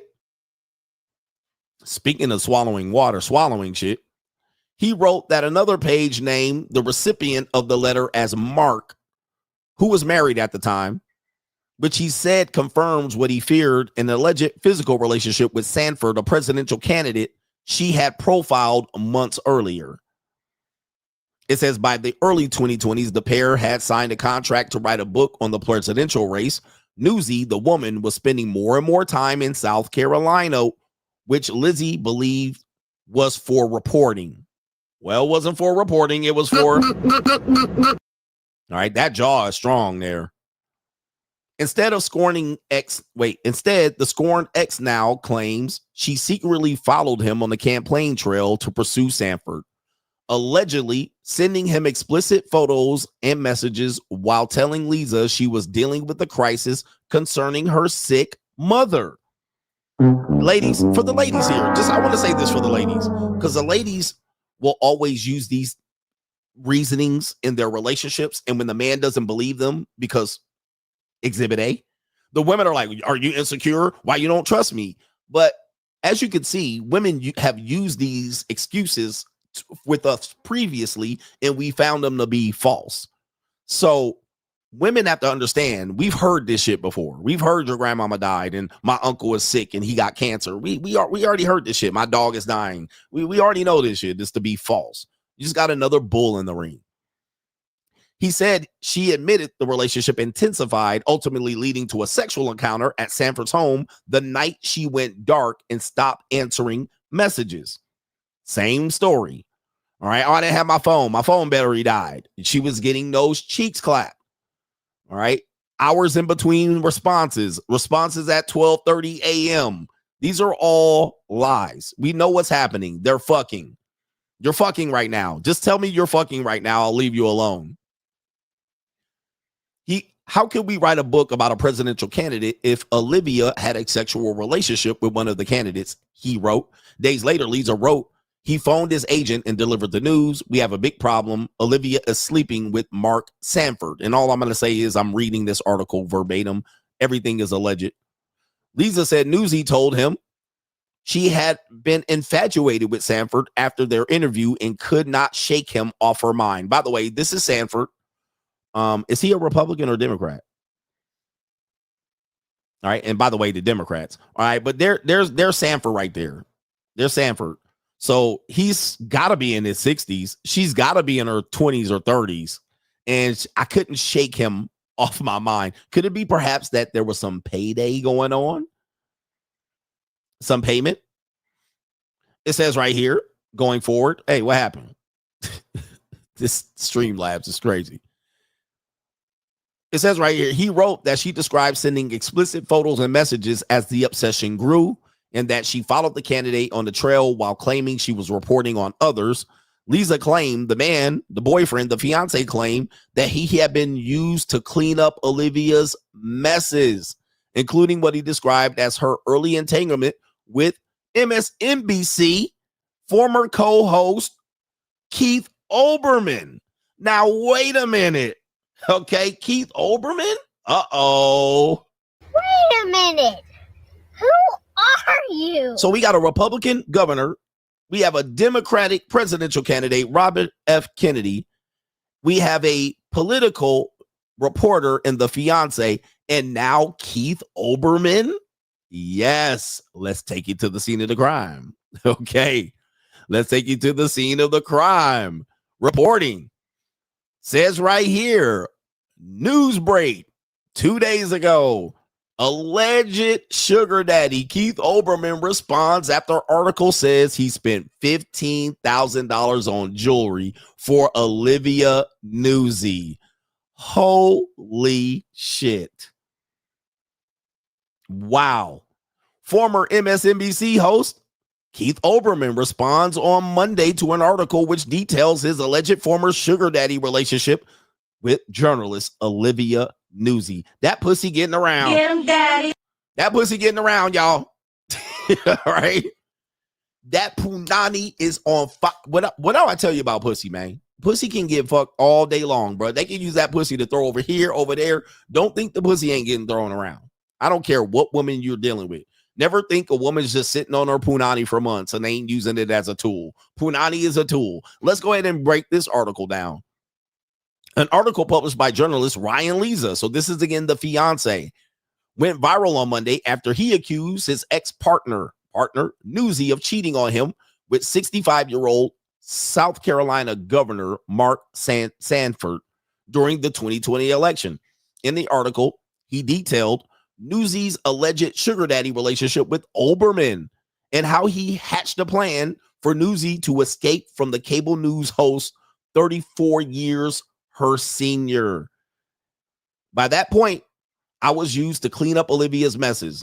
Not that long ago, I had helped her untangle herself from an unusual relationship with Keith Olbermann. Get him, daddy. She had messaged him out of the blue. They started talking, and soon after that, she fled her unhappy home in suburban New Jersey and started living with Keith in Manhattan. Goodness.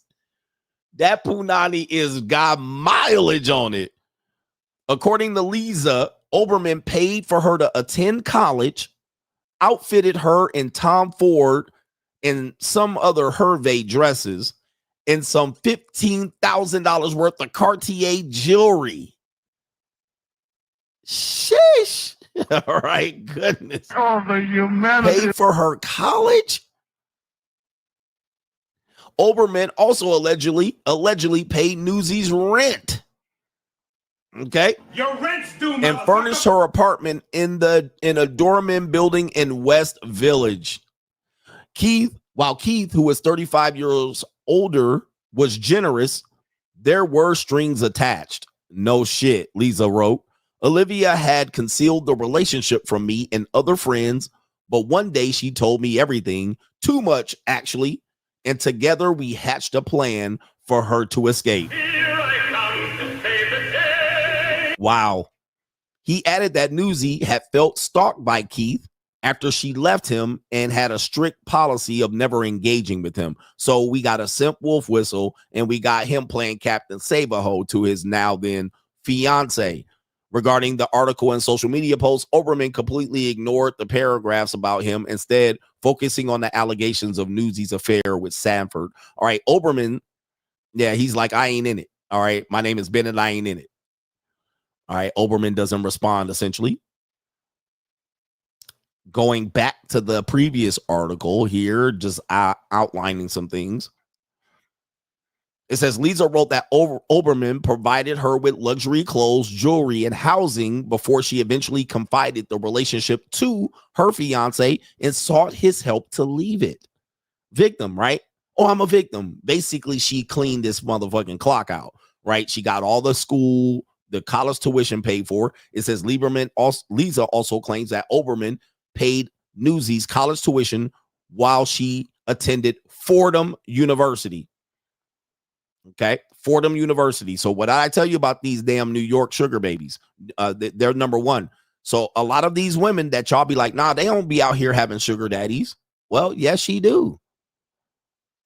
Even this woman, sugar daddy.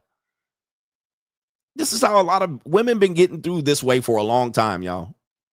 I know, even women that you think are just normal, regular degglers, oh, it's not that bad. But Olbermann allegedly funding her entire life, rent, school tuition, jewelry, clothes.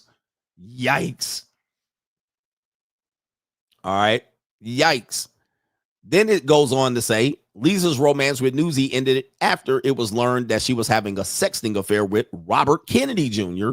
while she covered his presidential campaign. Yikes. So she's sleeping with two would-be presidents. And one of the journalists, two journalists. You talk about sexpionage. My God. All right. A Republican presidential candidate, a Democratic presidential candidate, or an independent, if you will, and a journalist. This is the New World Order in play here, and she's the victim. New World Order. It says in her forthcoming memoir, she wrote that Kennedy told her, "I love you," called her Livy, and said he would take a bullet for her. Bro, these men sprung on that punani. So the one dude, man, they sprung on that piece of basic punani. Kennedy also reported that to have tried to calm her anxiety after an alleged worm was in her brain with "baby, don't worry, and it's not a worm." Nuzzi's sexting affair with Kennedy detonated his career, leading to her exit. Oh, wait, so I'm going to talk that back.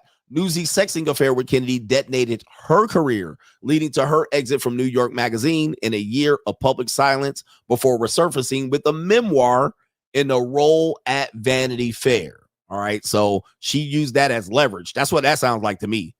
All right, she got leverage. Okay.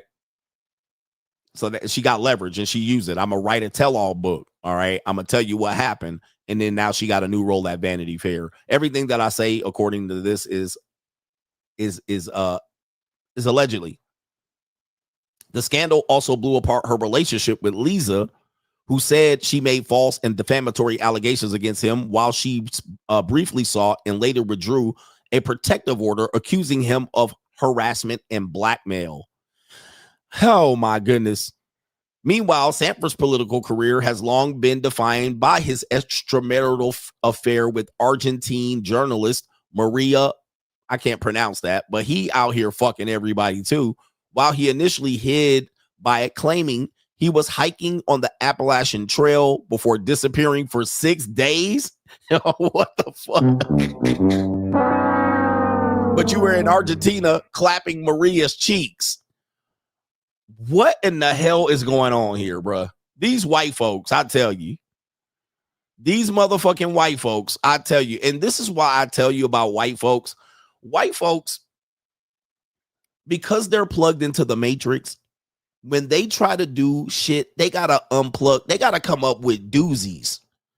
They got to come up with whoppers. You know what I mean? You know, I went to hiking the Appalachian Trail. I was gone for 6 days. I don't know where I was. I was disoriented out there. I was thirsty. I got water. I got heat stroke. And guess what he was doing? Stroking Argentinian pussy. Hey, my wife didn't know, man. I went to the trail. There was all kind of mountain lions and cougars out there. There was motherfucking, I found a steal for some goddamn moonshiners out there in the Appalachian Trail. I don't know what happened. I passed out. I don't know what happened. All right, this is crazy. See, white folks are so plugged into Matrix. They got to do their silly shit. They got to do their silly shit with why, right? What are we doing here? You was on the Punani snail trail, nigga. All right, but the basics of this story is that, you know, we do have multiple men simping at an amazing level. I mean, if you got a sugar baby, you got a sugar baby. That ain't simping. But to be out here fighting and she out here putting your business out in the street, y'all out here writing love letters and shit. And Ryan Lisa out here, he's the fiance, out here Captain Saberhoen for 3 different men. Robert Kennedy Jr., the senator or the governor, and Keith Olbermann. Man, Ryan Lisa, you are on the list. All right, let me go ahead and pull up my 12 simp list right here. Ryan Lisa. And now you suing her and shit, right? Like exposing her. Man, what happened to honest hoes and tricks? All these white men, you know, that little piece of white prime punani. And I don't know how old is this woman here. Oh, by the way, I do have another bit of news about this woman. All right, yeah, because this came out as well. And you're going to enjoy this piece of news because I did my research. And I'm like, bro, actually, the Coach Gang did a lot of this research. So this is where it gets really crazy.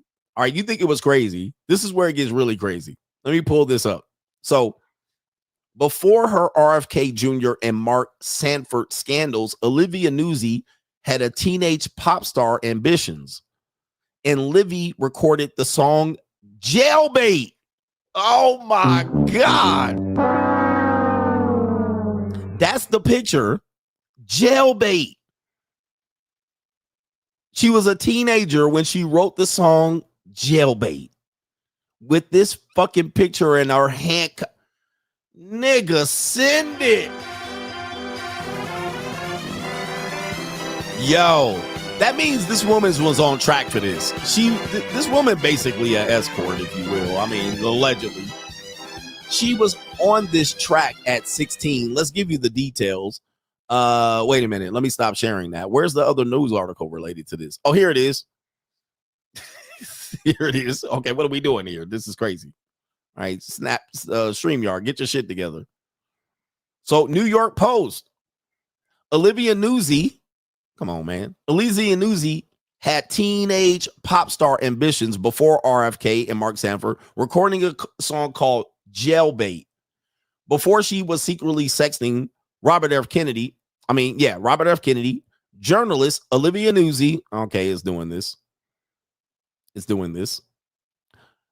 Journalist Olivia Nuzzi was apparently a 16-year-old aspiring pop star singing about being jailbait and craving sin.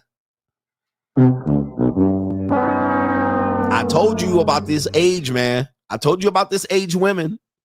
Somebody said MK Ultra Sex Kitten. Yeah, I mean, can you deny it? So what do I tell you, man? It ain't 18 and 19 and 20 when women start this shit. It's way early. According to the lyrics, bad things happen when you hear my name, deny your attraction, but I've got no shame. 16 will get you 20. I've got you locked for life, Livy sings in the Lady Gaga-esque track, Jailbait. An old MySpace page from 2009 with the source said belongs to Nuzzi shows brunette Lizzie posing in a purple tank dress with thigh-high boots and a skinny headband. A 2010 photo from popjustice.com shows the teen posing in bra-revealing lace top and handcuffs.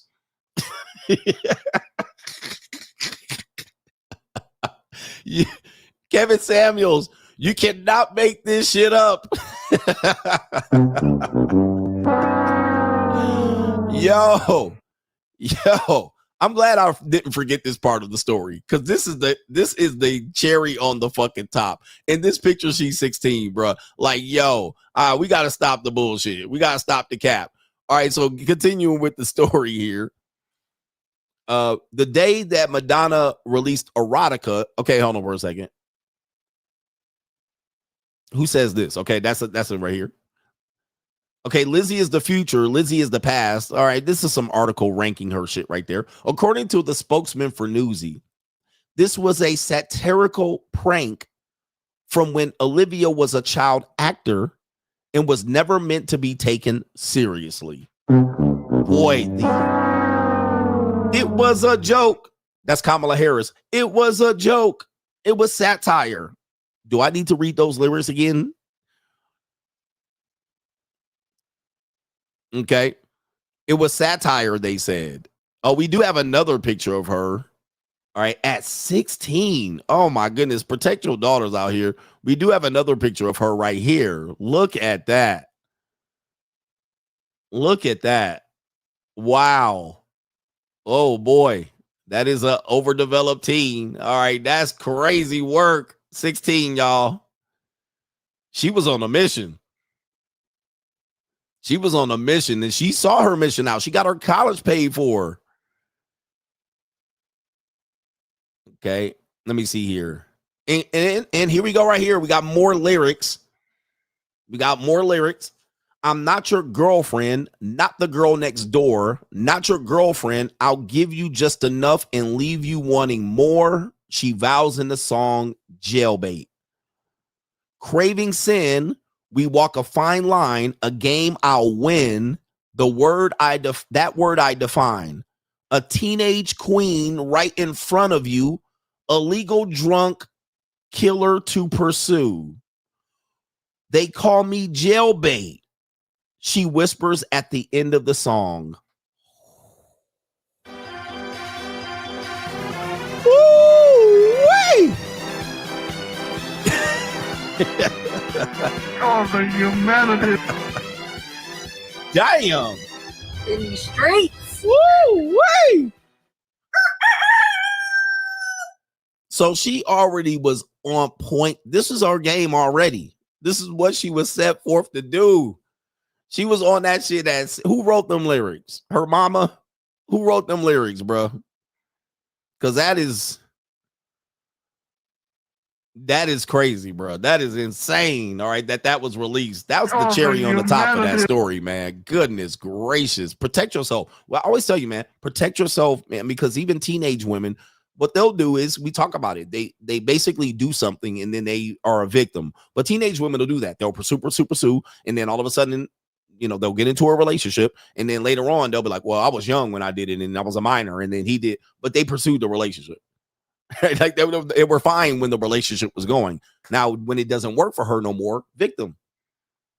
I mean, it happens all the time. Caitlin says Suni Lee is effing up. She can get a guy to be interested in her, but when she says he has to take care of her friends, then he should get to have sex with them. Her friends need to each get a man. No man would accept her deal if he doesn't get to have sex with them. All right, shout out to you. We hope that be the case, but maybe not. All right, these men are doing anything out here. These men will take that deal to be with Suni Lee. I would just go to where Suni Lee is from. All right, hold on for a second. All right, that's my plan. If I can't get Suni Lee, that's my whole plan about women in public. Okay. Like women in public. If I see a woman in public I'm interested in, there's a high likelihood I can get a woman just like that night. Like, I don't have to have that woman. Like, that's my whole thing about it. Let me see if I can find, yeah, I do have some women here that are from her culture. So I'm not in scarcity when it comes to women. Like, I'm like, dude, I could get a woman that looks just like any other fucking woman. Right? So I might not get her, but I could get one just like her. So if I miss the window on her, I'm like, whatever. All right, but this is an example right here. Okay, that's just doing a quick search. All right, right there. I can see that two of the four right here can get got. All right, but I don't have to get the exact same woman. I don't have to get that woman. If I miss that, trust me, there's a woman like her anywhere. Have an abundance mindset for real. I got an abundance mindset. Or if I see a woman that's somewhat exotic, I'm like, I could get that woman just going to that country. I could be in front of 100 of them. Okay. Shout out to our brother DG Seymour. Please let pro-blacks know that Rosa Parks and her husband's Raymond Park was associated with the Communist Party, USA. He says also a lot of Black Panthers dabbled in communism. Socialism has been active since World War II is no escape. Yep, the whole programming of Black Panthers is socialist. I mean, it was a socialist program. And they dabbled in communism. They actually, supported Mao Zedong. If you look up what Mao was doing, right, was disaster. He was killing people. Look at what Mao was doing. They would actually praise what Mao was doing in China.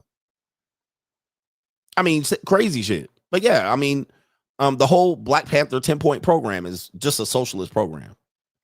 But I interesting enough, it had been adopted by public schools after the fact. All right, 10-point Panther program.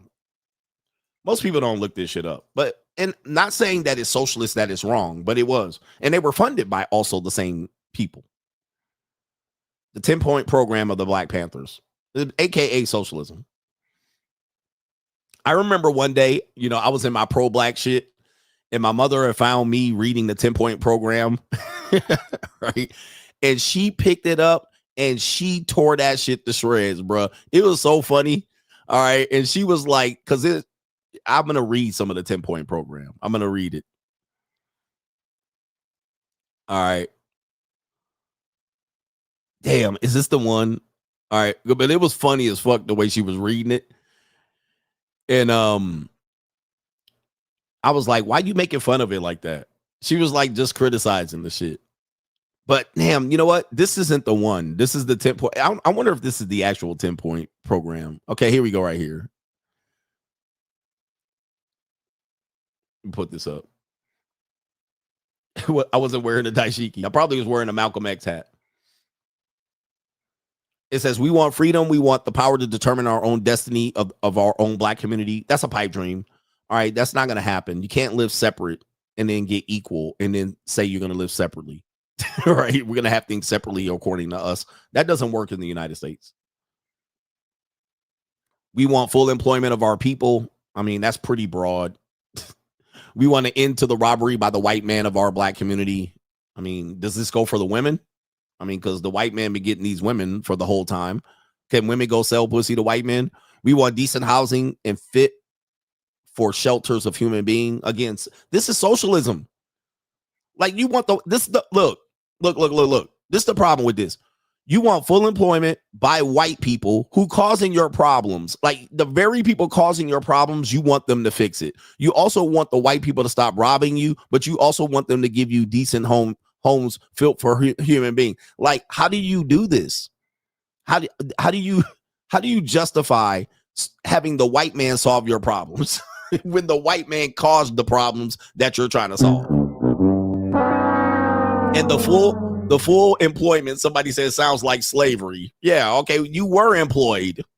You weren't getting paid. What about the whole decent housing fit for human beings? There was another one that used to say they want bread. We want bread. It was like kind of ridiculous. We want all black men to be exempt from military service. All right, so we go get all of this, but we are not going to the military. Okay. I can see why my mother laughed. We want education for our people that express the true natures of this descendant America. That's what it says, descendant American society. We want education that teaches us our true history and our role in the present day society. All right, that's all right. All right, black history teaching. We want an immediate end to police brutality and the murder of black people. That's reasonable. That's reasonable. We want freedom for all black men held in federal, state, county, and city prisons and jails. Wait a minute. Hold up for a second. Okay. It was decadent. I read it wrong. Thank you. The decadent. That sounds right. Wait, you want to free all the black men held in federal, state, county, and city prisons and jail? I mean, there we go. I mean, I'm telling you, that's communism. That's going to be in the communism spectrum. We want all black people who, when brought to trial, to be tried in the court by a jury of their peers or people from black communities, as defined by the Constitution of the United States. That's reasonable. I don't think that's unreasonable. Okay, that would be fair. Oh, here it is. We want land, bread. That's where my mother was making fun of that back in the day. This is like in the 90s.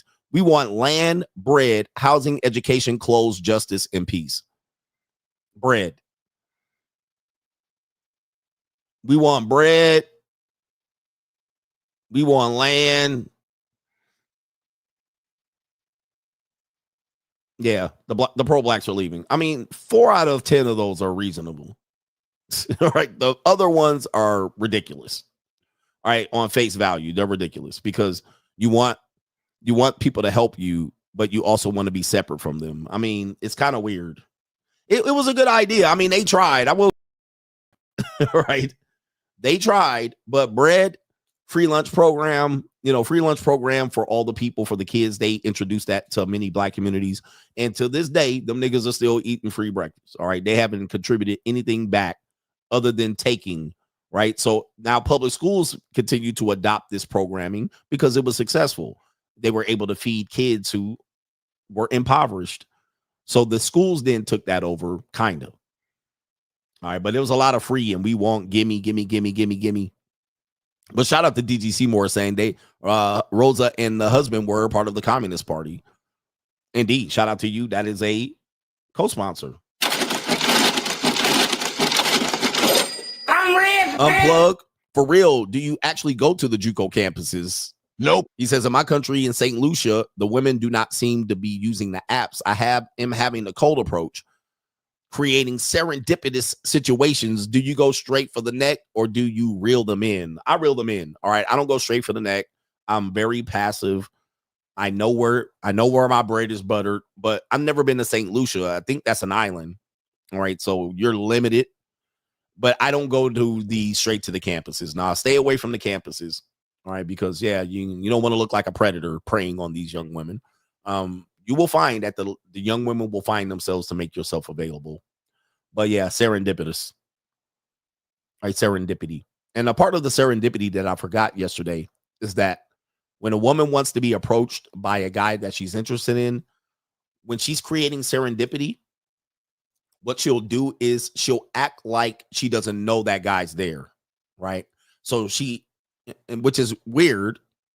I know they're kind of weird, but they see a guy, they seen the guy before you seen her. So this is why women don't have to make extensive amount of eye contact with us, because sometimes they've already seen us before we even seen them.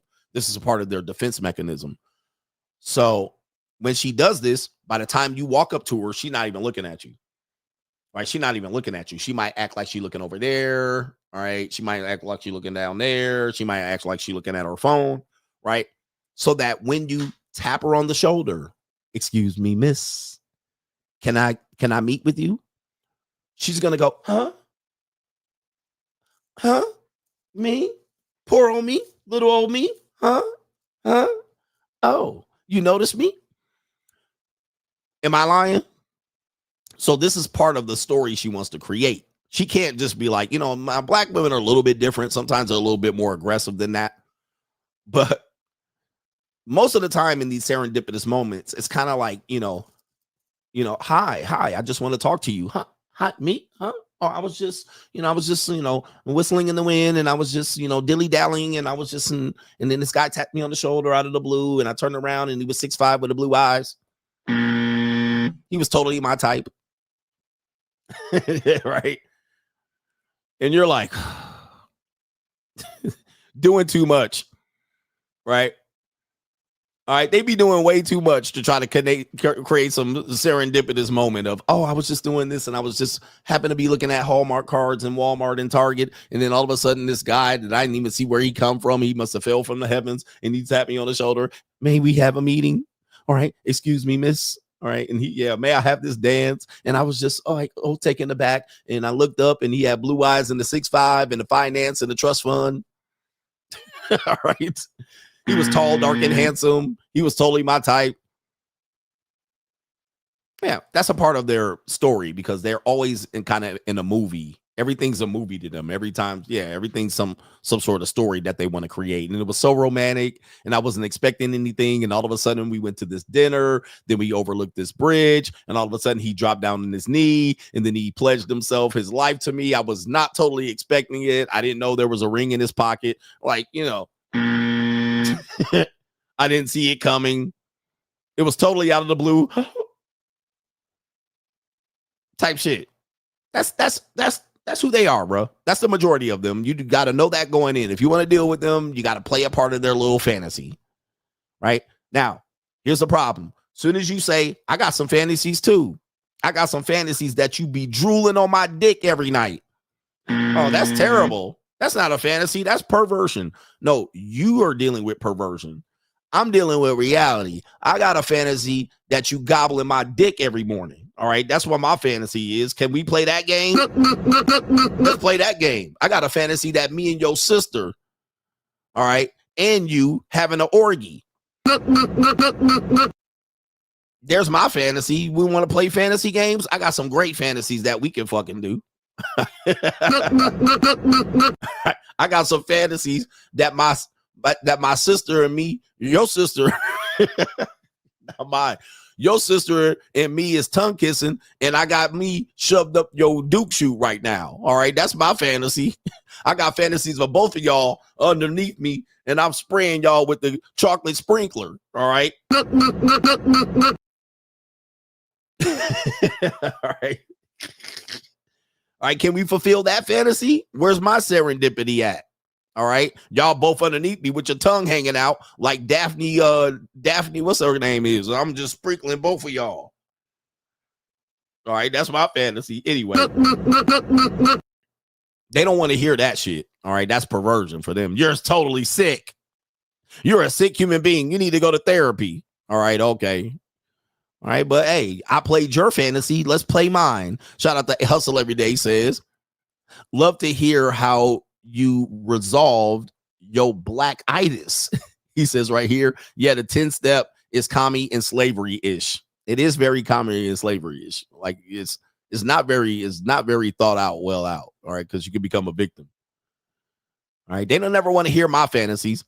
Hustle every day. Keith Overman said, back to the bottom of that punani. Laughing my ass off. Shout out to the Sports Center niggies. Not that libtard news cuckster. Hexable, you said.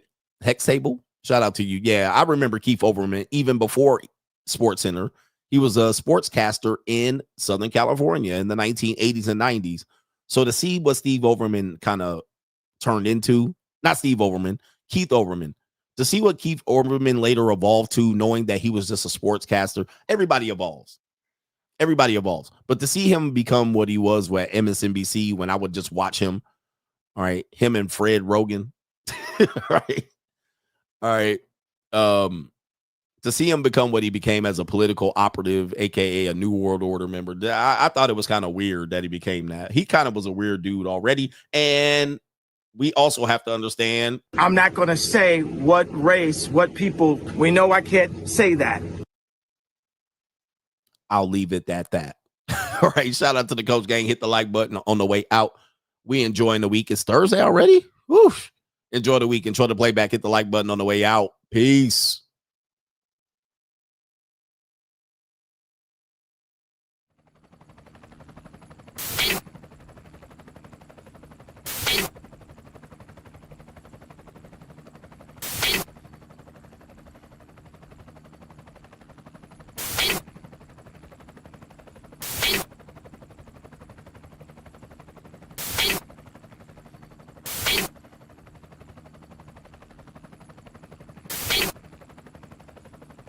And you're in the Desert Storm bunker with Hollywood CGA.